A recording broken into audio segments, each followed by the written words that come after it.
Good morning, ladies and gentlemen. The March 3rd, 2010 meeting of the City Council is called to order. This meeting has been properly noticed and posted in compliance with the open meeting law. These proceedings are being presented live on KCLV Cable Channel 2 and are closed captioned for our hearing impaired viewers. The council meeting, as well as all other KCLV programming, can be viewed on the city's website at www.kclv.tv. The proceedings will be rebroadcast on KCLV Channel 2 and the web the Wednesday of the meeting at 8 p.m. and also on Friday at 4 a.m., Saturday at 7 p.m., Sunday at 7 a.m., and the following Monday at 1 p.m. We make this announcement at every single meeting about our state-of-the-art fire detection and suppression sprinkler system in these council chambers. If an alarm should activate, please leave through the exits, and our marshals will tell you when it's safe to re-enter. We have no reason to believe that would take place, but it's a cautionary instruction. Before we begin with the agenda, would everyone please rise for the invocation given this morning by Reverend Mary Bredlow, Grace in the Desert Episcopal Church, and please remain standing for the pledge. Let us pray. God of abundance, we are having a hard time thinking in terms of abundance during this anxious period of budget cuts, job loss, ineffective health coverage, disgruntled partisan politics, and having to do more with less. Help us to not give up.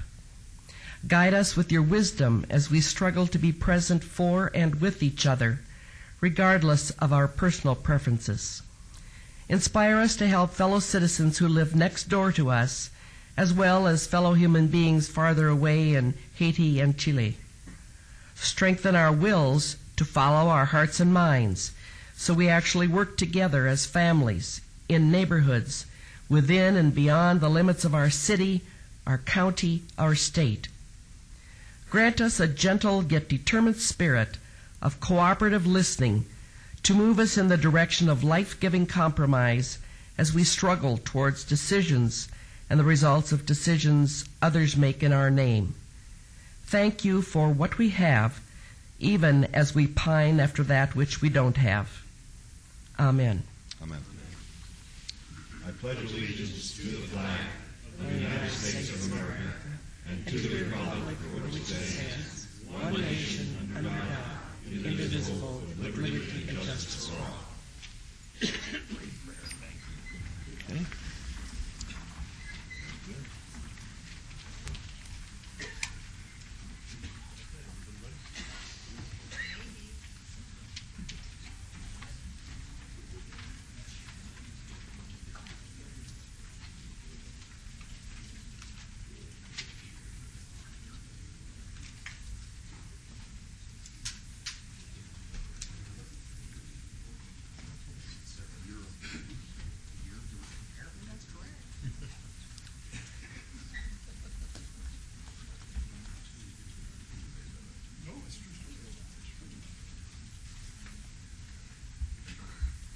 Good morning once again, ladies and gentlemen. This is the ceremonial portion of our agenda, and we're going to take some of the items out of order to meet the schedules of some of the folks who will be participating.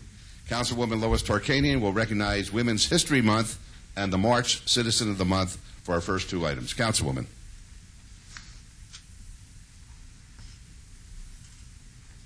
Good morning, everybody. Good morning. This is a beautiful morning, and we're going to honor 4 beautiful women who have contributed so much to the state of Nevada. Every March, the city of Las Vegas honors Women's History Month, and this year we have some very special anniversaries for women. The 30th anniversary of Women's History Month, the 90th anniversary of women's right to vote, the 19th Amendment having been approved August 1920.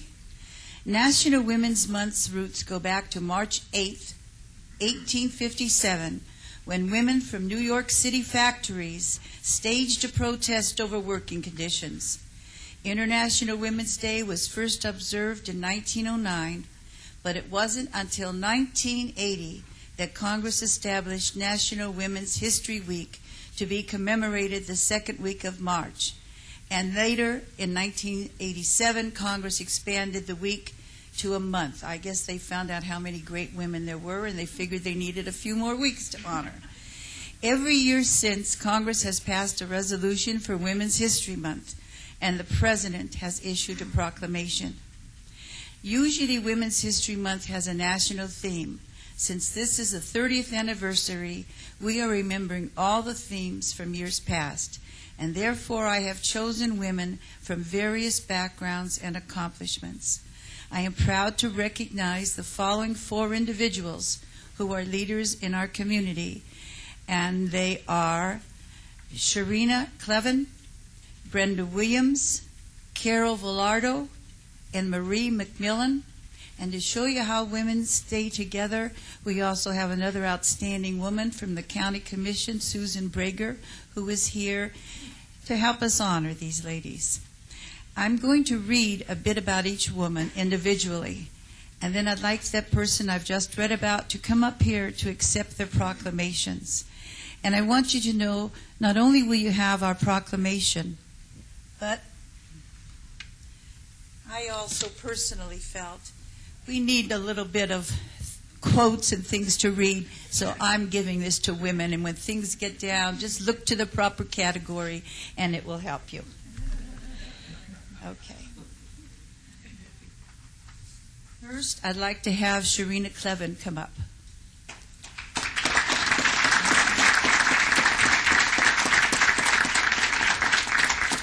Hi, Sharina. As a 12-year-old immigrant child at Roy Martin School, she spoke no English.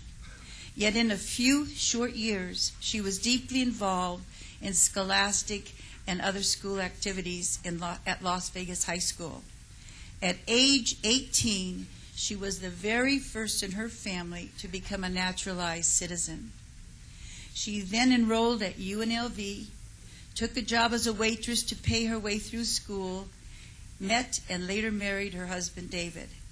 She and David will celebrate their 31st wedding anniversary this year with their 3 children, each of them a college graduate.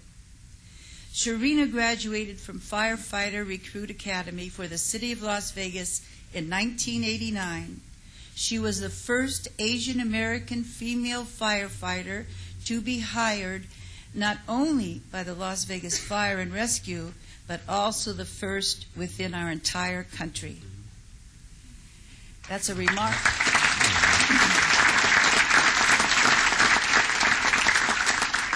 That's a remarkable achievement then and now. And when she retired in 2009, she was the first and only female fire chief officer and first Asian American fire chief officer in the city's history. More than that, Sharina retired as the highest-ranking Asian American female fire chief officer in the United States. Today, Sharina is retired from Las Vegas Fire and Rescue, but she didn't retire, of course. Women never do that. She is a community volunteer and a devoted wife and mother, and she believes she has more to offer the community. So she has decided to run for Assembly District 15, and we wish her well.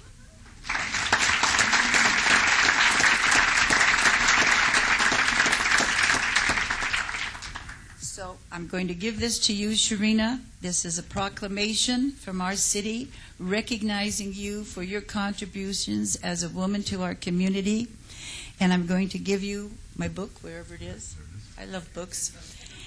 And I want to tell you that I went through the book and picked out a quote for each of the women. And the quote I picked for you was, "The future belongs to those who believe in the beauty of their dreams." That's from Eleanor Roosevelt. So I want to congratulate you.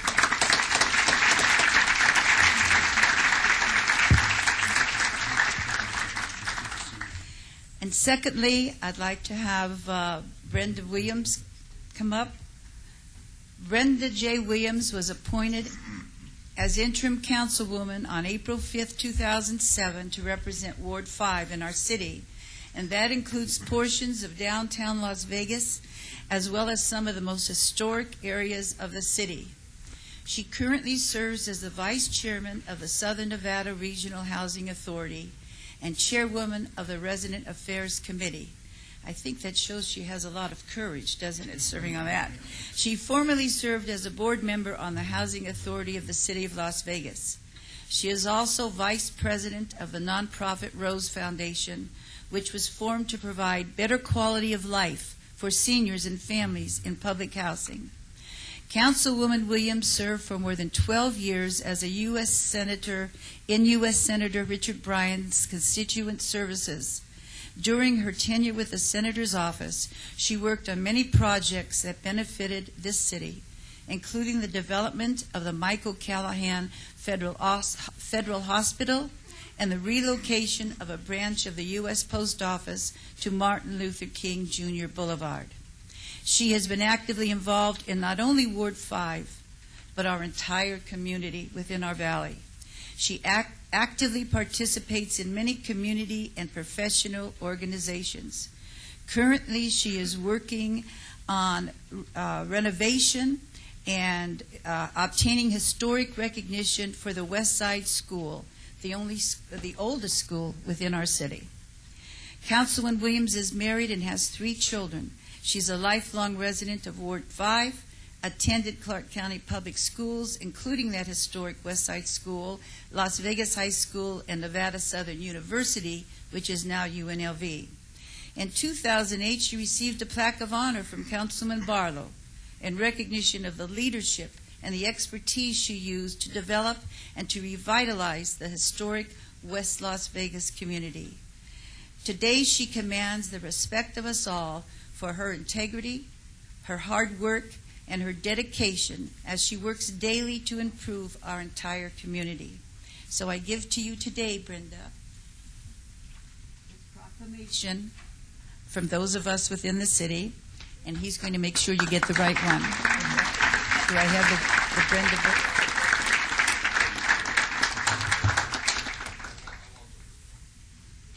And I'm going to give you this book, which I know you will enjoy.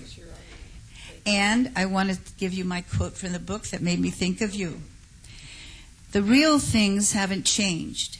It is still best to be honest and truthful, to make the most of what we have, to be happy with simple pleasures, to have courage when things go wrong. And that's from Laurel Ingalls Wilder. You are good.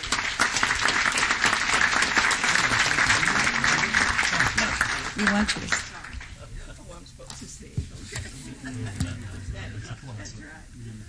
Thirdly, I'd like to introduce Carol Velardo.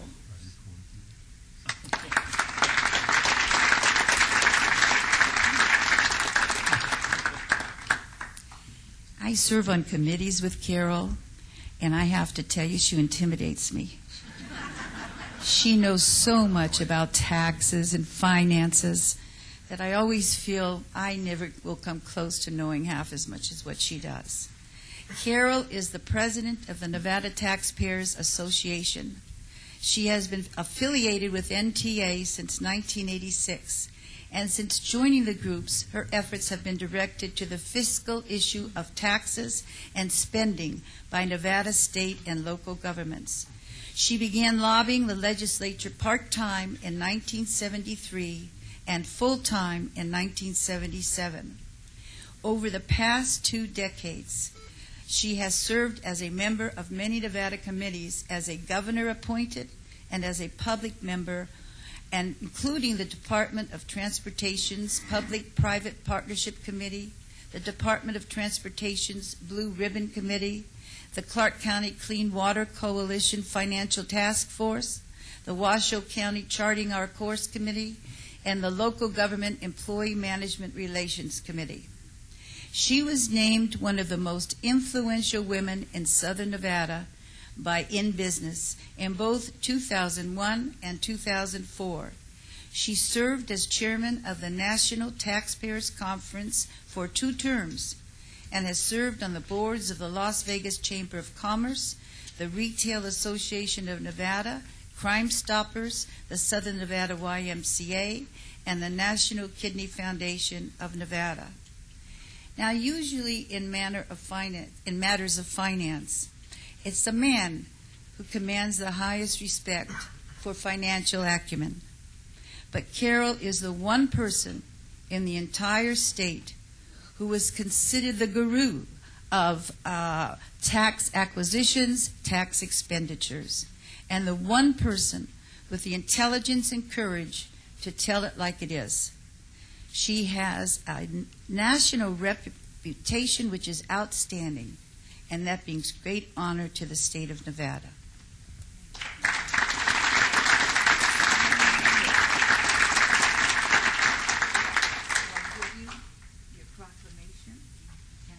Selected for you is none of us suddenly become something overnight.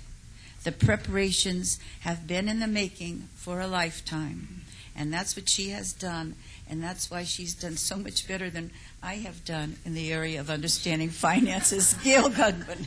But anyway, thank you very much, Carol.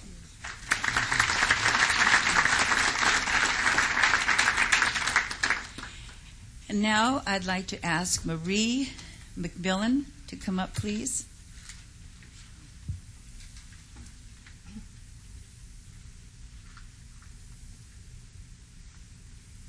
Born Marie Elizabeth Stever, August 1st, 1926, in Central California, and raised in Carmel by the Sea, Marie has always had a thirst for adventure.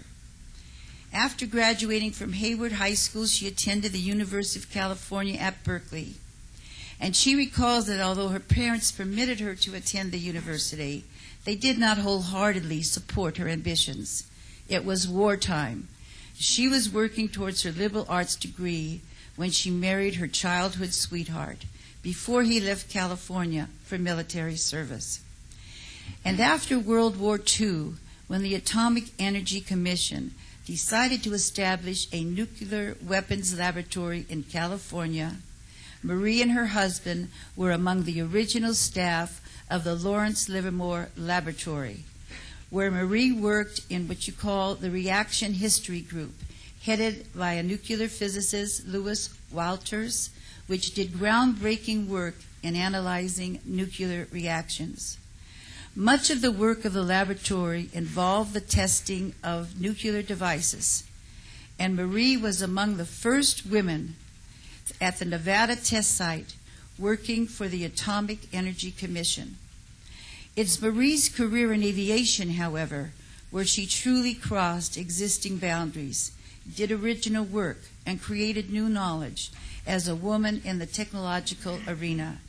She had always wanted to fly, having been a member of the Civil Air Patrol as a teenager during World War II. And at the Nevada test site, she began to learn the basics, including how to fly balloons with manually controlled gas jets. You remember that, Marie? Yes, yeah. Yeah, just take, there's a second. Whoops. And and after that, she started her flying career in real airplanes. And she soloed on Memorial Day, May 30th, 1963, and earned her private pilot certificate August 26, 1970, in a Cessna 210 Centurion, correct? That's right. In 1978, Marie learned that the U.S. National Aeronautic Association was issuing special citations for any flying records set during the 75th anniversary of the Wright brothers' flight. So she decided not to break existing records, but to set new ones. At the time, she lived in Las Vegas and owned a ranch in Fresno, to which she often flew with her plane, a Beechcraft Bonanza. No speed record had ever been set between the two cities, so Marie was determined to establish one. And on her own, without institutional support, she obtained a world license and then read and deciphered this complex maze of rules, procedures, and international sanctions. And she did this because she was determined to set a record. Her very first one when she departed on December 16th and then landed in Fresno, flying in the highest and lowest points in the United States, Mount Whitney at 14,494 feet and Death Valley at minus 282 feet below sea level. When she landed in Las Vegas early on the morning of December 17th, she had set her first record. And she has continued to set more of them, Quite honestly, right now she has 656 records in her airplanes.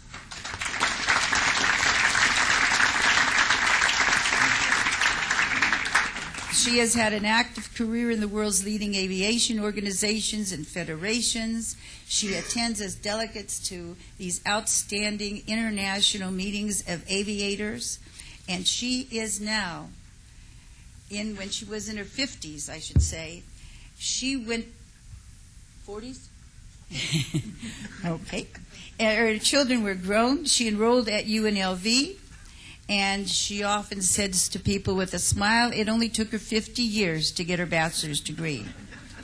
But once she got it, she went on. She holds 2 degrees from UNLV, bachelor's degrees in anthropology and archaeology, as well as a minor in ethnic studies. So she has also been the 2-time winner of the Amelia Earhart Medal. Yes. And she has won many other similar types of awards throughout these years. And I just want to tell you that my best memory is Marie through her husband, Doc McMillan. He and I were on the school board of trustees along with Susan. And I turned to him and I said to him, how's your wife? And he says, I don't know. I said, well, where is she? In China someplace. Well, the next meeting he told me he had to leave the next day for China because she had really damaged one of her legs. There wasn't good health care. And you had wanted to see that those towns before they put that dam up to do that lake, right? That's right. That's exactly right. Well, she didn't get to see that, but yeah, you missed that one. But in any case, Marie's knowledge, wisdom, and love of aviation are inspirational. She is active as a speaker, mentor, and when asked why she has been such an outstanding aviator, she will reply, I just wanted to fly. Well, I would say she not only learned how to fly, but she also learned how to soar with the eagles. So.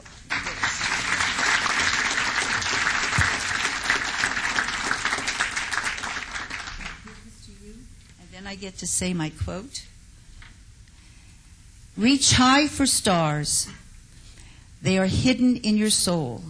Dream deep, for every dream precedes the goal. Thank you. Yes. We're very fortunate in Nevada to have so many outstanding women. And would any of them like to say a word or two? Now, I've heard you say lots of words the other time, so. Thank you. Okay. Thank you. I'll give it to you. I'm especially honored today to receive this recognition, and I want to thank each and every person up here, most of who I know except Mr. Stravos, and I thank my family and my friends for coming here today to be with me. Thank you very much. And I just want to say I'm very honored, grateful, and extremely humble to be honored receiving this award among these amazing women here. I'm not worthy. But thank you so much for all the members up here, for all the support, all the years that I've been with the fire service, with the city. I would not have done it without you guys' assistance, all your support, and of course, fire service. Great opportunity, and I saw David Washington over there. I always had to say something about him because I wouldn't be here if it wasn't for you. And of course, my husband and my friends here. Thank you.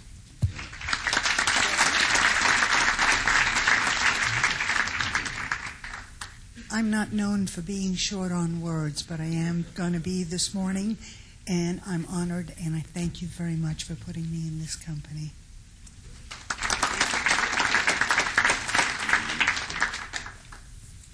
Thank you very much for this honor. I'm really honored. Thank you. I do want to tell you something. The very first transcontinental air race that I was in, I had a co-pilot. And after many, many years, I found her here today. It's Carol Villardo.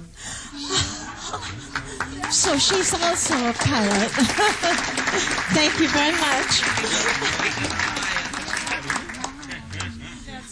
That's great. Well, Thank you, ladies, very much. We're just very pleased and appreciative you're part of our community. Thank you.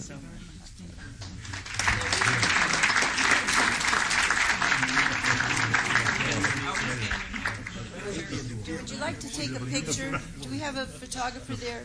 They would like to take a picture of Mr. Mayor. You set a precedent. You know what? They're going to tell me I took a long time. And I just want to tell you, I really don't care if they tell me that. I have stood over there many times, and I have waited and waited as the gentlemen have completed, and today is recognition of women, and I'll take all the time.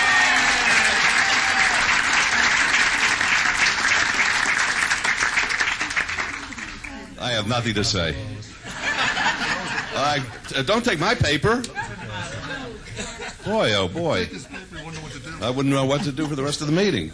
Here we go. All right, very good. Now, absolutely.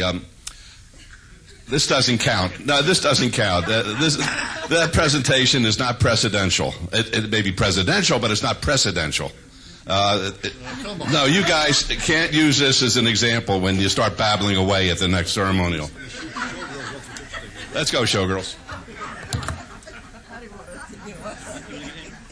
Here we go. I'll do it, Lois. Okay. Showgirls.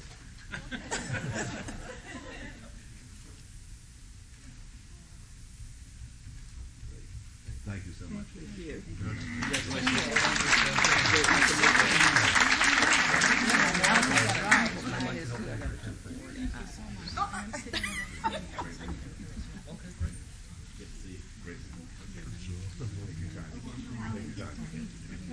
Take your time.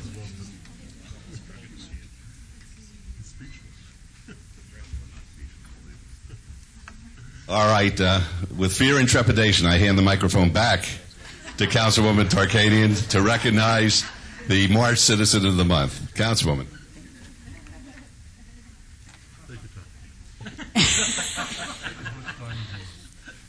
We have a group within our state that has helped us so many times, help young children who have never had presents at Christmas, who have never had extra help. And today we're going to honor the Toys for Tots campaign. And I'd like to have Sergeant Fuentes come up here, please.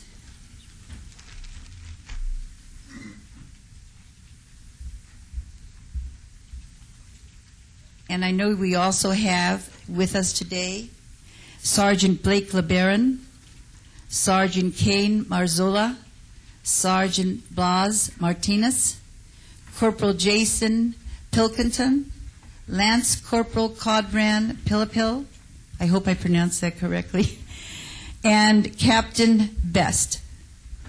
Okay.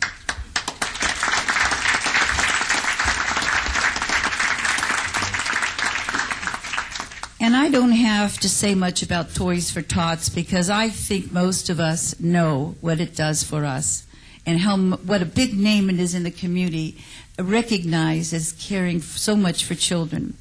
And today we're going to recognize the efforts they made throughout the years and also the results of what they did this past year.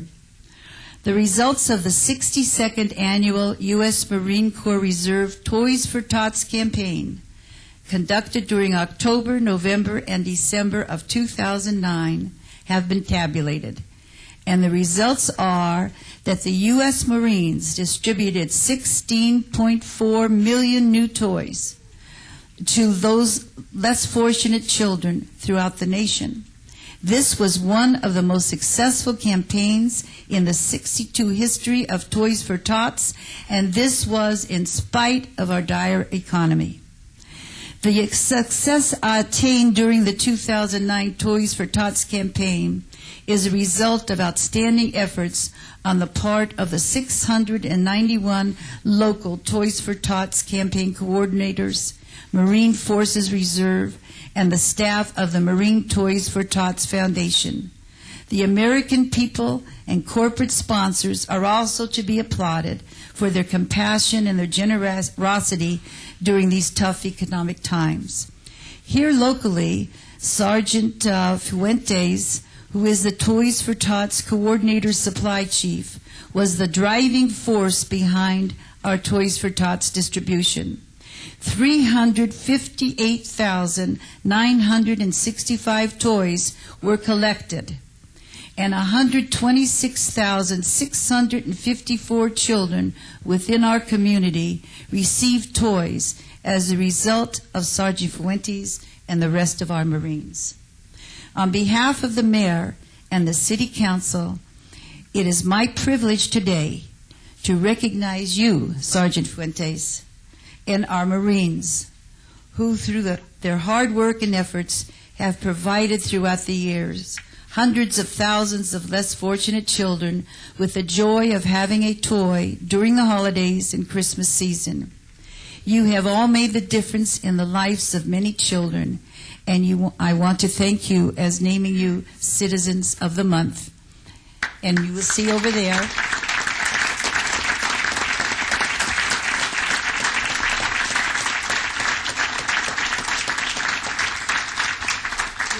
we will give you this plaque from our city, our councilman, and our mayor, and also that will be on our corner street, and it will be there for everyone to see and everyone to know how much we appreciate what you do for our Toys for Tots campaign.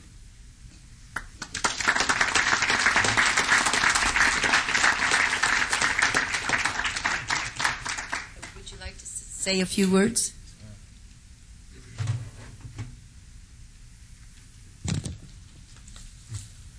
Good morning, ladies and gentlemen. First, I would like to thank Councilwoman Tarkanian for making this possible. Without this, we wouldn't be here recognizing the efforts that we made. I'd also like to thank our great mayor and the city council, and also Adriana Martinez for making this happen, and taking some time out of the busy schedule to recognize the efforts that I made, not only myself, but the rest of the Marines who are up here. If you don't mind, I'd like to introduce them to y'all. First of all, I got Sergeant Blake LeBaron, who was my assistant coordinator. Also got my assistant warehouse chief, Corporal Pinkleton, assistant event coordinator, Lance Corporal Pill, Sergeant Martinez, my warehouse chief. And I'd also like to thank all the citizens of Las Vegas who helped us with toy and money donations. And last but not least, I'd like to thank my boss, Captain Best, although he was fairly new when this whole campaign started, but having trust in me and the ability to have a successful campaign, I made it happen. So, sir, thank you for all the support and the trust. So once again, thank you. Did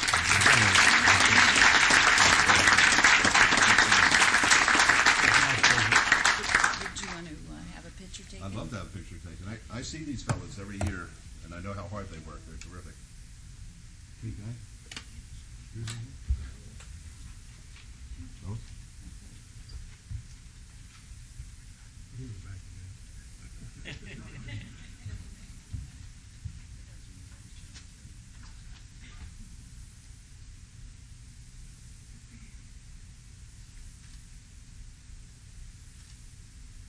Thank you so much.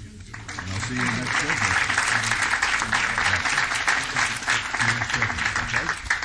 Not before. Nice seeing you. Good seeing you. Nice seeing you. Good seeing you. Thanks so much. Lois, can I have my paper back, please? Lois. I know he needs his notes. I know he needs his notes. Here his notes from him.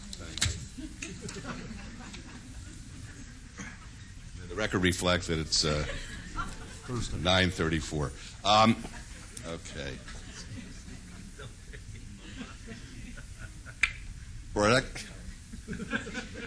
For our next item, we're going to recognize a special team of employees. The Team Quarterly Recognition Program is an effort within the city honoring a group of city employees that exemplifies the city's vision, mission, values, and priorities through exceptional teamwork and outstanding performance. I'm pleased to announce that the team of the quarter is the Floyd Lamb Park at Tule Springs Project Team. As I call the team members up, please join us at the podium.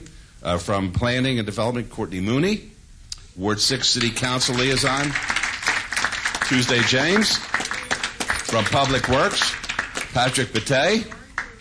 And Bruce Breed. From Field Operations, Tim Shackelford. Rick Pappas. Tom Zwick. Dan Petkoff. Mike Padone. Billy Slutter. Larry McKinney. And Archie Malone. Don White from Building and Safety, and Diane Collins from Finance and Business Services. This talented team worked to plan and, pardon me, did I forget anybody? Come on up, please. I'm sorry. They left you out of here. Lionel? Where'd he go? Where is he? Oh, he's at the end there? Okay. Okay, great. This talented team worked to plan and implement the complete restoration of the historic Foreman's House at Floyd Land Park at Tule Springs for use as a visitor center. The restoration was completed in December and was a recipient of the 2009 Mayor's Urban Design Award for exceptional design of a public place. Not only did the team work to make the house into a functioning visitor center that meets ADA requirements, but they also made sure that it remained historically accurate and found several historical fixtures for the building. The public now has a beautifully restored historic building that can be used to learn more about the Tule Springs Ranch and the surrounding area for generations to come. The restoration of the historic Foreman's House could not have been completed without the talent, creativity, and craftsmanship exhibited by city staff. The project was brought in at $450,000 under budget, and the excellent work will allow the city to apply for additional historic preservation funds to complete future restoration projects at the park. So on behalf of the entire City Council, I'd like to congratulate all of you for being named the team of the quarter. I've been out there. I've seen the Foreman's House. It's absolutely extraordinary. It's just a great place for everybody to visit. We're going to have functions out there. They have a working fireplace. They have a kitchen. It's as good as it gets. It's beautiful, and it's historically pristine in the sense that it's been restored to its actual condition as it was in the past. And I want to thank everybody for the great work that you've done. And I'd like to ask Courtney Mooney to please say a few words about the project. Thank you. As we all know, historic buildings can be a little bit challenging, and I just want to say that everybody really rose to meet that challenge with a lot of talent and professionalism and creativity, and I think that we can all be really proud of this project. And it was a pleasure working with everyone, so thank you. And thank you all of you. Thank you all. Thanks. There are no checks. I'm sorry, guys. Thank you very much. Okay, for our final item, we have a friend of the city in the audience today who has been instrumental in the annual Veterans Day Parade that the city hosts. I'd like to ask Billy Stojak and Mark Christensen and Jerry Adams. Is Jerry with us? Yes. And Jerry Adams to join us at the podium. If you haven't been to our Veterans Day Parade, you're really missing something special. It gets better and better every year. We have adopted a program where we invite wounded warriors, ladies and gentlemen who have suffered grievous injury in defense of our country. They participate in a week-long event here, and then the parade culminates with a wonderful group of folks meeting in our downtown area. So I want to thank these fellows because it's through their hard work, through their creativity, through their ingenuity that we've been able to embrace these young men and women who have served us so well. So, Bill, are you going to talk, or Sergeant? Mark. All right, Mark.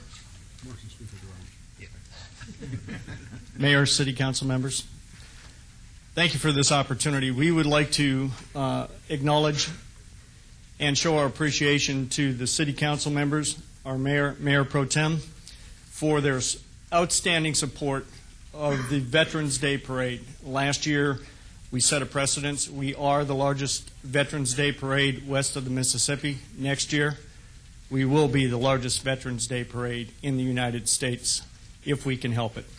Without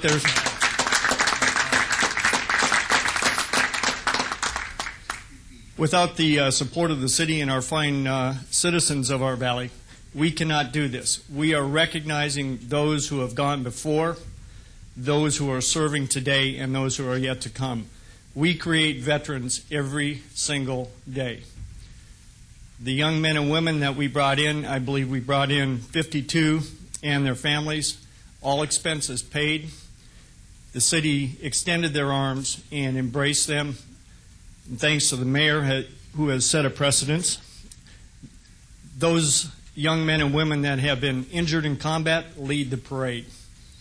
It's part of the parade foundation that the mayor leads the parade on Big Red. However, he set the precedence when we first started this by having our troops lead the parade and everybody else follows. Thank you for your support. We'd like to pass the plaques out at this point. Thank you very much. Mayor? Thank you for your thanks. Thanks, Sergeant. You're welcome, sir. Mayor Pro Tem. Mayor Pro Tem. Thank you. And Councilwoman, thank you very much for your support. Lois, thank you. Councilwoman, thank you very much. Thank you very much. Thank you very much. Councilman Anthony. Thank you very much. Appreciate it.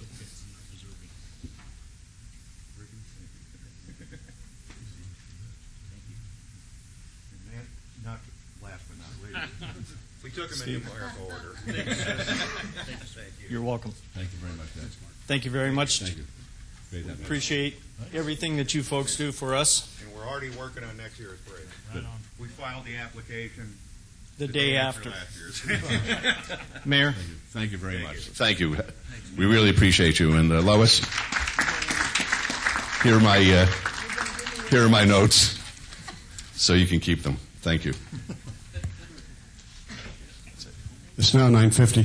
Mr. Mayor, I will treasure them always.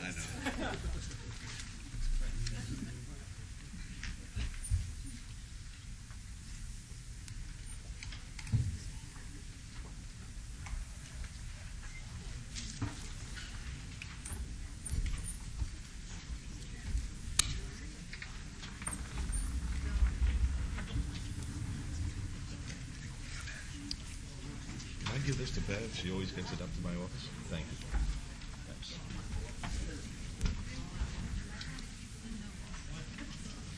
Okay.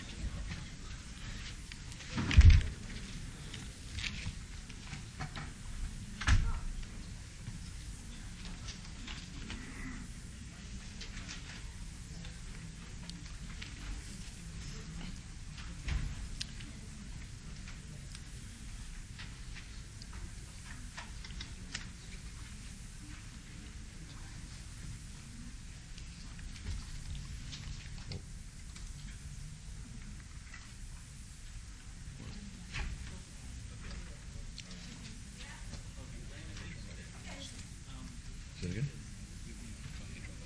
Yeah.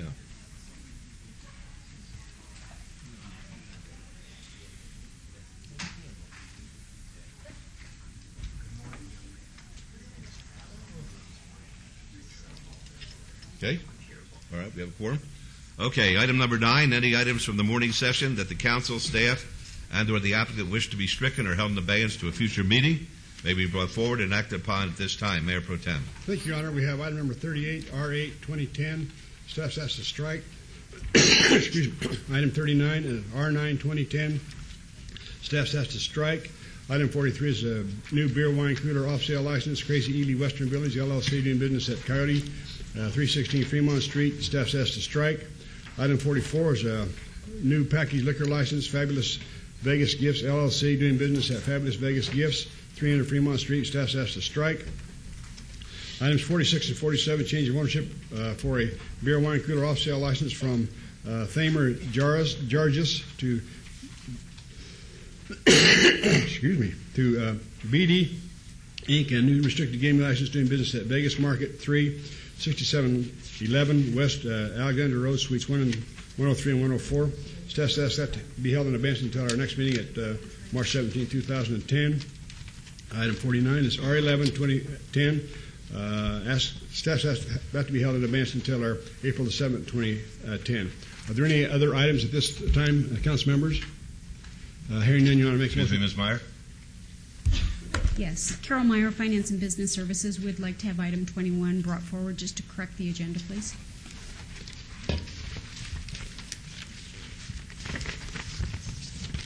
Item 21 is approval of a change of business name for a beer, wine cooler on sale license and restricted gaming license, subject to confirmation of approval by the Nevada Gaming Commission. This is in Ward 1. It's corner store to Sunny Market 11, 2558 South Valley View Boulevard. Mayor, Council, the item was written with change of ownership, change of name, and it was listed that it was an on-sale license, a beer, wine cooler on-sale license, and it should have read a beer, wine cooler on off-sale license. Okay. Other than that, all of the conditions that were placed on Ms. the Myers, corner- we'll take care of this item under consent calendar. Pardon me? We'll do it under consent. Oh, sorry. All right, no problem. All right, there's been a, did you finish the Yes, motion? yes, Your Honor. With no other items added, Your Honor, I make a motion to bring these items forward and take the appropriate action, please. Thank you. Let's vote on that, please. Post?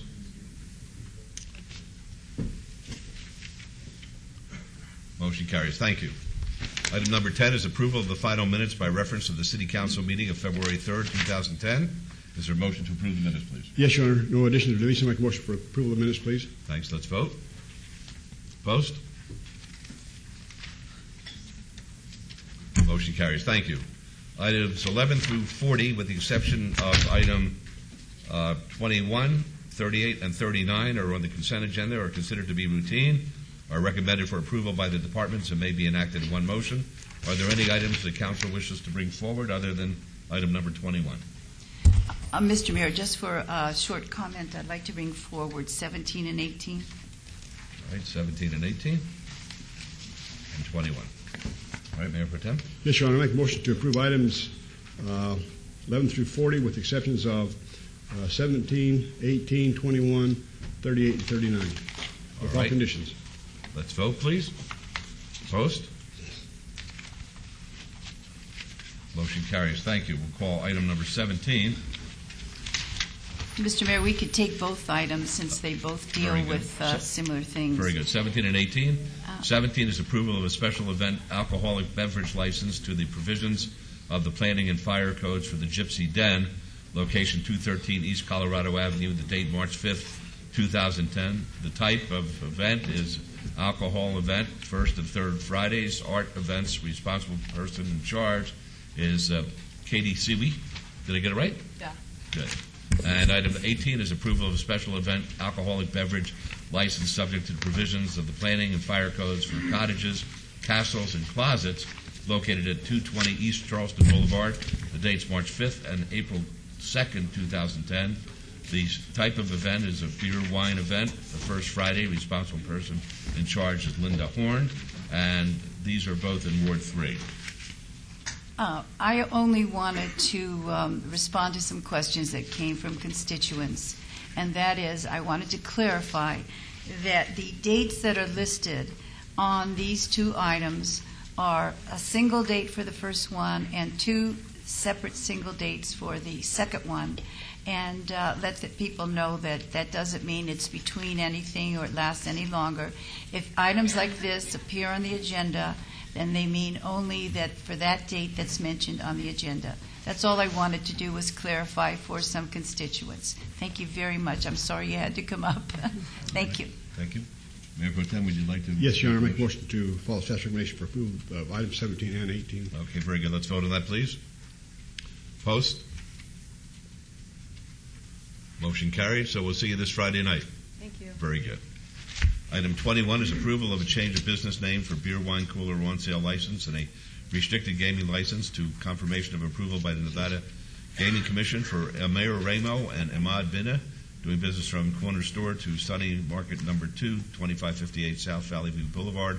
Amar Ramo, partner 50%, and Ahmed Bina, partner 50%. This is in Ward 1. Yes, Ms. Meyer.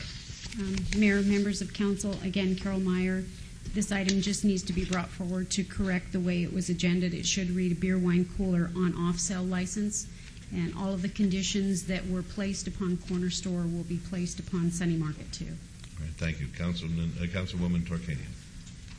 Move to approve as amended or corrected. Very good. Let's vote, please. Post.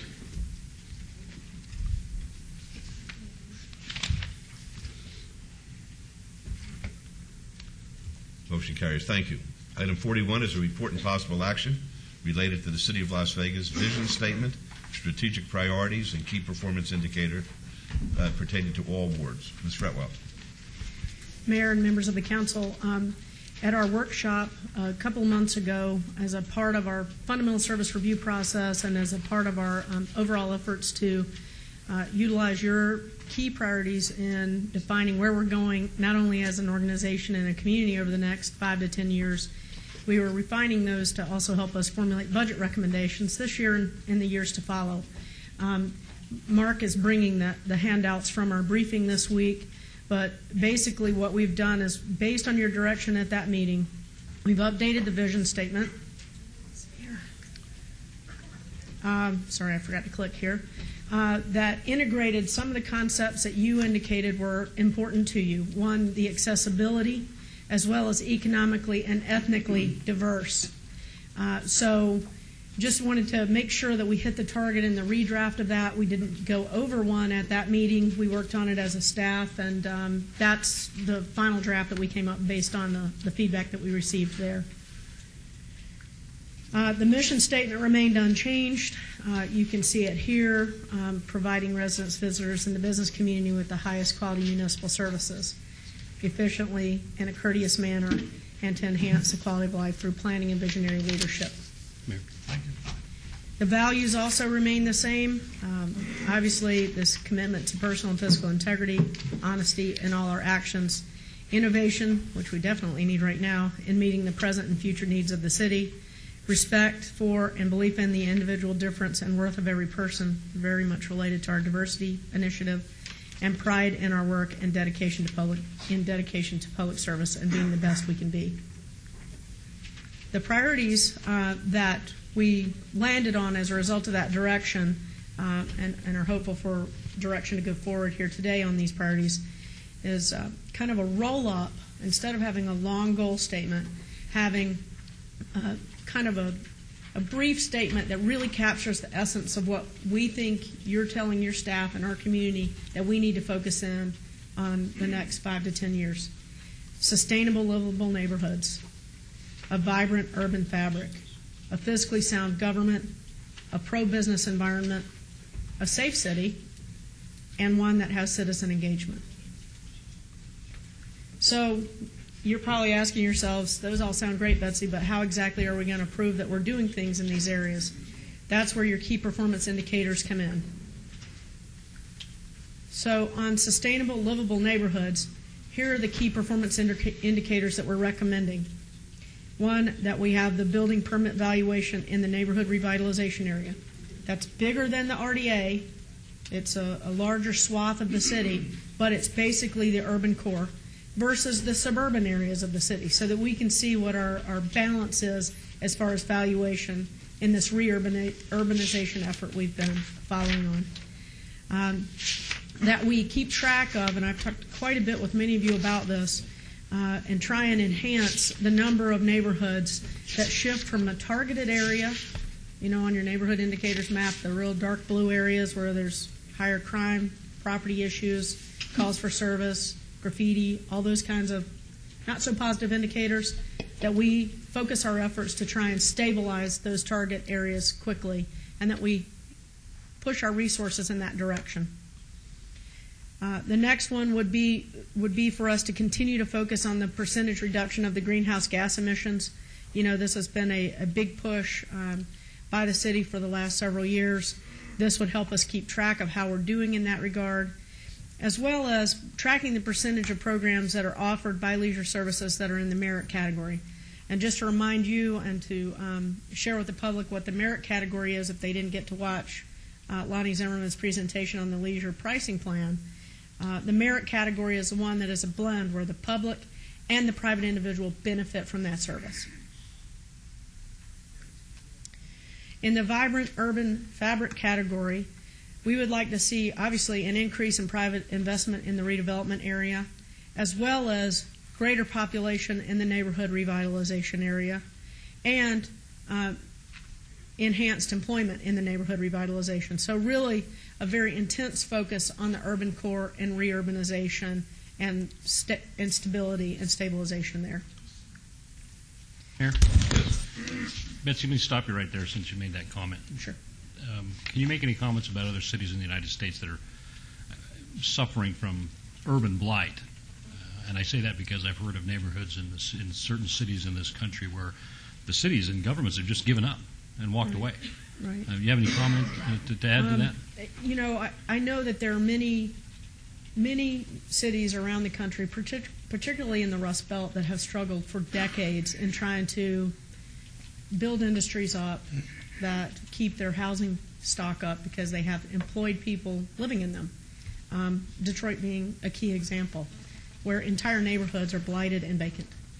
And it really does create a very difficult situation for the county government there as well as the city government there to make a difference in turning those communities around for a variety of reasons.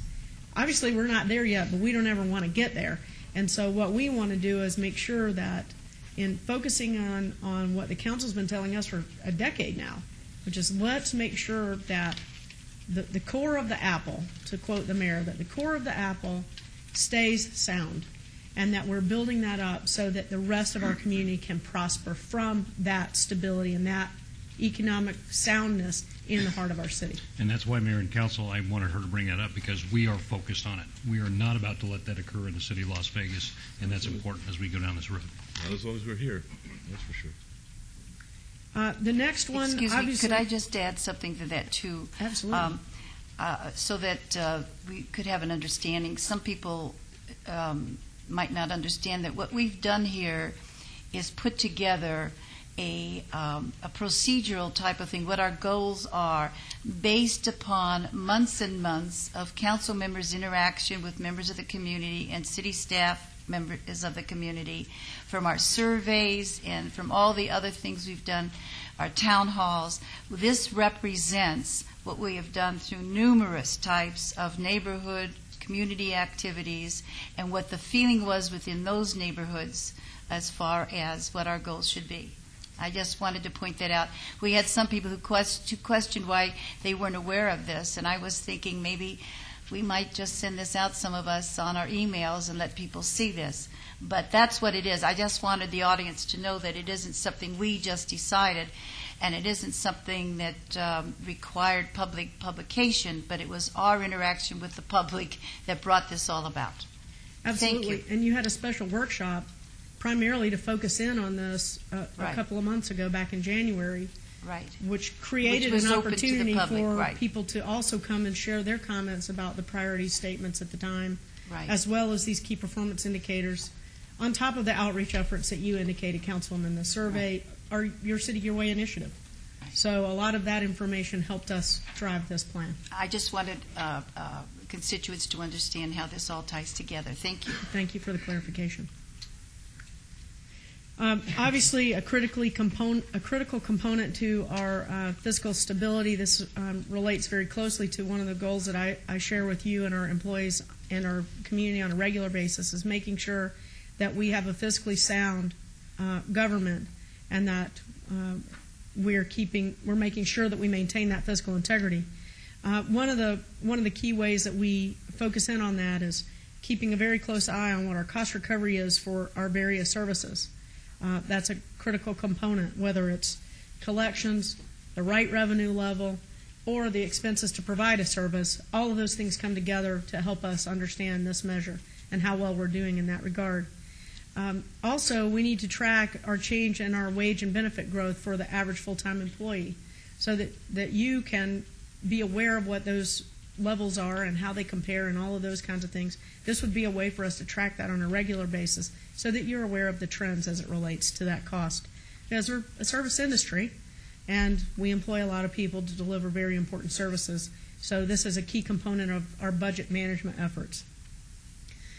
We're also suggesting that we keep a very close eye on our bond rating. We've talked quite a bit about that. We've got policies in place, funds in place to help sustain our AA bond rating. We would like to keep it there or higher, and this is one of the key measures related to that.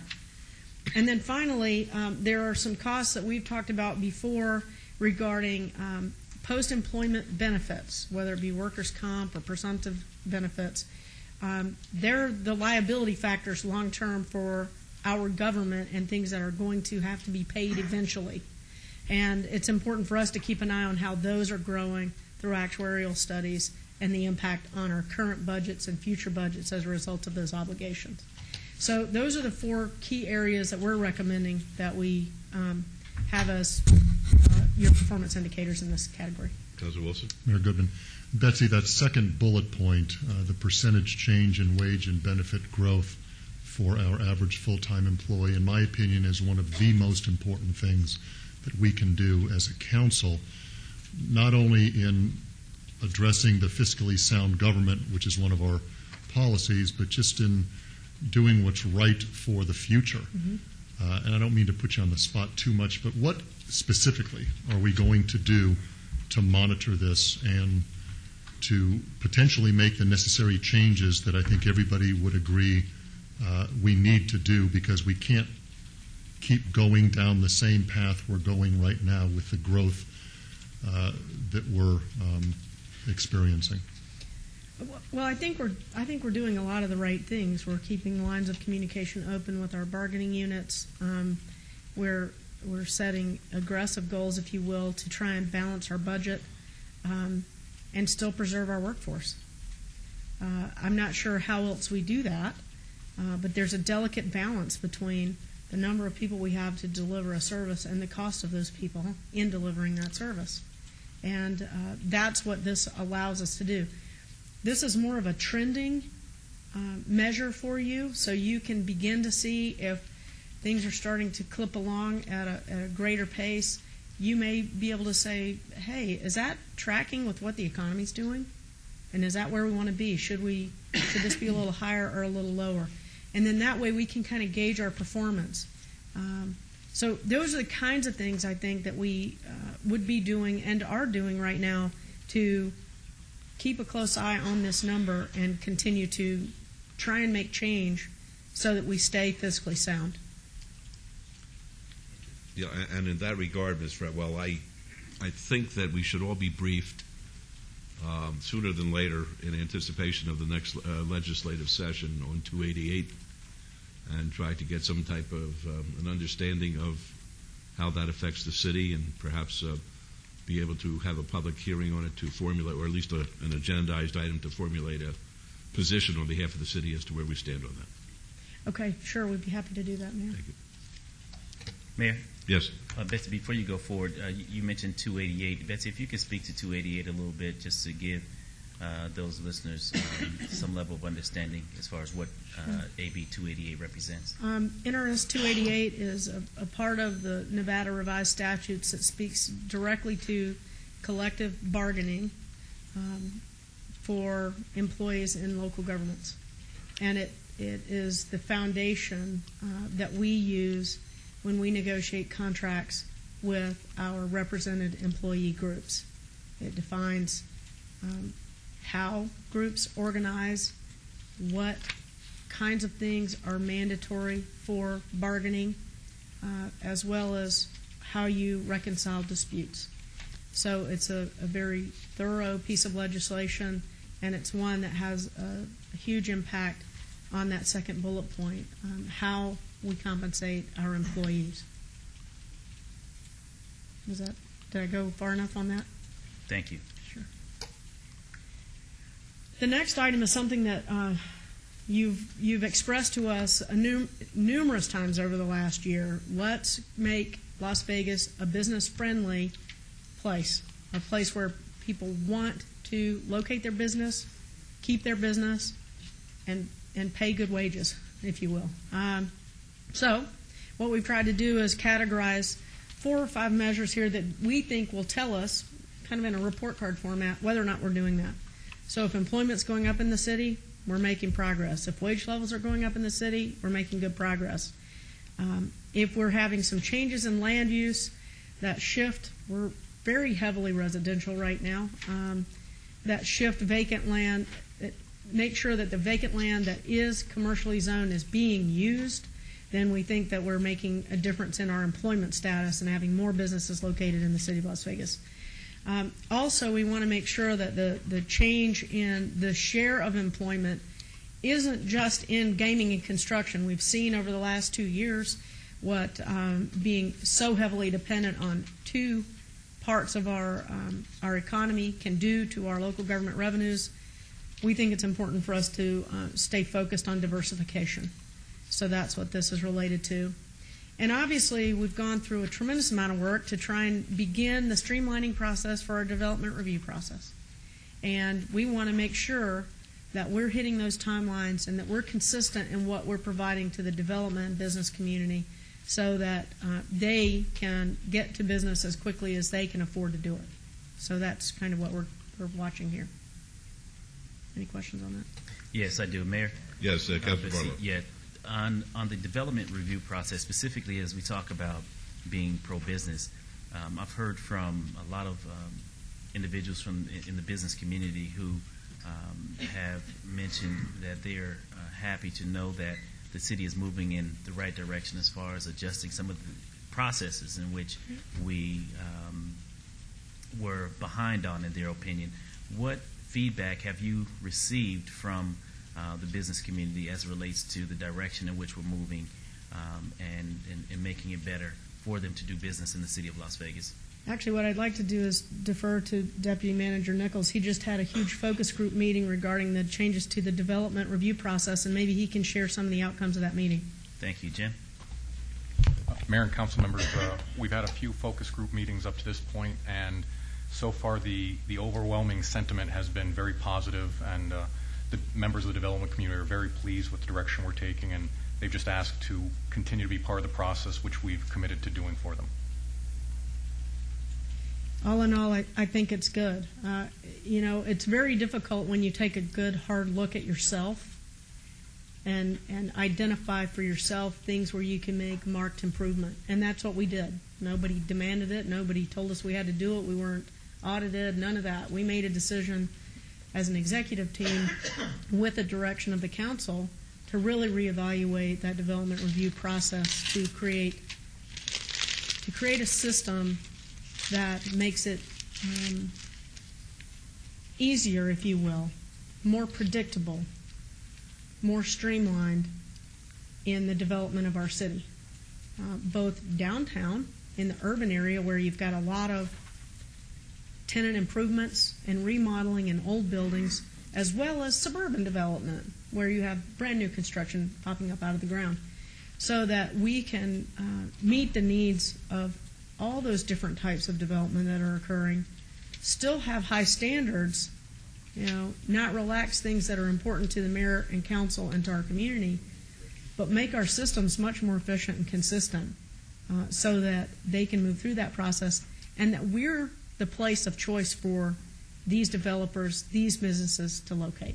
That's the goal. Right. And the mayor talks about the Las Vegas being a world-class city.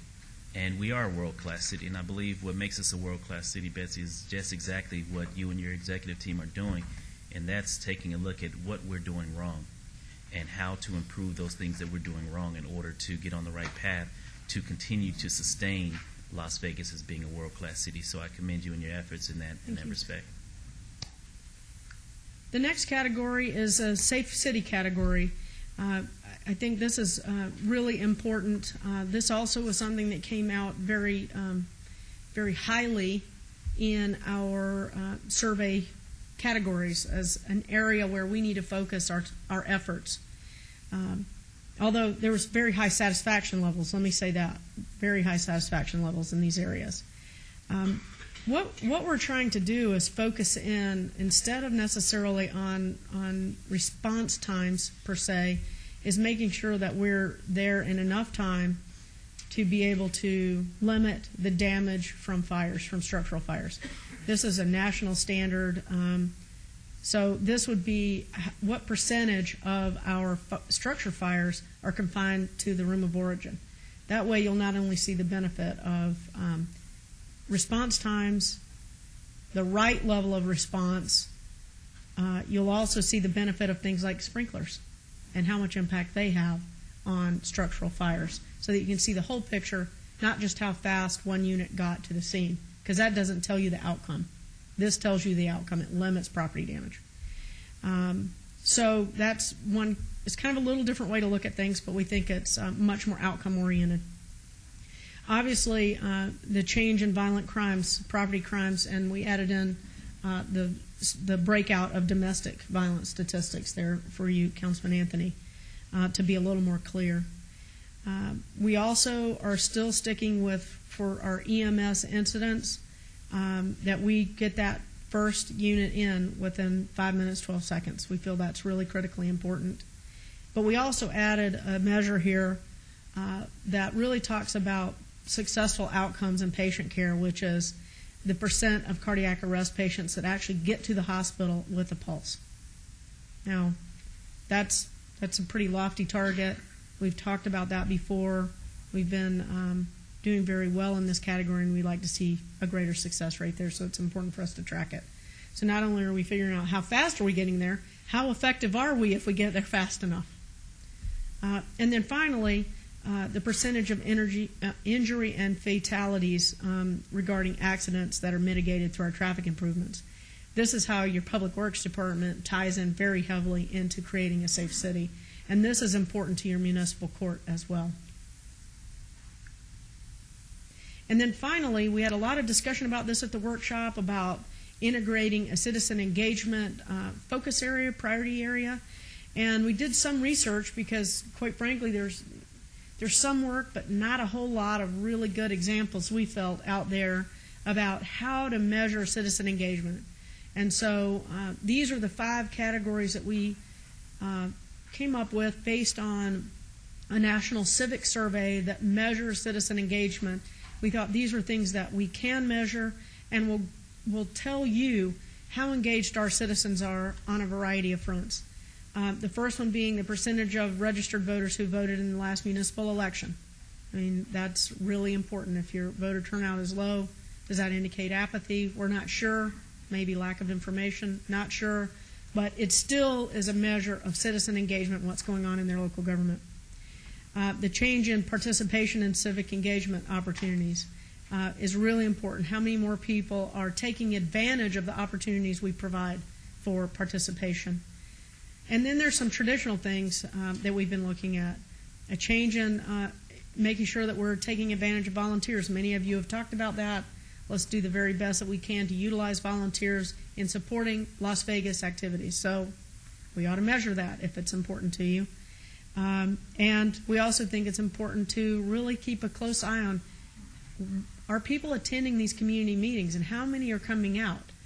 How many people in our community are we reaching each year through a variety of settings, whether it be city council, all the way to a homeowners association meeting where you're invited to give a presentation. So we've got some work to do to capture that data, but nonetheless we think it's important data. And then finally, and I need to make a slight amendment to this last bullet point. Someone pointed out, and I think is very important, that when we're talking about social media, I think Councilman Tarkanian said, well, the Facebook of today may be the something else of tomorrow. We would like to change the language here to say change an official Las Vegas social media opportunities that have like followers, people that are taking advantage of those social media opportunities. So that way, if 2 years from now the next greatest thing is LinkedIn or something we haven't thought of yet, we can build that into our model as well. So that really rounds it out as far as the priorities. I see Councilman Barlow has a question or something. Councilman Barlow, did you have a comment or question? Yes, I do. Going back up, Mayor and Council, to the first bullet item, percentage of registered voters who voted in the last general municipal election. That's something very important to the municipality, being that the trend has been a decrease in participation, and I believe that there's a way that we can reach out to the constituency throughout the city of Las Vegas to find out why the apathy, why don't they participate in the electoral process, to see if there's anything that we can do better, to see if there's something that is keeping them at home in regards to the electoral process, and I would be really interested to hear back from you and your team as to what are some of the measures that you put in place to bring that information back to see how we can change that, because I know that we spend a lot of money during the election cycle for the municipality, and there has been conversation as far as moving the municipal elections to the fall elections to capture them all in one net. And so I believe gauging that will also help assist us in determining whether or not that should take place or should that not take place, if in fact we can improve upon what we currently have today. And I appreciate that feedback, because one of the things that we struggled with in this category, and I know Bev feels very strongly about this, one of the things we're trying not to do is place a price on a vote, because a vote is priceless. And so we don't want this to be a costing measure necessarily, but really it is a key indicator of how many people are willing to show up at that poll in the spring of an odd election year, an off general year, to vote for people that are making very critical decisions every 2 weeks on what happens in this community. Your Honor, if I could. Yes. Councilman Barlow, with your permission, please. In my other business, I see and talk to people each and every day. And the biggest concern, or the biggest reason I think that they don't vote in any election is because they don't like the politicians. They say, I call, I email, I write letters, I never hear from any of them. So why should I go vote?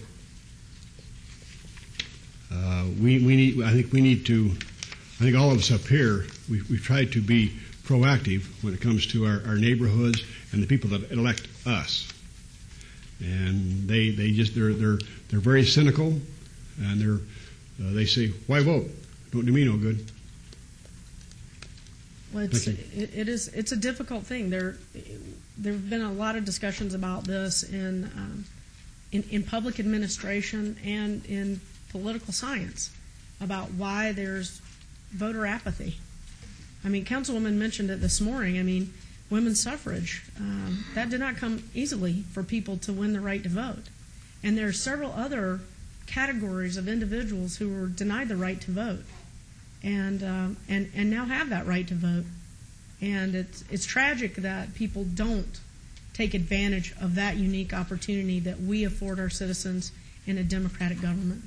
And I think part of what we're trying to do here, Mayor Pro Tem, building on what I heard at the workshop, is try and create an open, accessible, and transparent government so that maybe we can diminish that distrust, at least at our level. I mean, we can't impact the federal government or the state or anybody else, but in our own little world. I'm not directing it at this council here. Right. I think most of it is the state officials that are elected as well as the federal officials that are elected.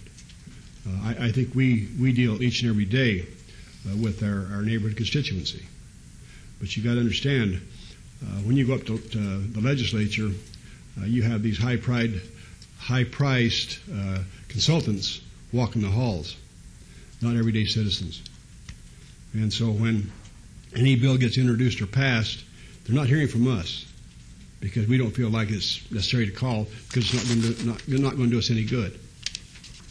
And I think that it's something, I don't know how you're going to change it, but that's just the way people are. They're the ones that come in the barbershop. They're really, really tired of the two-party system that we have today. They feel like that either the Democrats are going to get their way and or the Republicans are going to get their way on the state level or on the federal level. And I don't know how you change that. I don't know why they feel the way they do. I think a lot of them have tried to contact their elected representatives, and maybe they do get turned down. I think a lot of them do return some of the calls, but when the votes are made, they don't ever find out how they voted on something unless it's really, really important, and the papers or the television or the radio pulls that voting and puts it on the air or in the paper. Mr. Mayor? Yes. I agree with what the council said, and also following up on what Ricky said about the voting. And I think we need to get out the message too because, and I'm not, and it isn't saying there's a price on every vote, but I think we have to get out the message that every voting cycle we have, we waste $1 million, and that we have to move to have the voting cycle changed as far as our city officials are concerned, because that would save $1 million, and $1 million is a lot of jobs. And I, for anybody who's watching this program, I would urge them to contact their legislators. If it's being considered, ask it to be considered up there, at the next legislative session, because it's so important. To me, it's totally ridiculous that we just don't have all the city officials go with the time that the others are going and save $1 million every cycle. That's a lot of money, and it's a total waste doing it the way we do it. Thank you. Any other comments or questions? This is not citizens' participation, but I will let folks speak. We'll put a 3-minute timer, though, on, please. Thank you, Mr. Mayor. Todd Farlow, 240 North 19th Street. I have 2 questions. On the point there that it said building permit valuations, is that in the context of monetary or aesthetic valuation? And the second question, absolutely right. How close are we to our bond cap? And the legislature has been transferring liabilities to the city, and how will that affect the bond cap? Thank you. Ms. Rebel, are you in a position where you can answer those questions? Well, I can try. I'm not sure exactly which one Mr. Farlow was talking about. Maybe I can talk with him about that offline. As far as the building permit valuation, I'll have to get that to you, Todd. But as far as the bond cap, we're well under our bond cap. We're one of the lowest indebted cities in the state. Okay, thank you. Yes, sir. My name is Ann High. I live 123 Sir David. Political science is my specialty. My wife was pregnant, and the professors came from Arizona State, is in Tempe. Make a long story short, and they came to my house and gave me a crash course on political science, and I've been heavy with it ever since. Well, I didn't get a degree on it, but they say I didn't need it. That ain't the point. Right here in this town in 1999, Gene Collins' wife was my secretary, and I made 3 things perfectly clear. That we need to get our 18-year-old young people to register to vote. And math and science is a masterpiece in industrial government in a free society such as ours in this country. Math and science is always ahead of the ship. It's got to be. You don't have that, you ain't going very far. But anyway, make a long story short, Oscar, when it comes to voting, lady, you're right about putting all the government on the same level because of the tight money nowadays. And you do have them off-year elections, and hardly nobody show up, and people get elected with almost no votes, whatever. And with times being tight and everything put on the same level, another thing, 60% of the Congress and the U.S. Senate and the House of Representatives need to go out of government because they've been there too long already. And a lot of them are abandoning the ship now. And I also help this state get millions of dollars from the gold mine. And Oscar, I'm going to help y'all, but my wife said y'all need to pay me something. So the way it is, you can't pay me illegally, but you can do it under a gift. But I wanted to go to my wife and to Shade Tree, but I'm going to get you hundreds of millions of dollars you got coming because you almost got bit. And I didn't tell you right now, but I will tell you in private session if you allow me to, because it's very important. Hundreds of millions of dollars that you're being ripped off for. And Barlow, you messed up just a little. Sorry. All right, would anybody else like to be heard? As I said, this is not public comment, but we'll put the 3-minute timer on, please. Mayor, we appreciate that. No problem. And also the time that the Councilwoman took this morning. It was just awesome, her presentations, and we did appreciate that. And also our city manager. We think she's just, we think she's the best in the whole United States. So anyway, to get back to the elections, our neighborhood group is involved a little bit with these candidate forums that we've had for years, and people don't feel that they're heard, that the people that they elect. And one thing we've found is the importance of the primary election. The primary election, of course, is where we vote to choose who's going to be in the general. And some people just don't understand the election process. They talk about the one that doesn't count and the one that does count. And the one that doesn't count is the primary, they think sometimes, And that's the one that is of major, major importance because that's where they can make the decision. And also, they have a tendency not to contact these people, to lump them all in one category of not being involved. And sometimes I think that's just a lazy, an apathetic excuse to do that. Because when we meet these candidates, we know that you sincerely want to help. I'm sure most of you could be making lots more money than what you're doing here, and the time that you put in, and we just know about a few of the meetings that you go to and the things that you're involved with, and we do appreciate that. But I think if people understood the process a little bit better, if the dates were, I know the county puts, or somebody puts out a lot of money on these colorful booklets and these colorful cards, and we see hundreds of them in libraries. And they're not picked up, they're not quite understood. Maybe they could be a little more clear the way they're done. Also, I think our libraries could be of a bigger benefit. They are supposed to be a source of education. And there were times in the past when they allowed candidates to put a few of their brochures in the libraries for perusal, for picking up. And also the fact that people can register to vote at the library instead of waiting for somebody to come around or coming way down, going up to Trade Center or down to Grand Central Parkway. There are just some things that aren't common knowledge, and if maybe that was made a little more simplistic for us, okay, that we would get involved and say, get out there and make a difference. Don't say you can't do it. Thank you. Thank you. Ms. Bridges, the timer was not working. It's not working. Thank you, His Honor. Wait a second. Wait one second. Excuse me, I'm sorry. It's just not. All right, please. Yes, sir. Thank you, His Honor, and respectable council members. My name is Ivan Jones. I'm from Las Vegas, 6500 West Charleston Boulevard. My reason for speaking here today in this honorable forum is to do my civic duty and help to try and remedy the state budget and the budget that affects. I think that right now we're just talking as to our strategic priorities. I think what you're trying to do is you'd like to address us on another matter, and that will be at the conclusion of the meeting when we have citizens' participation. Okay, I'll come back. Please, appreciate it. That's this afternoon. We'd like very much to hear from you. Thank you. Good afternoon, council members. My name is Seth Steinmetz, born and raised Las Vegas, 2729 Polar Court. The issue I wanted to address is I've heard over here that we're trying to make this town a more business-friendly town. But one thing I'm concerned about is making it a more family-friendly town. I go out all the time. I'm 20 years old. I can't find anything to do.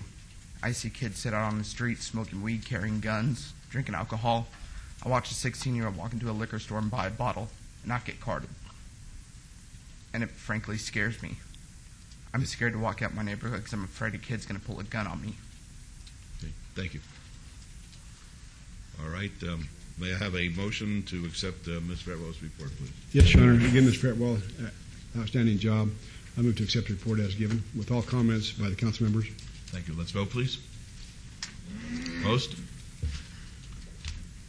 Motion carries. Thank you. Mayor, if I could just say a couple of thank yous. One, Mark Vincent and his staff, the Office of Performance Management, Maggie Plaster and her team did an excellent job in helping us put this together, along with feedback from all the department heads and Brian Knudson's help on the Your City, Your Way initiative to put this plan together. So I just wanted to tell them all thank you very much for their assistance. I appreciate that. I want to say this because I think that I've said it at our town hall meetings, but I think it's a matter of importance to state it publicly so that those who are watching Channel 2 will hear what I have to say.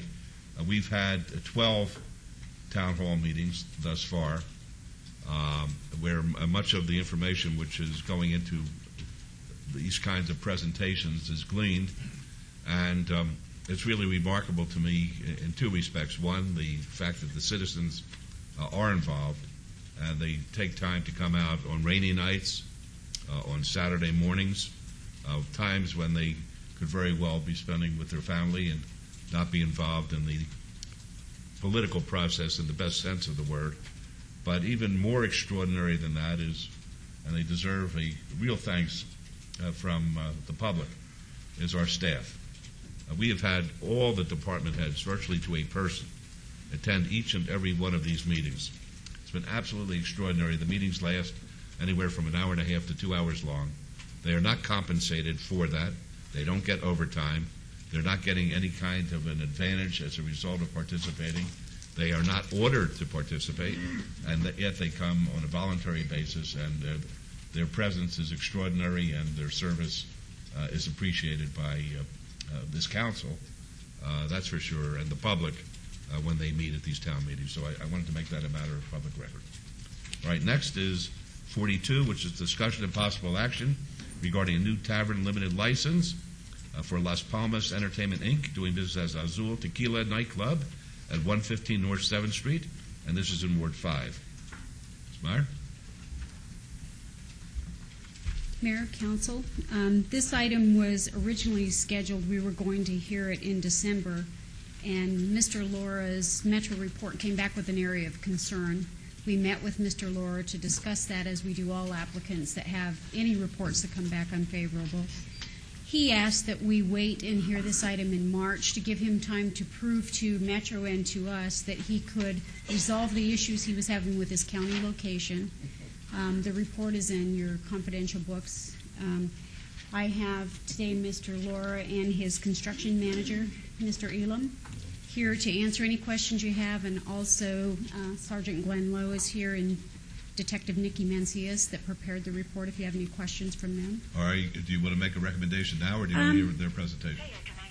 It's up to you. Do you want to make your presentation first? No, I'm Frank Elam, and I'm the owner of the building. This is Mr. Lara, who's the... Is this being recorded? Do you have the light on? Lights on, yes. Good. And we've seen the conditions that staff has prepared, and we are concur with those. All right, thank you. Okay, with that, I guess... Okay, our recommendation would be approval of a temporary license for 6 months with the following conditions: that the license is approved only for the service to patrons over the age of 21, that any temporary events that would allow patrons under the age of 21 must be approved by Business Services. Number 3, the licensee is required to notify Business Services in writing within 48 hours of any incidents where Metro is required to respond. Number 4, a 6-month administrative review with Business Services. And number 5 would be a 1-year City Council review from the date that the temporary license is issued. Fine. Are there any questions of Ms. Meyer or Mr. Lara? All right. Do you agree? You agree with those conditions? Yes. I have anything for Mr. Lara, Your Honor, if I may. But Ms. Meyer, does Metro go out and do these checks with underage helpers or workers, or our own code enforcement officers kind of just walk into taverns and say, hey, give me a beer and see? I mean, I'm just asking because it's kind of good to know to kind of put these tavern and nightclub owners on notice that we're watching. So can you answer that?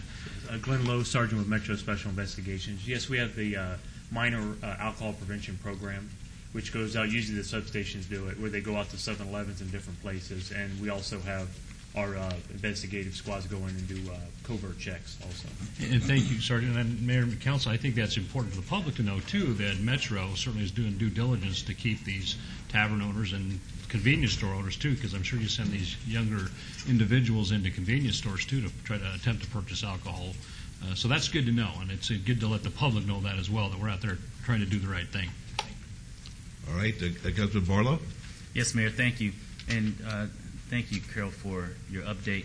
Mr. Lord, when I had a conversation with you a couple of days ago in my office with your representative, we talked about the improvements that you were doing to your building and the operation of your proposed nightclub, but you never spoke to me or shared with me that you had an interest in having under 21 activities. Why didn't you bring that forward? Well, basically because we are not planning to do it. She's what I'm trying to do become this venue, if family-oriented, is going to be held. That's what I was talking to Carol. That's when I will ask for a permission, but not like always on that once a month or anything. We already discussed with Carol and Jim DeFiore, and I mentioned it and they have the intention to let me if the OSB okay with them, but not intend to do it. So when you say you're looking to make your venue family oriented, speak to me in regards to what type of events are you looking at in respect to the family orientation of your facility? I would say like in a month ago, I have these political parties doing it. I have all the guys for the school, actually for the high school, and they were looking for a venue to have the event with all the Democratic parties, and that's what I was thinking. That kind of event that is going to bring people 18 and over to do some kind of event if I can be able to do it. So more or less specialized event, but not a part of your day-to-day activities. No, exactly. But just as a component in the event of a special event to house. That's exactly a right. program. Exactly. And those would not be held without consulting with business license. And also, I was mentioned to Carol that we're going to have a metro and all the security to be a safe event, not only just. Okay. And Carol, as far as his application is concerned, is that spelled out in his application at all in regards to under 21? It is not, but that's why we placed it as a condition. This license you're approving today is only for patrons 21 and over. If he were to, in the future, want to have some type of event, we would have a temporary event application. He would have to spell everything out, give us the security company or the receipt that shows he hired Metro staff, show us how he's going to segregate the under 21 patrons from the alcohol, all of those things we discussed with him, so he completely understands that this license today is only for patrons 21 and over. Okay, so in the event of a special event, do the special event requests come before council, or is that conducted at an administrative level? It would be a temporary event, and the temporary event applications are at our level, and they're a lot more detailed in what they do. The special event that you see that come before council is just for the alcohol, and we usually have a temporary event application that can support that. So we can do the same thing with him. We can bring the alcohol. I mean, he wouldn't have alcohol for anyone under 21. Okay, so how would you separate the alcohol in the event of a family-oriented event where young people are there? How do you anticipate separating the alcohol from those special events? Okay, the venue that we are creating is going to have two different entrances and two different doors to go in and out. It will be separate by barricades with the security and metro being in place. But it's going to be different entrance with a different, totally everything different besides to the bar. We already have the kind of explained to Carol how it can be in the event that they let me. Okay. My concern, Carol, is in the event of a special application, a temporary license that comes forward for your officers to go out and make sure that separation, that barrier is in place so that we don't have young people slipping over into the adult side and having access to the liquor establishment. And we explained that to him as well, and he also made the commitment that anyone 21 would have the bracelets that you can't take off. We've had other mixed venues, not very often, but we always make sure that they follow a whole list of rules because that's our concern too, is underage drinking. Okay. And so, Mr. Lord, do you agree to the conditions that have been set before this council today? Yes, sir. Okay. So, Mayor, with that, I would like to move to follow staff's recommendation for approval subject to all conditions. All right. Let's vote, please. Post. Motion carries. Good luck to you, folks. Thank you. You're welcome. Item 45 is discussion and possible action regarding an alcoholic beverage caterer license for Michael Angelo's Renaissance Catering, doing business as Renaissance Catering at 4465 Wagon Trail Avenue. Mr. DeFiore? Mayor, members of the council, in your backup, your investigative books, you have the Metro Police report for your benefit, and standing next to me is Karen Ross, the attorney for Mr. Napolitano, and we've been in contact with them pretty much 3 or 4 times in the last week. Had a meeting with them a few days ago, discussed what Ms. Ross is proposing as a conditional license. As you can see in your Metro report, there have been some incidents in the past which Mr. Napolitano has openly discussed with Carol and myself, and we have a suggested proposed conditional license for 6 months. Those conditions, if you would like me to read those into the record? I would like that. Okay. Just to explain a little bit to council, this license also requires the applicant to come in and take out permits for each event. So when I talk about a permit, it's something separate than the license that we are talking about today. The first condition is on each alcoholic beverage caterer permit, the licensee must disclose the expected ages of attendees and if he is expected to attend or not attend the event. He explained to us during our meetings that he is the chef for this particular business and that he, on occasion, might appear at the event just to shake hands or introduce himself. But most of the time, he's preparing the food. Condition number 2 is the business services manager or supervisor may approve or deny the permit based upon the disclosures made by the licensee. Condition number 3 is any misrepresentations of information on the permit application verified in advance of the event or upon the inspection at the event will result in suspension of the alcoholic beverage license that we're considering today. If suspended, the licensee will be entitled to a hearing on the suspension by the City Council at the next available City Council meeting. And then condition number 5 is a 6-month review. As it was explained to Mr. Napolitano, this would be the recommendation. These would be the conditions that we would impose. His attorney has been made a copy of these, and I believe she's willing to abide by that. Okay, Mr. Napolitano, are those agreeable with you? Absolutely, yes. As I understand it, you've been in business for a while now, but you have not had alcohol associated with the business. Correct, for the last 10 years.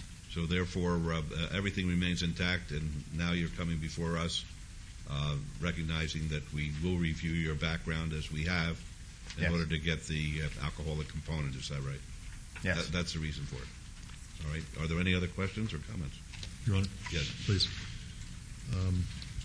Your last brush with the law was about 10 years ago, right? Correct. I mean, I have the backup report here, and it talks about a misdemeanor incident in 2000. That's the last time you've had any problems with the law, yes. Michael? Secondly, Jim, one of the things I'm a little concerned about is his openness and his truthfulness in his answers to questions and his answers to applications and things.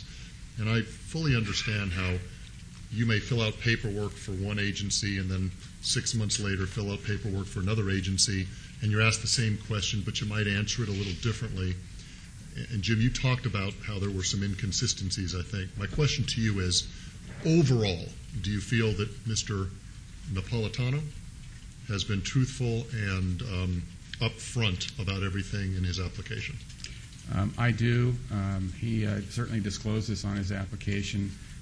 When we had our meeting a few days ago, he was very candid about the offenses. He was very open about his comments. He was not defensive. So I believe he's been forthright with us in our interview process. Okay. I'm a firm believer in giving people, the so-called second chance, and also a firm believer in people paying a price for something they did in the past and not necessarily have them have to continue to pay a price for the rest of their life. So congratulations to you on the last 10 years, if I can put it that way. Thank you. Counsel, did you have anything you'd like to say? Mayor, I would just like to briefly thank the city for all of their work and efforts that they have put forth in the review of Mr. Napolitano's application, as well as the consideration of members of council here today. Thank you. Thank you. Councilman Anthony. Yeah, Jim, just so I'm clear on something. One of the conditions is that Mr. Napolitano cannot be at an event where they're underage. There are people there under 18. Is that correct? That would be at our discretion, and that would be probably a condition that we would impose, that he would not be attending an event there would be underage minors at the event. Is that a condition, or is that something you're going to decide from event to event? Because I think it should be a condition that he's not there. That was something that in the in the conditions that I referenced earlier, that it would be at the discretion of the business services manager or supervisor. An example of that might be there may be a family event that he does for a nonprofit charitable organization, and that family event might be a Christmas party, and the parents bring their children to this event.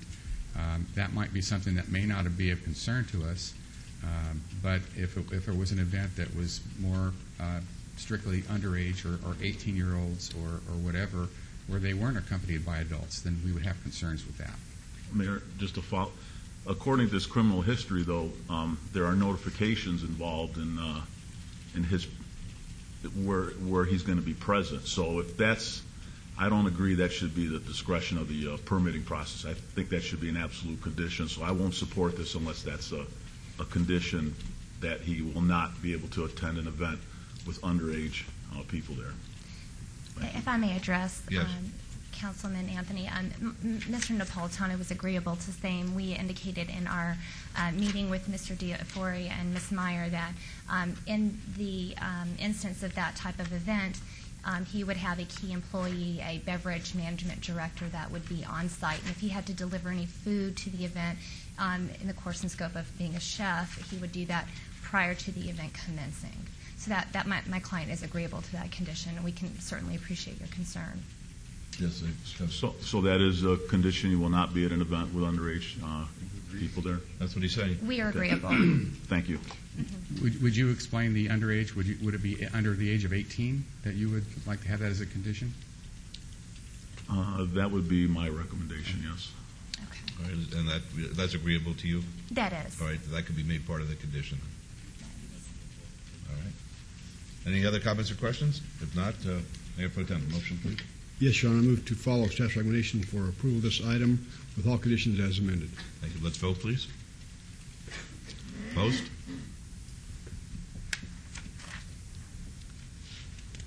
Motion carries. Good luck to you. Thank you. Item 48 is discussion and possible action regarding a temporary martial arts instructions license for Kiki's Kajukembo, LLC at 6595 Smoke Ranch Road, Suite 105, and this is in Ward 5. Mr. DiFiore. Mayor, members of the council, the applicant today has been operating on a administrative temporary license and an extension of the temporary license for about the last 6 months. As you see in your investigative report, there has been some problems criminally with the applicant, and we've met with her and discussed these with her candidly. She's willing to come forward today to discuss that if necessary, as well as our consideration for an extension of the temporary license. She explained to me that she has a full-time job as a loan processor with a mortgage company, and this is something that was a desire of hers to be able to help young children. And I don't want to take words from her mouth, but I believe that we're willing to go forward with some recommendations on a conditional extension of the temporary license. All right, thank you. Ms. Kajukembo? That's correct. Would you like to be heard? Yes. This is the time. Yes. I just want to give a little background. I've been in Kajukembo since I was 4 and a half. I'll be 29, so 25 years. I'm a 5th degree black belt. I'm a little nervous, excuse me. And I have 2 children of my own, so I would like to set a path for them so they won't make the same mistakes I've made in life. Excuse me. And I like to give children somewhere to go after school so they don't have idle time to make mistakes. So I like to give them a place to go, and I try to make it affordable for parents, for economy, for today. And I also come out the pocket to help children with tournaments and so forth, because this is a passion of mine, and I love to teach it. So it's a passion for me. And like I said, I just want to set a path and make it right for my children and other children in the community for self-discipline and self-esteem. Thank you. Thank you. Appreciate that. Any questions of Mr. DiFiore? Yes, Councilor Ross. I just want to know, can you beat up Jim DiFiore if you wanted to? I plead the fifth. Very impressive. No comment. No comment. No. Thank you, Your Honor. Sorry. No problem. Okay, any comments of? Mayor, I'll make a questions? recommendation Yes, please. if you're ready. Okay. Please. The recommendation is going to be report any arrests or citations to business services in writing to business services within 48 hours of the incident, and that we would have a 6-month review at the end of the extension of the temporary license. She currently is on a temporary license until June, and we'd like to extend that temporary license from June until December, so we'll have her back here for review in December. And I assume there were no incidents while she's been on the temporary license? Correct. There have not been. Very good. All right, Councilman Barlow. Yes. Ms. Harder, do you agree with the conditions that have been set before this council? Yes, sir. Okay. With that, Mayor and Council, I would like to move to follow staff's recommendation for approval of this item, subject to all conditions. Very good. Let's vote, please. Post. Motion carries. Good luck to you. Good luck to you. Thank you. You're welcome. Item 50 is R12, 2010, discussion and possible action regarding a resolution designating an area for evaluation to amend the City of Las Vegas's redevelopment plan within Wards 3 and 5, as provided in Nevada Revised Statutes, NRS 279.518, and find that the area for evaluation requires study to determine if a redevelopment project within that area is feasible, and a description of boundaries of that area designated as provided in NRS 279.520. This applies to Wards 3 and 5. Would you like me to read the Ward 1 as well, or would you like to handle them separately? If you'd like, I think it might be helpful maybe to treat them separately. All right, since fine. they're two separate Very resolutions. good. Then we'll just do 50 with Wards 3 and 5.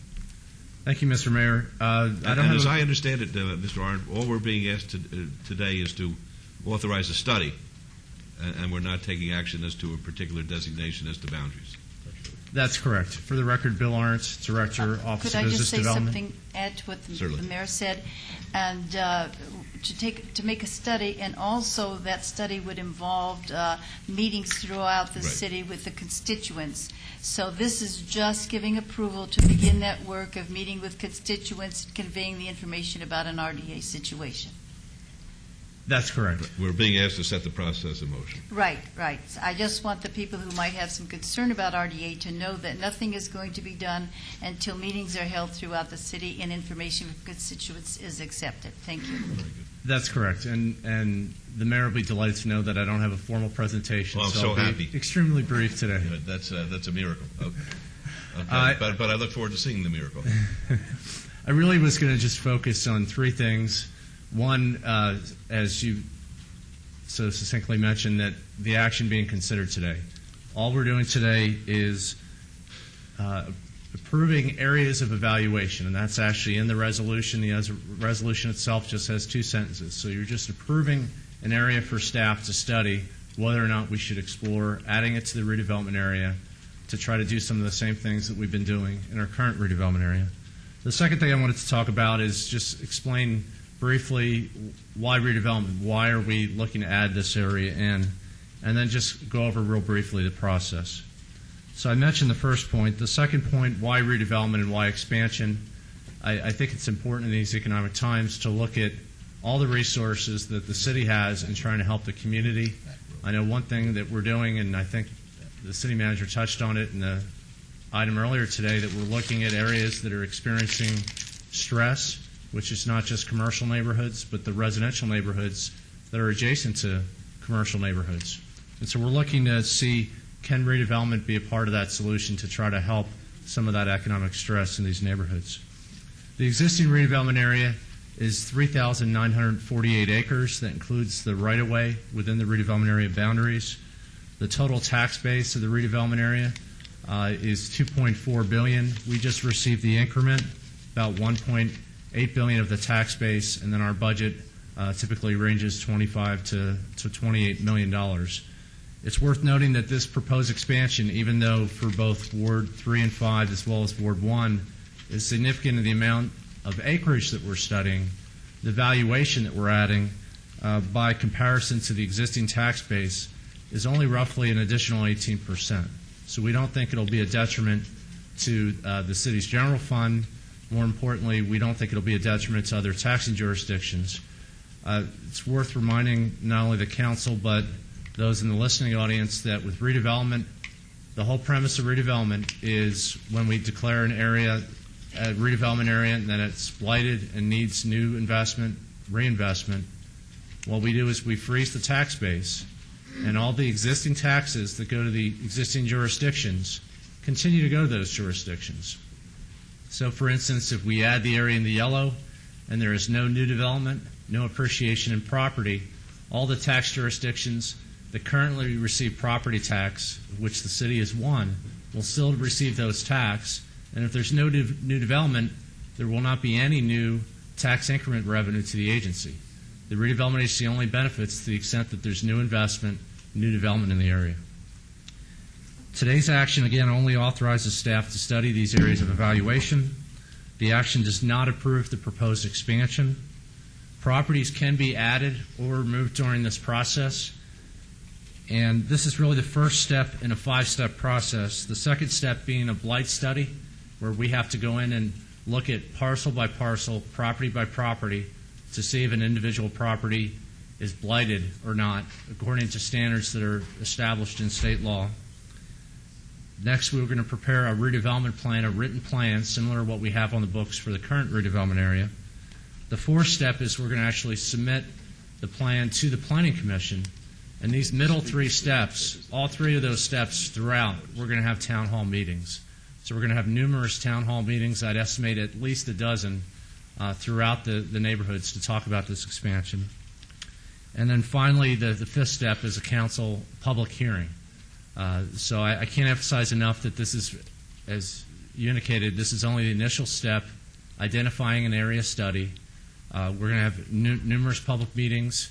I certainly invite anyone who has an interest, even before we get to those public meetings, if a member of the public or an interested property owner has questions about what we're proposing, feel free to come to the Office of Business Development, meet with me or a member of my staff, and we'd be glad to go over what we're proposing to do. With that, I'd open up to any questions. All right. Are there any questions at this time of Mr. Arndt? Yes, Mayor Goodman. All right. Councilor Barlow. Mr. Arndt, thank you for bringing this forward before the council.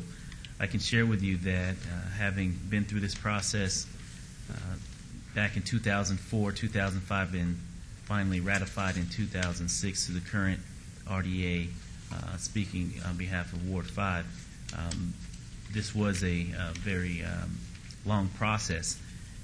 However, a process that I believe gave the community and the constituents of Las Vegas an opportunity to discuss what they would like to see in and out of the proposed expansion of the RDA. I look forward to working with you specifically throughout Ward 5 as far as the proposed expansion RDA areas, because there are some educating that we must continue to do to notify residents the importance of being, for example, within the RDA, being able to spell that out accordingly, so that the community will have an opportunity to see what, in fact, their neighborhoods could look like, what the commercial corridors could look like if, in fact, they were a part of the expansion, a part of the redevelopment agency. In addition to that, I would like to see us do something differently this go-around than what we did last go-around, speaking of 2004, 5, and 6. I would like for us to reach out to the school district representatives as well as state legislators who have just as much concern as it relates to the expansion of the RDA, and making sure that they have a seat at the table, making sure that we continue to bring them along and educate them in the process as well, so that we can cover all bases as far as the importance of what it is we here at the City of Las Vegas are doing in order to redevelop and develop specifically the inner core areas of Wards 5, 3, and 1, and why it's so vitally important for us to do that. And I believe by making sure that we have representatives from those respective areas in the community, I believe that we'll be on the right path to moving forward with an acceptable expansion area in the coming months. And thirdly, when you didn't speak to when, in fact, the proposed ratification coming forward to this council? What will the process, how long will the process take, and when do you foresee, should everything go right in the perfect world, if you will, when do you foresee this concluding? Thank you. The process we estimate will take between 9 and 12 months. It really depends a lot on the feedback we get from the community in these public meetings. If we get a lot of feedback, if there's a lot of interest in adding individual properties, removing additional properties, there's a lot of time-intensive work in terms of preparing maps, showing the impact on the neighborhoods. So I'd say estimate at a minimum 9 months, probably 12 months on the long end. So that public hearing, that council public hearing, the final adoption, at a minimum wouldn't happen for at least 9 months.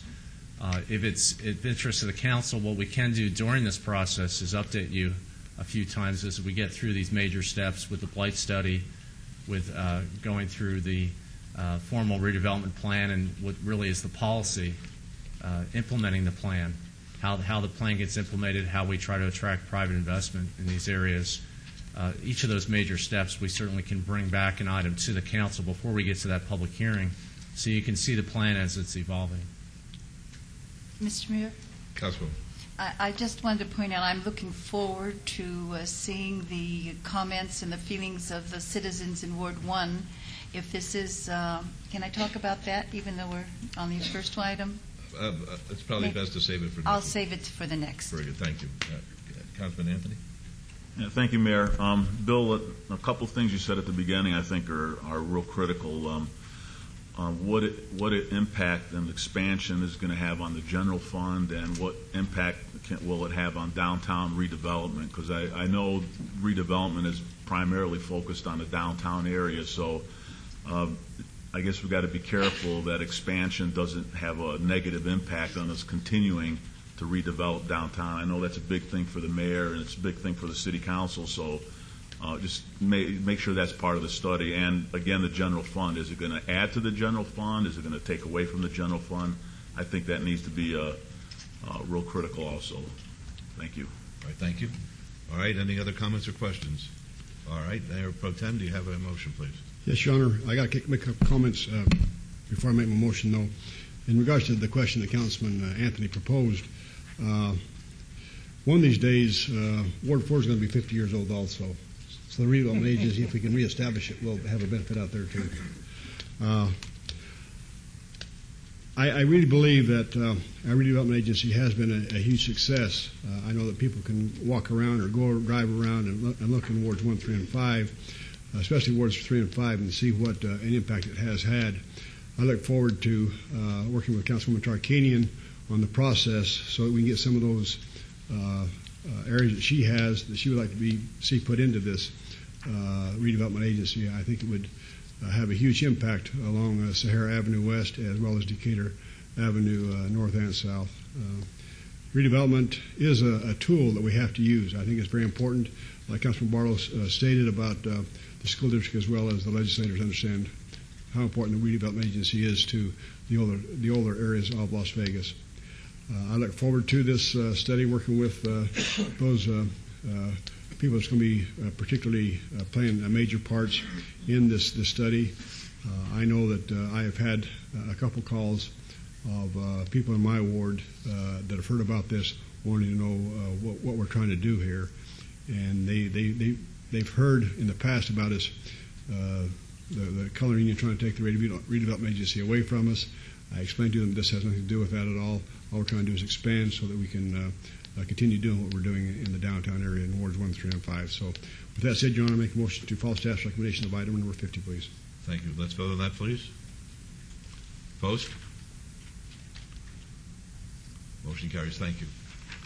All right, before we go on to 51, I'd like to say, because I think it's very important, that the comments of the council members on item number 50 are really critical in several respects. Number one, that redevelopment has been a very successful area of the city's progress, and that we pride ourselves in much of what has taken place as a result of the redevelopment agency. Just think, as what the Brownsville looked like before we had the World Market Center and the Discount Mall, and the Rouville Brain Institute with the Cleveland Clinic, and the Performing Arts Center, which is phenomenal, coming out of the ground right now, and the Mulaski Building, and all those things that have taken place over there. It's really extraordinary, and it's important in regard to what Councilman Barlow stated earlier today, that if we're going to be a world-class city, we have to have world-class projects like these, and it's only as a result of having the redevelopment agency and utilizing it in the fashion that we've done are we able to attain that. And I think that's an important message, once again, that has to be carried up to the legislature, because any movement to take away from the redevelopment will adversely and sorely affect what we're trying to create for future generations. So I just wanted to make sure that we preserve the comments of the council members so those can be shared with our legislative representatives. All right, item 51 is R13-2010, discussion and possible action regarding a resolution designating an area for evaluation as the first step in creating a new redevelopment area and City of Las Vegas redevelopment plan within Ward 1 as provided in Nevada Revised Statutes NRS 279.518, and that the area for evaluation requires study to determine if a redevelopment project within the area is feasible, and a description of the boundaries of the area designated as provided in NRS 279.520, and this pertains to Ward 1. Mr. Arndt. Thank you. This item before you also is similar to the last one. The reason why I asked for it to be called separately is that we're proposing to do something a little bit different than what we had done with the prior expansions to our current redevelopment plan and our current redevelopment area. On the prior item, the staff was proposing to add additional acreage into the existing redevelopment plan, which would sunset on 2031. Because of the significance of the amount of acreage in Ward 1 that we wanted to study as an area of evaluation, and because of some of the commercial decline, in particular on the corridor of Sahara Avenue and Charleston Boulevard, we're proposing to study a significant amount of acreage, over 1,600 parcels and approximately 874 acres, which is what is identified in the yellow. The dark line, bold line, which doesn't show up as green, but it's more in black in the overhead, that is the Ward 1 boundary. The cross-hatched area in red is the existing redevelopment area boundary. So you can see the existing redevelopment area, 3,900 acres, to the proposed area of an additional 874 acres. We're going to follow the same process, do the same steps for this expansion as the prior expansion. The significance of doing a separate redevelopment plan and redevelopment project area for this area is that we can establish a 30-year time horizon for this area. So if it's adopted in early 2011, the sunset date could go out as far as 2041. That's important for a number of reasons. One is, as neighborhoods change, development is dynamic. Neighborhoods experience decline over a long time horizon, and that's one of the reasons why the statute allows us to go out to 30 years. Having that 30 years will give us an opportunity to invest more back into that neighborhood. We'll have additional bonding authority, and it really is more of a long-term tool looking at this area, trying to attract new investment, new private investment, and then reinvesting those redevelopment dollars to improve infrastructure and to attract private investment. Again, this is the first step in the process. This is only identifying areas of evaluation. I realize the map at this scale, it's difficult for the public and constituents of Ward 1 to see exactly which properties we're proposing to be in, which properties we're not considering. We will make available maps at a much narrower area, so you can see actual street corners, actual property lines, building footprints. That's underway with our GIS department. It is quite a bit of work, and we're doing that in preparation for those public meetings, as I mentioned on the prior item. With that, staff recommends approval, and I'd be glad to answer any questions. Thank you. Are there any questions of Mr. Arndt? All right, Councilwoman Tarkanian.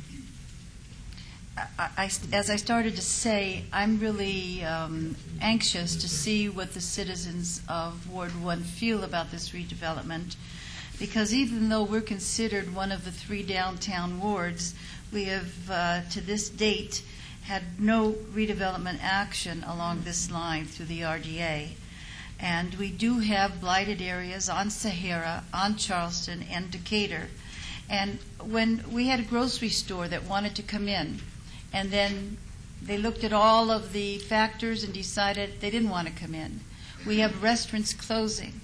And our citizens at some of our meetings have told us, well, we don't want pawn shops, we don't want massage parlors, we want restaurants, we want grocery stores, but they don't want to come in with the way it is now. If we can utilize the redevelopment authority to help with tax incentives, to help with getting their businesses started or their businesses improved, I believe that we can turn around our situation on those corridors. So I'm very interested in this. I'm excited that this might offer an opportunity that we haven't had, and if we handle it appropriately, it could be beneficial. So I'm really looking forward to have citizen input, and I would move to approve. All right, there's the motion. Let's vote, please. Post. Motion carries. Thank you for the report. Okay, item 52 is the Animal Advisory Committee. Mark A. Dolganov's term expires March 20, 2010.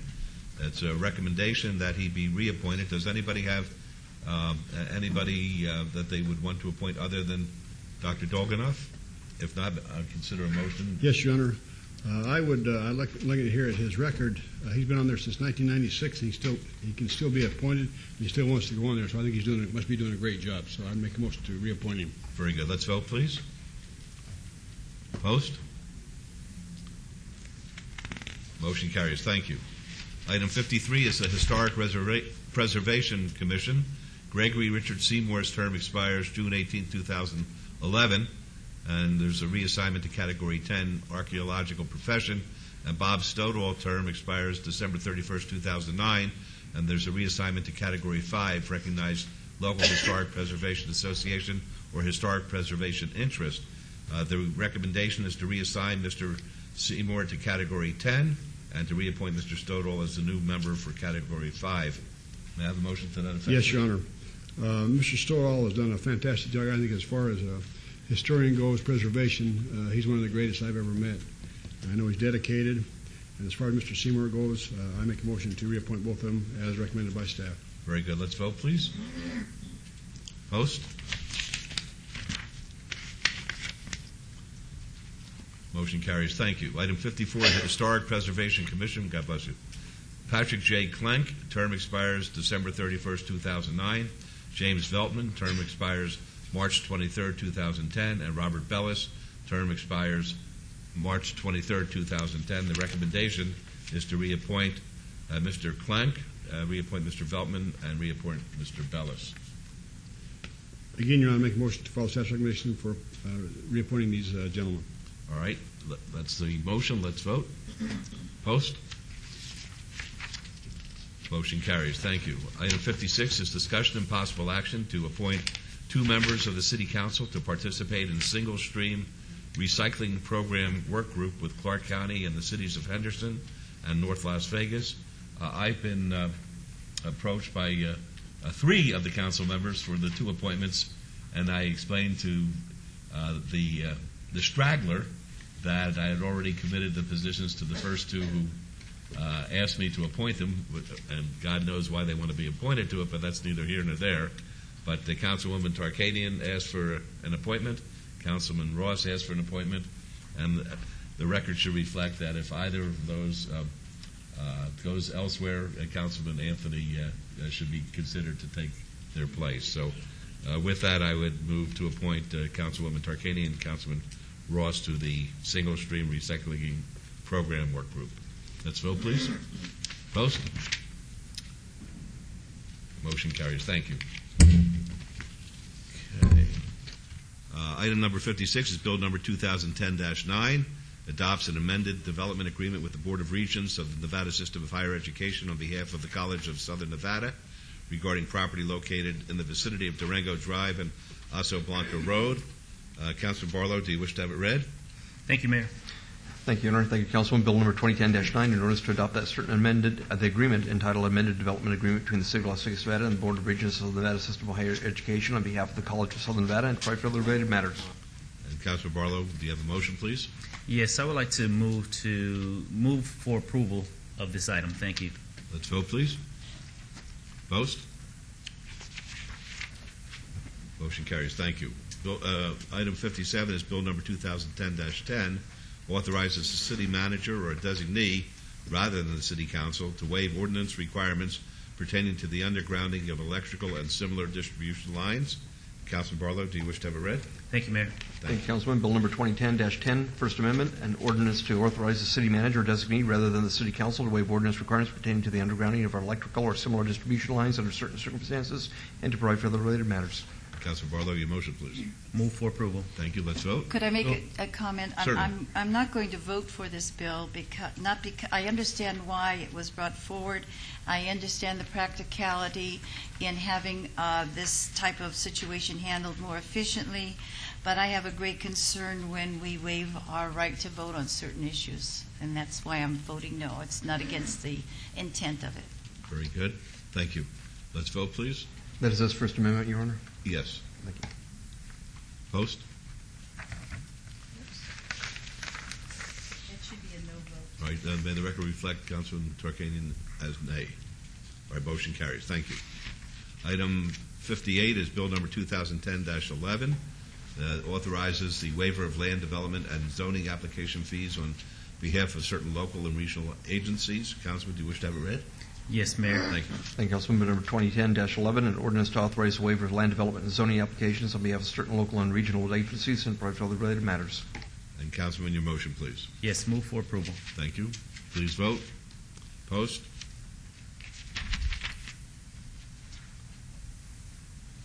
Motion carries. Thank you. Item 59 is Bill number 2010-12. This updates the city's zoning regulations pertaining to transit passenger facilities. Councilman Barlow, do you wish to have it read? Yes. Good. Thank you, Councilman. Bill number 2010-12, an ordinance to update the city's zoning regulations pertaining to the transit passenger facilities and providing for other related matters. And Councilman Barlow, your motion, please. Yes, move for approval. Thank you. Let's vote, please. Post. Motion carries. Thank you. Yes. He voted to go against me here a few minutes ago, so I just replaying the debt. It's a yes vote. All right. There are no new bills, so we're going to move on to item number 60. Item number 60 is a closed session upon duly carried motion. May I have a motion to go into closed session, please, in accordance with NRS 288.220 to discuss labor issues? So moved, Your Honor. All right, let's vote on that, please. Post.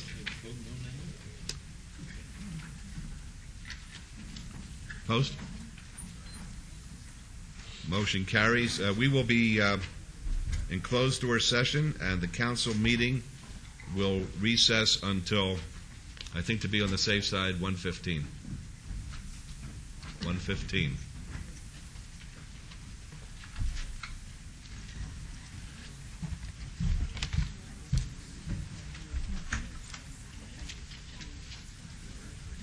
Ladies, what do you need?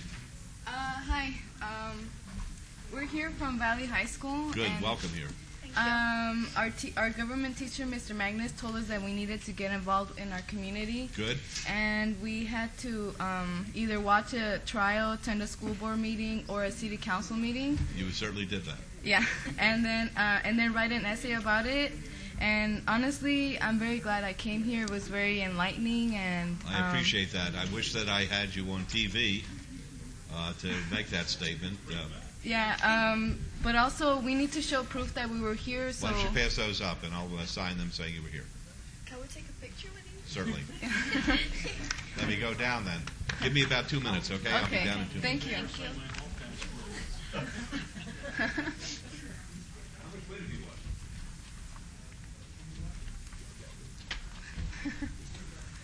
He's gonna sign it.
me. Mistake. Reset no, but then he never say yes. That's irrelevant.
I think we're okay.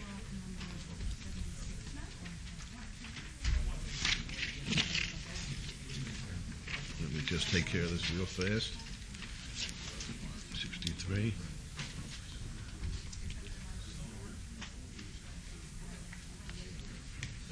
Three.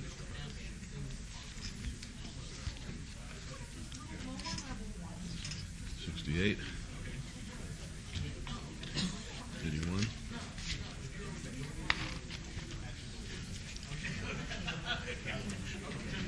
82.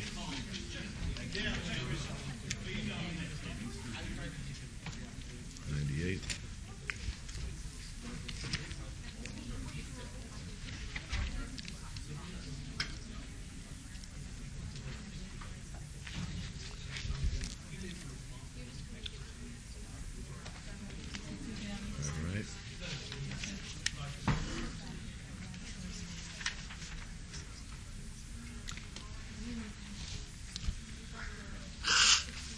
Pardon me? I'm going to open item 60, yes.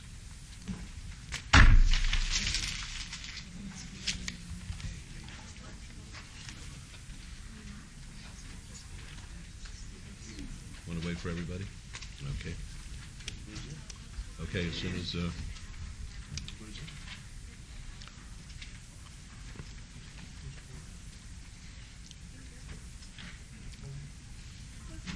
We all set? We all set? Your list of what? Holding on one motion. You better give it to me again, please. 75, 76. We're going to pull those, right? Yeah, one motion, one vote. Okay. You got it, Wells. Okay. Good afternoon, ladies and gentlemen. Welcome to the afternoon session of the City Council. At this time, I would ask the clerk to open item number 60.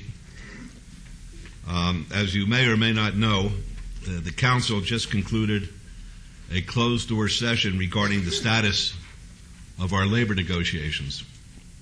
I know that some of our labor leaders have been working diligently with the City to reach some accord. We appreciate those efforts and we hope that they continue. However, faced with the ongoing revenue shortfall, on November 20th, 2009, the City Manager requested that all labor groups consent to a plan that agreed to forego wage and compensation increases and further reduce compensation by 8% across the board. The Manager has developed an alternate budget plan to balance our budget for the upcoming budget year. That if these requests of each of our employee groups are not granted, the budget includes significant reductions and layoffs of approximately 171 employees. I believe it's the sense of the Council that we continue to direct management to continue with the 8% plan request. This is an ongoing effort to preserve our services to our city and to protect the jobs of the 171 employees. If anybody with any of our collective bargaining units or any of our employees wants a copy of those remarks, we'll make them available. All right, item 61. Any items from the afternoon session that the council, staff, and or the applicant wish to be stricken or held in abeyance to a future meeting may be brought forward and acted upon at this time. Mayor Pro Tem. Thank you, Your Honor. We have item number 62. It was an abeyance item, public hearing to consider the report of expenses to recover costs for nuisance abatement regarding dangerous buildings located at 121 Valley Ho Avenue. Staff has received that money, so they need to have that item stricken. Which one was that again? 62. Okay, thank you. Item 63 is a public hearing for nuisance abatement at 1936 Costa Vista Drive. Staff asks that to be stricken. Item 68 is a public hearing for nuisance abatement at 9136 Black Elk Avenue. Staff wants that to be stricken. Item 81 is a special use permit 34016. Applicant Clear Wireless LLC, owner LXT4 LLC. Appeal from denial by the Planning Commission for an 80-foot wireless communication facility 560 feet north of Meadow Lane and 530 feet east of Decatur Boulevard has been withdrawn without prejudice. Item 82 is a special use permit 36142. Applicant, Verizon Wireless owner, Aries Holdings, LLC. An appeal from denial by the Planning Commission for a 70-foot tall wireless communication facility at 8430 West Lake Mead Boulevard. We would like to be held in advance until our 8/18/2010 meeting. Whew, that's a long time. Item number 98 is a variance 36952. Applicant owner Tim Pangborn to allow 3 existing metal accessory structures at 2105 South Tenaya Way has also been withdrawn without prejudice. Council members, are there any other items at this time that we need to bring forward at this time? Hearing none, Your Honor, make a motion to bring all these items forward and take the appropriate action, please. Thank you. Let's vote on that, please. Post.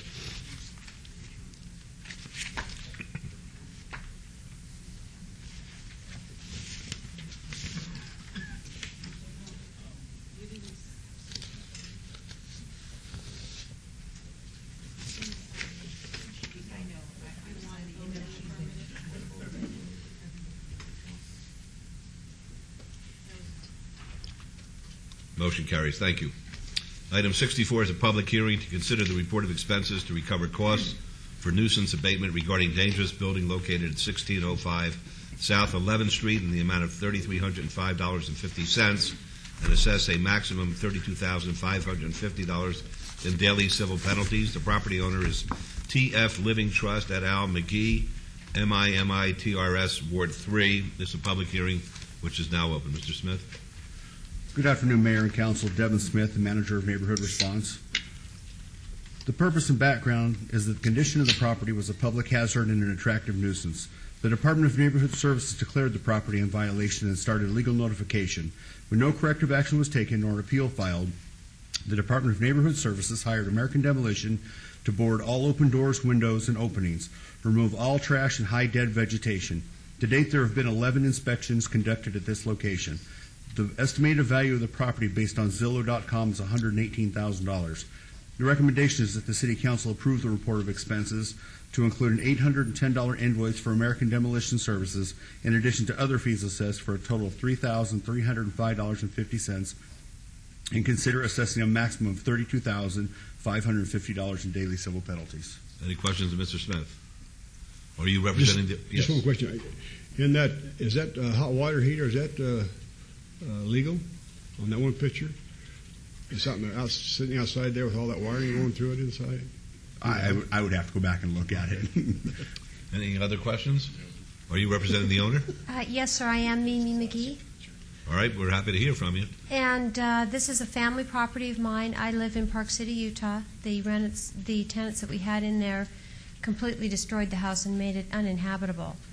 I've been in Canada for the last year and a half, so haven't received the notices. However, I do own a construction company here in Las Vegas. We've been licensed for approximately 18 years. I have sent my people over there to board it up 6 different times, and the boards keep getting pulled down, and the city has sent people by and boarded up and with the same results. Of course, with our recent economy, my construction company hasn't worked for the last year and a half. I am getting my insurance, my tax insurance refund check, and do plan to have the property demolished and cleared out. We already have someone signed up to do that and anticipate having that done come the 1st of April. All right, very good. Any questions of Ms. McGee? Pardon? Is your name Ms. McGee? Is that Yes. it? Yes. Any questions of Ms. McGee? You'll put on record then that you will have it tore down by April the 1st? Yes, sir. Right. It's a public hearing if anyone would like to be heard. All right, seeing none, we'll close the public hearing. Thank you, Your Honor. We still have to receive the nuisance abatement cost of $3,305.50. Is there any possible way that I could put that on? No, ma'am. We're in a dire straits also. We laid the money out. We spent this money. Okay. And so we need to get that money back. Okay. I can make arrangements if I can have just a bit of time. I'm waiting again for my Okay, I'll give you till April 1st to have the building tore down, as well as paying the $3,305.50. That way I'll forego the civil penalties of $32,550. I'm sorry, again, I will about the... forego the $32,550 of civil penalties. Okay, thank you much, sir. Okay, by April the 1st. And that's the motion. Let's vote on that, please. Thank you, ma'am, for coming down. Opposed? Good luck to you. Mayor Goodman, may I? Yes. Just as a question of process, this lady said that she lives out of state, and we had sent out about 11, well, we had 11 inspections, and we sent out a number of notices. What can we do to try and make sure that these absentee owners get the notices? Because if you had received notice that the city was taking action months and months and months ago, you probably would have done something earlier. Well, So we're probably, and this is not so much a question to you as it is to our staff, we're probably going to be running into more and more of these as we go on, so we should try and get ahead of the game. What can we do to make sure we use our best efforts to contact the actual homeowners? Your Honor, if I may, when we contacted, this property is owned by several individuals. These cards were accepted by one of the partners in the trust and signed for two of them, and we have 4 or 5 different communications between my staff and the other owner, as well as Metro contacted them about this problem. So in looking at this, I think it's a communication failure between the owners of the property and not our staff in the way that we do business. And Mayor Goodman, if you please, and I understand what you're saying, and I agree, it's not any fault on our part. Now that you've explained that, some of the responsibility goes to the owners themselves. Okay, thank you. All right. There's been a motion. Did we vote on it? Yes. Okay, motion carried. Very good. Good luck, man. 65 is a public hearing to consider the report of expenses to recover costs for abatement of nuisance located at 1408 Lucille Street in the amount of $3,085.90 and assess a maximum of $49,050 in daily civil penalties. The property owner is Clara M. Douglas. This is in Ward 3. It's a public hearing, which I now declare open. Mr. Smith. Again, Mayor and Council, the purpose and background of this the condition of this property was a public hazard and an attractive nuisance. The Department of Neighborhood Services declared the property in violation and started legal notification. When no corrective action was taken nor an appeal filed, the Department of Neighborhood Services hired American Demolition to remove all the trash and debris, remove all high and dead vegetation on all yards and any area bordering the property, paint over graffiti anywhere on the property, secured and board any unsecured windows, doors, openings to City of Las Vegas specifications, any boarded and doored windows reboarded to specifications, repair wrought iron perimeter fence, repair as needed to secure side gates, prune palm and other vegetation blocking public sidewalk, post no trespassing, remove beehive from property, board up extra window. To date, there have been 7 inspections conducted at this location. The value of the property based on Zillow.com is approximately $40,000. The recommendation is that the City Council approve the report of expenses to include a $1,226 invoice for American Demolition Services, in addition to other fees assessed for a total of $3,085.90, and consider assessing a maximum of $49,050 in daily civil penalties. And just to put on the record, Your Honor, this is a property that has a caretaker. The lady that owns it is in a facility, and she is unable to take care of this property herself. They were in contact with our department the whole time, understood that this needed to be done, but did not have the resources to do it, agreed to let the city go in and do the necessary work that needed to be done on the property, and that we hired the contractor.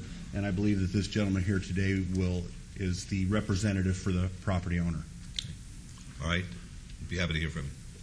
Yes, she's my grandmother, Claire All Douglas. right, please state your name for the record. I'm sorry, John Hill. Yes, sir. It's my grandmother. She is in an Alzheimer's home. She has been for a couple of years. I've been guardian for her for 2.5 years now. And I spoke to Stephanie. She was the inspector, number 17, I believe, that was taking care of everything. She told me the option to go ahead and have the cleanup done, and then the assessment would go against like a lien on the house when the house is sold. I have been working on being a guardian. I have to get court permission to sell the house, and I finally found a buyer in last November.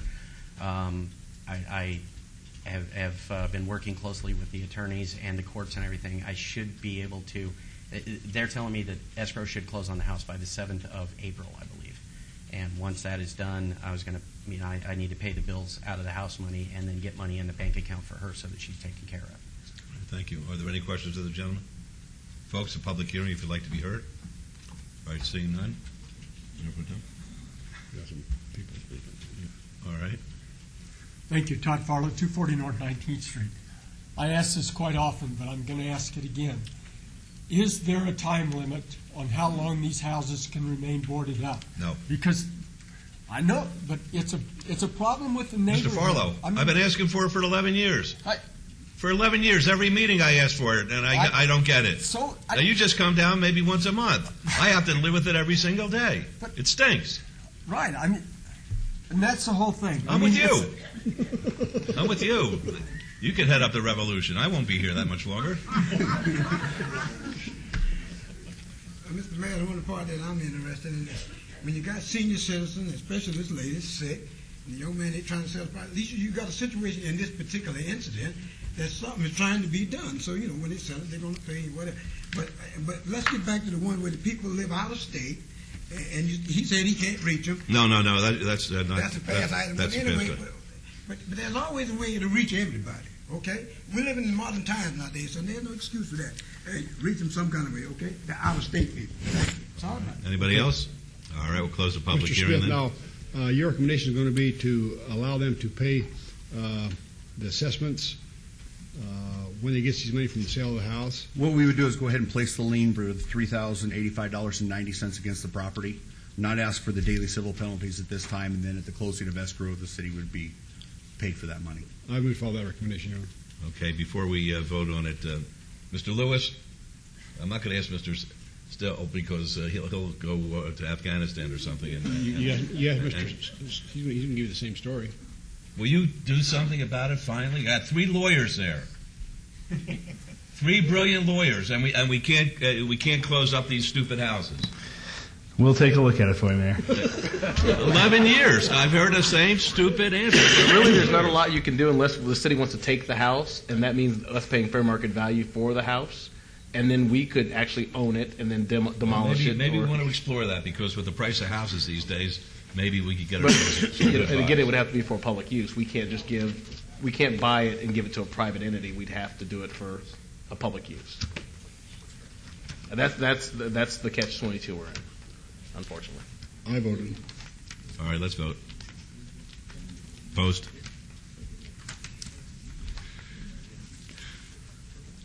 Motion carries. Thank you. Thank you very much for coming down, young man. Good luck to your grandmother as well. Thank you. All right.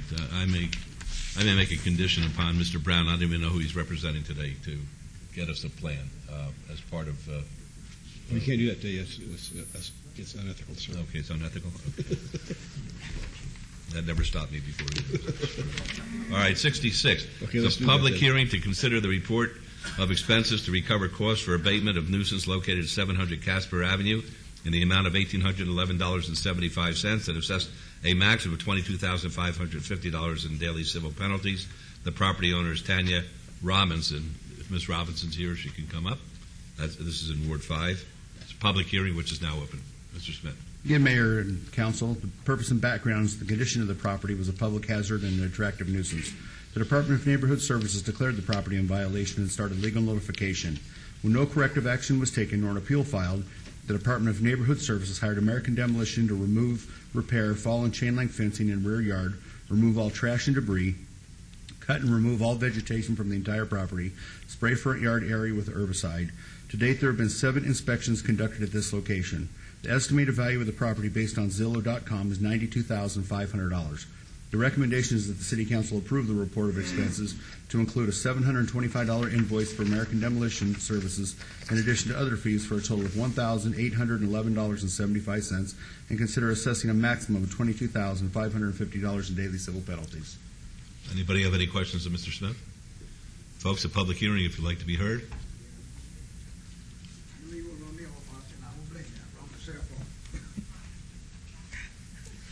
But this sounds like another one of the people that didn't show up, okay? And so, if they're living or short of being dead, they ought to be able to reach some kind of way. And if not, just lean all over the place. It takes too long to get your money. I'm sorry about that. But see, can you find them, okay? They got to be alive or close to whatever. Some of these things, the people dig a little deep and find them. Thank you. Anybody else like to be heard? All right, we'll close the public hearing then. This is Councilman Barlow. Yes, Mayor, thank you. Devin, have you made contact at all with the owner of the parcel? We actually have, and this is kind of a unique situation. You have or have not? We have. Okay. We sent many certified letters. As a matter of fact, I have 5 here that we sent that were sent back unclaimed. We actually talked to the individual, Tanya Robertson, who is the owner per the assessor's records, who states that she does not own this property and never has. I don't have any answer for you other than that.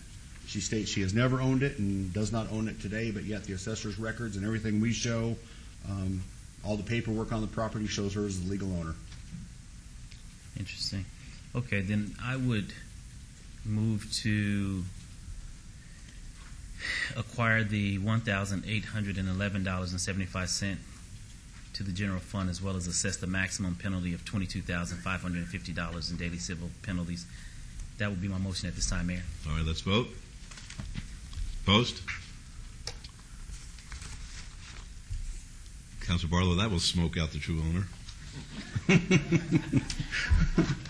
All right, 67 is a public hearing to consider the report of expenses to recover costs for nuisance abatement located at 614 North 10th Street in the amount of $2,868.50 and assess a maximum of $40,050 in daily civil penalties. The property owner is Delarisa Marie Renkowitz, and this is in Ward 5. It's a public hearing which is now open.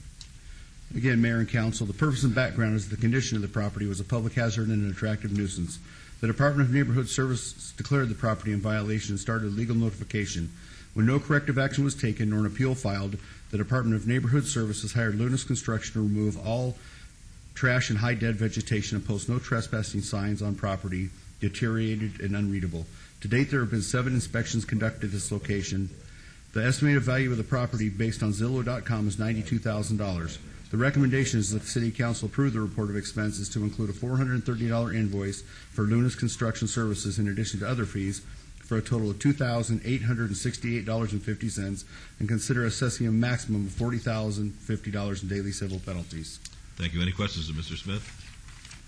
Is anybody representing the property owner here? Okay. It's a public hearing if anybody would like to be heard. Real swift again. This is in whose ward? It's in Ward 5. Ward 5? Oh. Well, I take that back then. That's pretty. His ward is hurting like it, as it is. I thought it was Ward 6, so I'm sorry. I have to apologize on that one. Sorry. My name is Don DeHart, Clark County resident. Yesterday I was at the Clark County meeting over the same issue, and I brought it to their attention. At least I see it, and I don't know why anybody else sees it. You're asking these questions with the lawyers. What's the problem? It's because maybe the bank owns it and you don't notify the bank. And 90% of them, the people have walked out of that house 6 months ago. Of course they're not going to answer the certified mails. So I know for a fact of a couple cases like that. In fact, I know one case where the man even told the code enforcement that he's lost the house to the bank. And they still went ahead and demolished the building. It's like $50,000, $60,000 on the lien.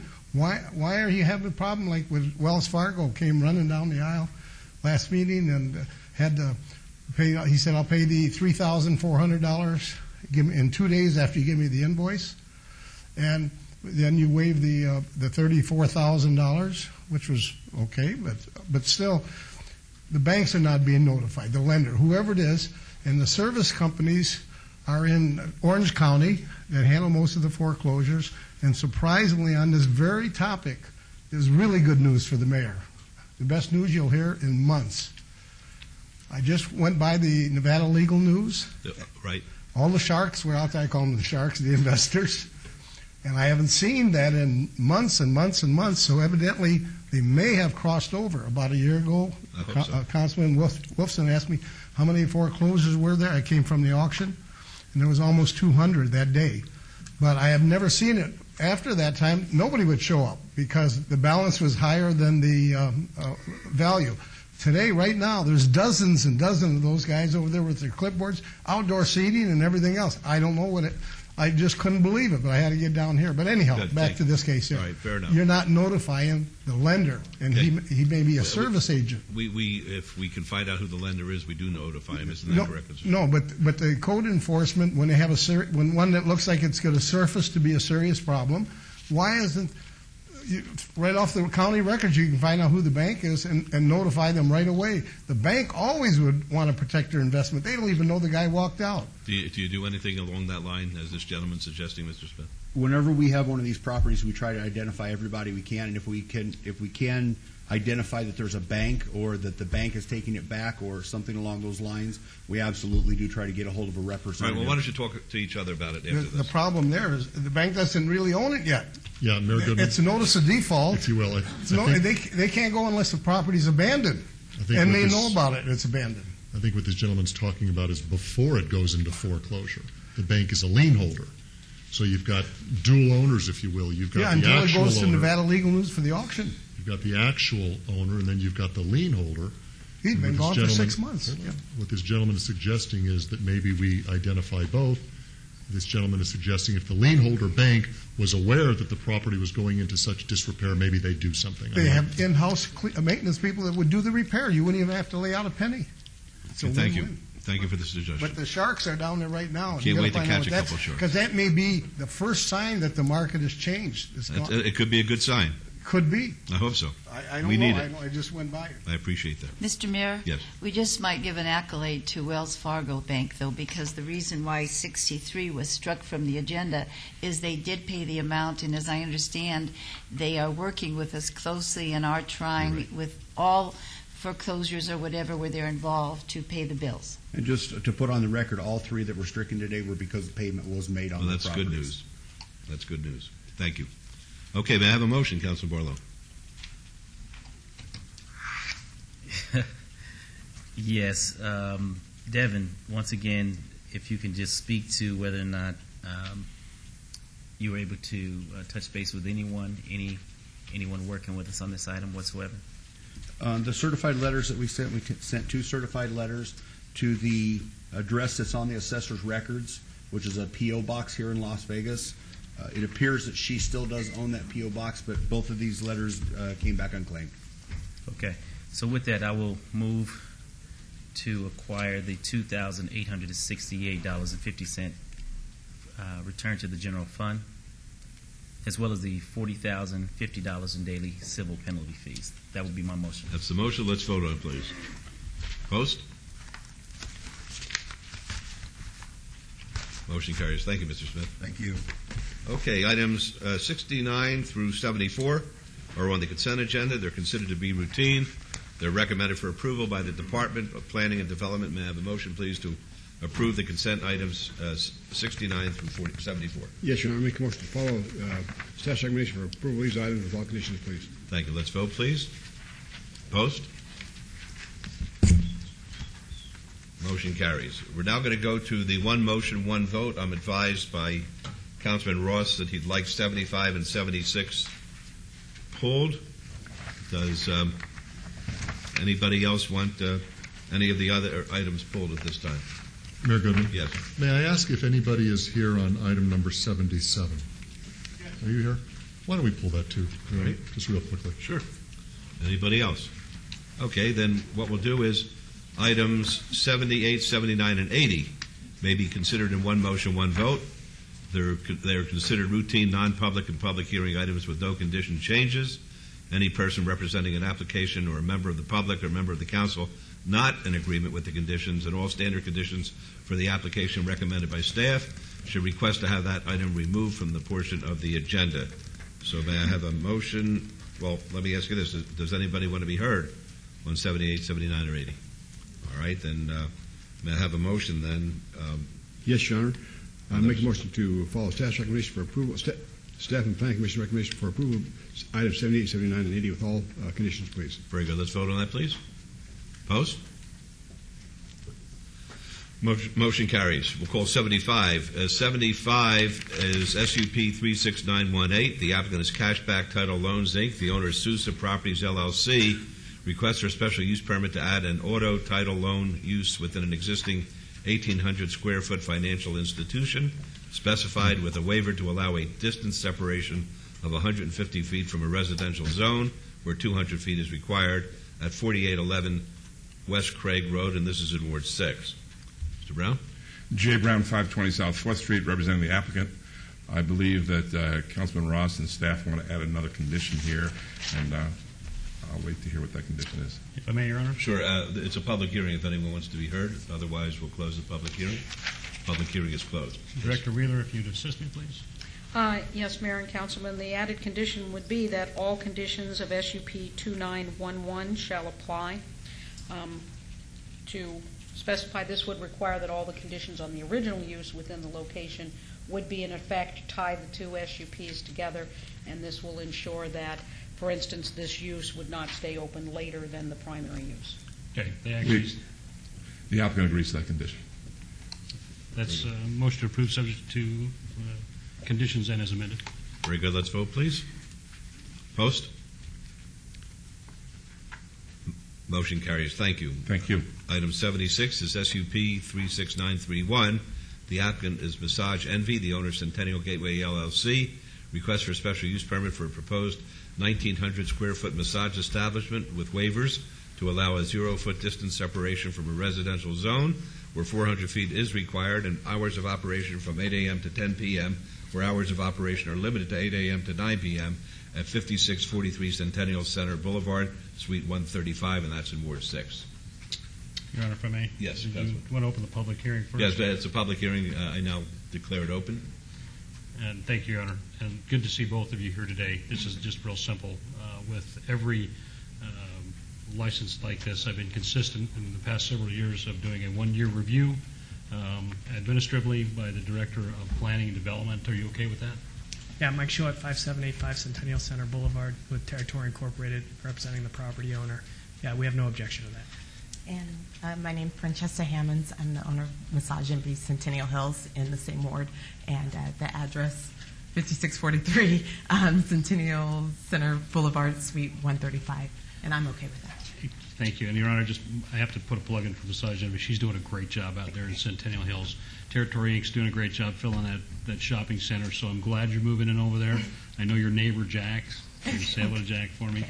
So with that, Your Honor, move for approval, subject to conditions as amended. If I may, the condition would read, there shall be an administrative review 1 year after issuance of business license for the proposed use. And you both agree to that, of course. Mayor Goodman? Yes, Councilman Barlow. Just as I did at the last time this item came before us as far as Massage Envy is concerned, I do want to disclose that I do have a membership with Massage Envy. However, it will not impede my ability to partake in this vote. Thank you. How much are those memberships? Our memberships are $59 a month, and that includes a 1-hour massage each month.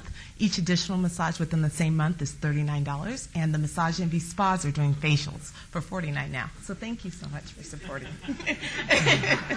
You're a good straight man, Councilman. That's good. All right, there's been a motion. Let's vote, please. Post. Motion carries. Thank you. Good luck to you. Thank you. Okay, and now we get to 77, which is SUP 36940. The applicant is that Bodiga? Bodiga Nora, LLC. The owner is Rampart Commons, LLC. Request for a special use permit for a proposed 1,700 square foot package liquor off-sale establishment at 1037 South Rampart Boulevard in Ward 2. J. Brown, 520 South 4th Street. I guess no good deed goes unpunished. I got a call about noon today from Mr. Morrow, who is the owner, and said, Jay, it was on one motion, one vote. Would you monitor this for me? So I was here anyway, so I am. So if there is a real problem on this, I suggest maybe we continue it for 2 weeks, although I would hope that's not necessary. This applicant, I don't know what the problem is, but this applicant has got a sterling reputation from Nora's on Flamingo to here. I live in the neighborhood. It's just a tremendous asset. But apparently this gentleman has a problem, so we'll listen to it. Well, it's the last time you've had a massage, Mr. Brown.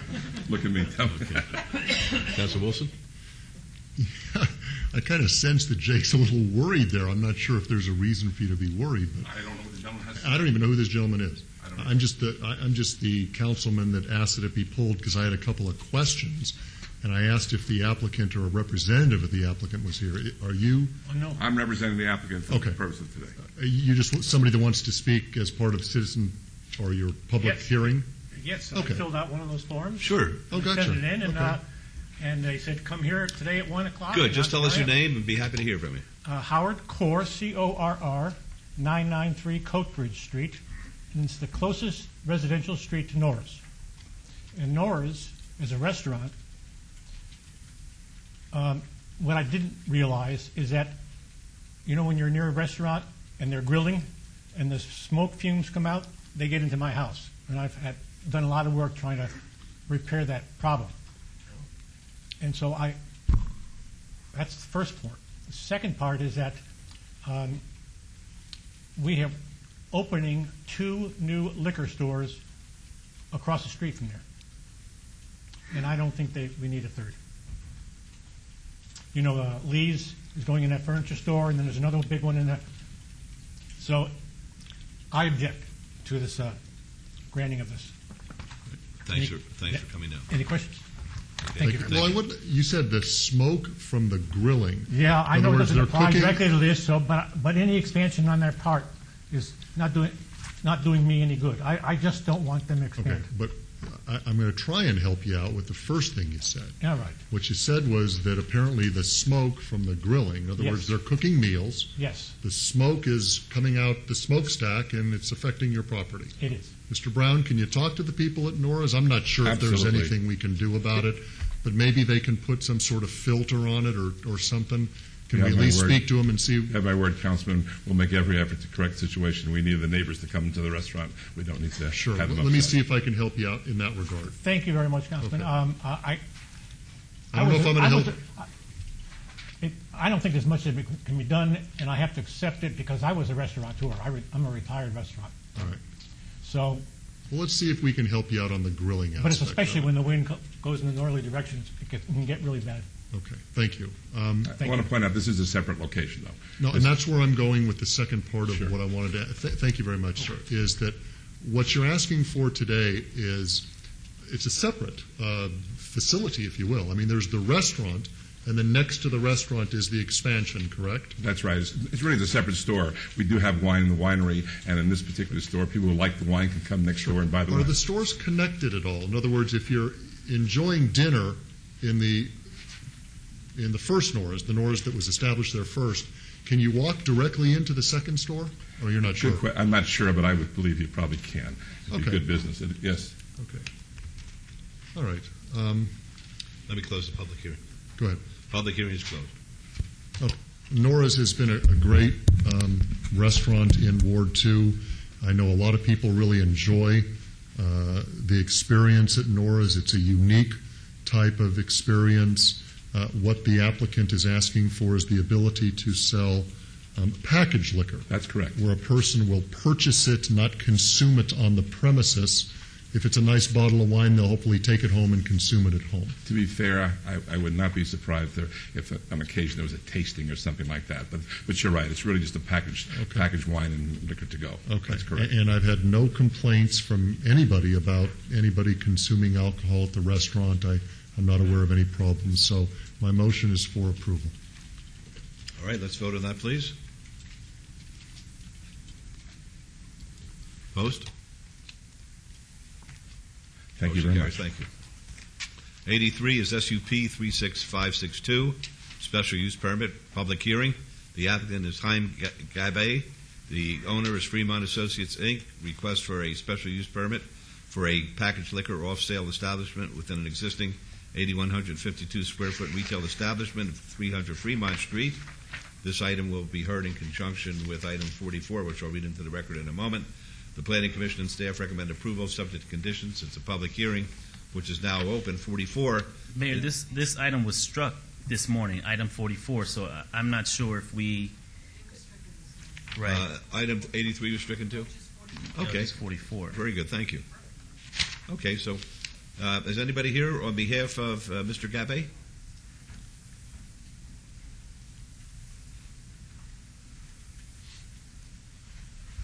Please identify yourself for the record.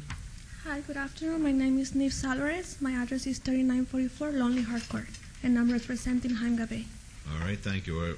Did you want to say anything to us before we go No, further? I'm just here to hear if any if we need to complete any other stuff for us to obtain the packaged liquor. I'm glad here to hear anything. Okay. Are there any questions of the young lady? All right, folks, a public hearing. Would anyone like to be heard? Seeing none, we'll close the public hearing then. Councilman Barlow. Yes, Mayor, I do have concerns in regards to this item. In versus moving for denial, I would actually like to hold this item off so I'll have an opportunity to speak to the representatives of this item so that I may share my concerns and make a determination at that point what direction we'll move in at a future date. So Right. at this moment, I would like to move for abeyance. How much time do you need? 2 weeks. All right, we'll obey it to the next meeting, which is March 17th. In the meantime, if you have Mr. Gaby or yourself, contact Councilman Barlow to set up an If you just appointment. stand by, I'll send out one of my representatives to give you my contact information so that we can be in contact with you. So Very I can good. speak with yourself or either the representative, Mr. Givey. Okay, that's fine, no problem. Thank All right, you. Let's vote on the motion to obey. Opposed? Motion carries. Thank Thank you. you. Thank you. Items 84 and 85. 84 is ZON 36347, request for rezoning from R1 single-family residential to PR professional office and parking. 85 is SDR 36345, request for a site development plan review for a proposed 1,966 square foot addition to an existing 1,296 square foot office, medical with waivers of perimeter landscape buffer standards to allow buffer widths of 0 feet along the north perimeter where 6 feet is required, 0 feet along the south and east perimeters where 8 feet is required, 6 feet along the west perimeter where 15 feet is required, and 0 feet between the sidewalk and back of the curb where 5 feet is required, adjacent to arterial streets. The applicant owner is Justo Satare. The project is located at 216 and 220 Northland Boulevard. The Planning Commission and staff recommend approval for both items. These items are in Ward 3. They're public hearings, which I now declare open. Gentlemen. Good afternoon. My name is David Rodriguez, 2441 Old Forge Lane, Las Vegas, Nevada. This is on 20, to get a little history on the property here. This is Dr. Gusto right here, Dr. Satterday right here. He has a clinic that's on is that 220, and then what he did is he purchased the property to the south of him, and what he wants to do is combine the two properties to have one medical clinic there. And we've gone with he's got the cross-access agreement for the neighbors, so we could have we're trying to do a rotating drive for it's a one-way around with a 30-degree angle parking. And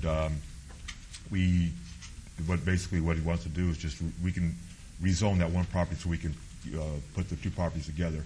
He does have a civil engineer working on a diversion map right now to eliminate the property line if everything goes well. I'm going to turn it over to Mr. Satterley, Dr. Satterley, if you have any questions with him. Very good. Thank you. Okay. Yes, sir.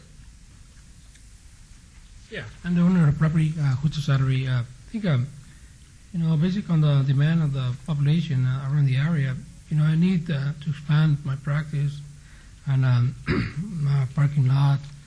So basically, that's my need. All right. Are there any questions of the gentleman? All right, folks, a public hearing, if somebody would like to be heard. Yes, thank you. Todd Farlow, 240 North 19th Street. By the way, the elevations are not projected, but he has beautiful elevations. Councilman Reese, this is my problem. This area really needs to be rezoned and brought up to the future 2020 master plan. Just exactly what he's got proposed. I understand that. But to show you my concern, I want to take you across the street to the property that used to be the old veterinary clinic, and it's now a tire shop. They came in last year and they asked for, I think it was a special use permit or a variance, whatever. And in granting that, we told that they agreed to clean up the property. They were going to put up some new siding on the thing. They were going to get rid of the old tires sitting around there, and they were going to close, or they were going to shut the gates to the trash and close it. But My question is there a performance bond or something that the city can put in to see that this takes place? Because like they promised, they did all these promises across the street. They got the SUP or the variance, whatever it was. We got nothing. And this is a beautiful, beautiful thing. But how can we be assured that this is what we're going to get? We're not scheduled to be able to talk about that today. I know. But I know. I was down by that tire shop last Sunday afternoon. And that's my concern. How do we make sure that he says he's going to build, which is a beautiful thing. How do we know that that is what we're going to get in the end? Thank you very much. Thank you. Anybody else like to be heard? All right, we'll close the public hearing then. I'd move to follow staff's recommendation as well as Plan Commission recommendation for approval of this item with all conditions. All right, thank you. Let's vote on that, please. Opposed? Motion carries, and on 85 as well? I make the same motion, Your Honor. Thank you. Let's vote, please.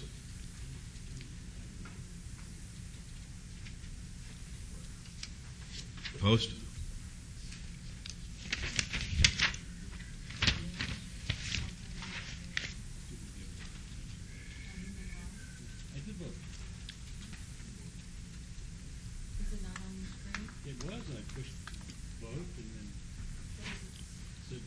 You missed. Now it says withdraw vote. Want to withdraw my vote? Twice. All right, let's revote, please. Opposed? Motion carries. Good luck, everyone. All right, items 86, 87, 88, 89, 90, 91, and 92. 86 is MOD 36955, request for a major modification of the Town Center Land Use Plan to amend the special use designation from UCTC Urban Center Mixed Use Town Center to SCTC Service Commercial Town Center. 87 is ZON 36949, request for rezoning from U Undeveloped TC Town Center General Plan designation to TC Town Center. 88 is VAR 36954, request for variance to allow 25 parking spaces where 36 spaces are required. 89 is VAR 37101, request for variance to allow a 1-foot rear yard setback where 20 feet is required. Number 90 is SUP 36950, request for special use permit for proposed 6,126 square foot auto repair garage minor with service bay openings facing a public right-of-way. 91 is VAC 37100, petition to vacate a portion of the south side of Rome Boulevard between Giuliano Road and Durango Drive, and a portion of the east side of Giuliano Road between Rome Boulevard and Darling Road. Number 92 is STR 36953, request for site development plan review for proposed 6,126 square foot auto repair garage minor with waivers of the Town Center development standards to allow 0% build to line where 80% is required, to allow the parking area to encroach 7 feet into the front landscape planner where a maximum of 5 feet is allowed, a waiver of Town Center parking lot landscaping standards and waivers of Title 19 landscape buffer standards to allow a 0-foot landscape buffer along portions of the side property lines where 8 feet is required. The applicant is J&N Development, and the owner is Isaiah 5417 LLC. The project is located on 0.35 acres on the south side of Rome Boulevard, approximately 640 feet west of Raleigh Street. Planning Commission recommends approval of all items. Staff recommends approval of items 87 and 91 and denial of items 86, 88, 89, 90, and 92. All of these items are in Ward 6. They're public hearings, which I now declare open. Are you representing the applicant? I am. Good afternoon, Your Honor, members of City Council. My name is Tony Celeste. Address is 8345 West Sunset Road. Here on behalf of the applicant, J&N Auto, and Mr. Joel Higginbotham of J&N Auto has made the trip up from Phoenix with regards to this application. As you read into the record, the Planning Commission did unanimously recommend approval of this application, and that we'd ask that this council follow their recommendation. I'll just go through briefly some of the key aspects of this, and then I'll leave it in your hands from there. But as you can see, the project is located just north of the Beltway and just east of Durango. It's about a half acre. I think what's most important about this is when you take into consideration the vacations that we have requested. As you can see on this aerial. We've requested that Rome Boulevard, which is to the north, and Giuliano, which is to the east, are being asked to be vacated, which helps open up the site and actually is one of the two of the applications that staff is recommending approval of. Based on those vacations of that, this project now really makes sense and works.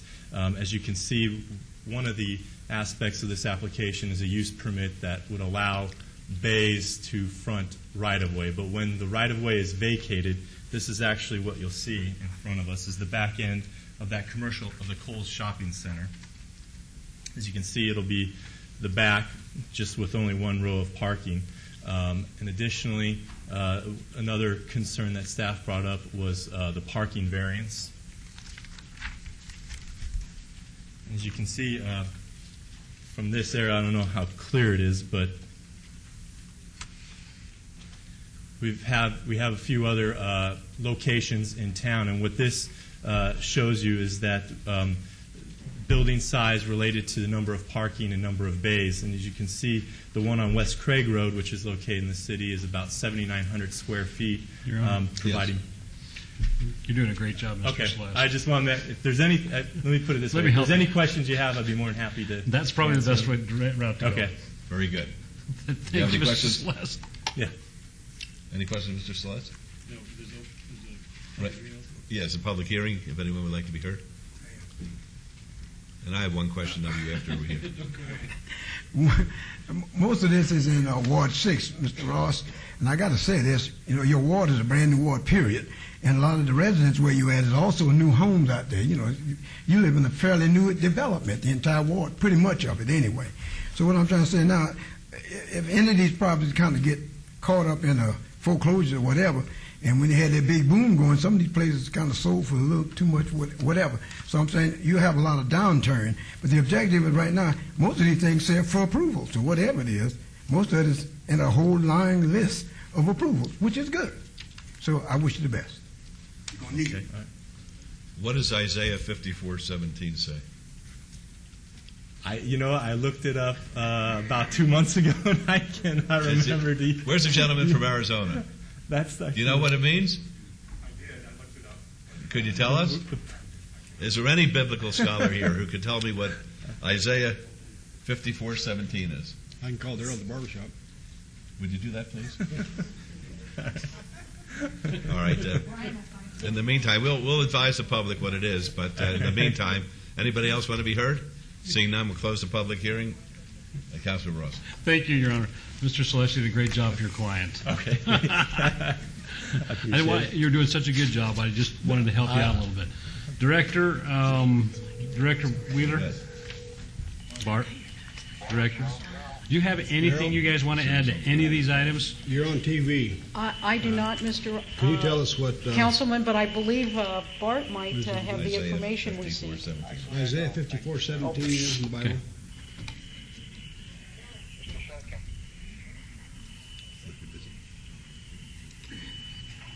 Hang on, Mr. Celeste. We're waiting for Daryl at the barbershop to tell us what that scriptural reference refers to.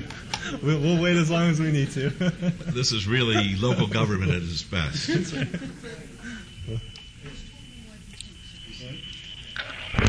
Mayor, We're waiting, sir. you want to know, Mayor? Yes. It says, Wait a second. We have a scholar. no weapon forged against you will prevail, and you will refute every tongue that accuses you. This is the heritage of the servants of the Lord, and this is their vindication from me, declares the Lord. Okay, thank you very much, Mr. Scott. Daryl? No, forget about Daryl. Daryl, you just I got heard what one Daryl already. said. He said, the Mayor? patience, jackass, but that's besides the point. Thanks, buddy. Mayor? Yes. I Trying to think make you you might a be hero. pleased to know that a member of your city staff knew that before you got it. Which member? Bart? Go back to Pahrump with it, okay? Keep it here in We're all town. set. No, this meeting has gotten completely out of hand. Councilman, please. Thank you, Your Honor. I'm not quite sure what that scriptural reference has to do with a not-over repair shop. But, Thank you, Shorty. We appreciate I just it, buddy. appreciate the mayor's interest anyway in regards to that. And nothing that the director of planning needs to add or anything from Public Works. We're good, so I can zip through these.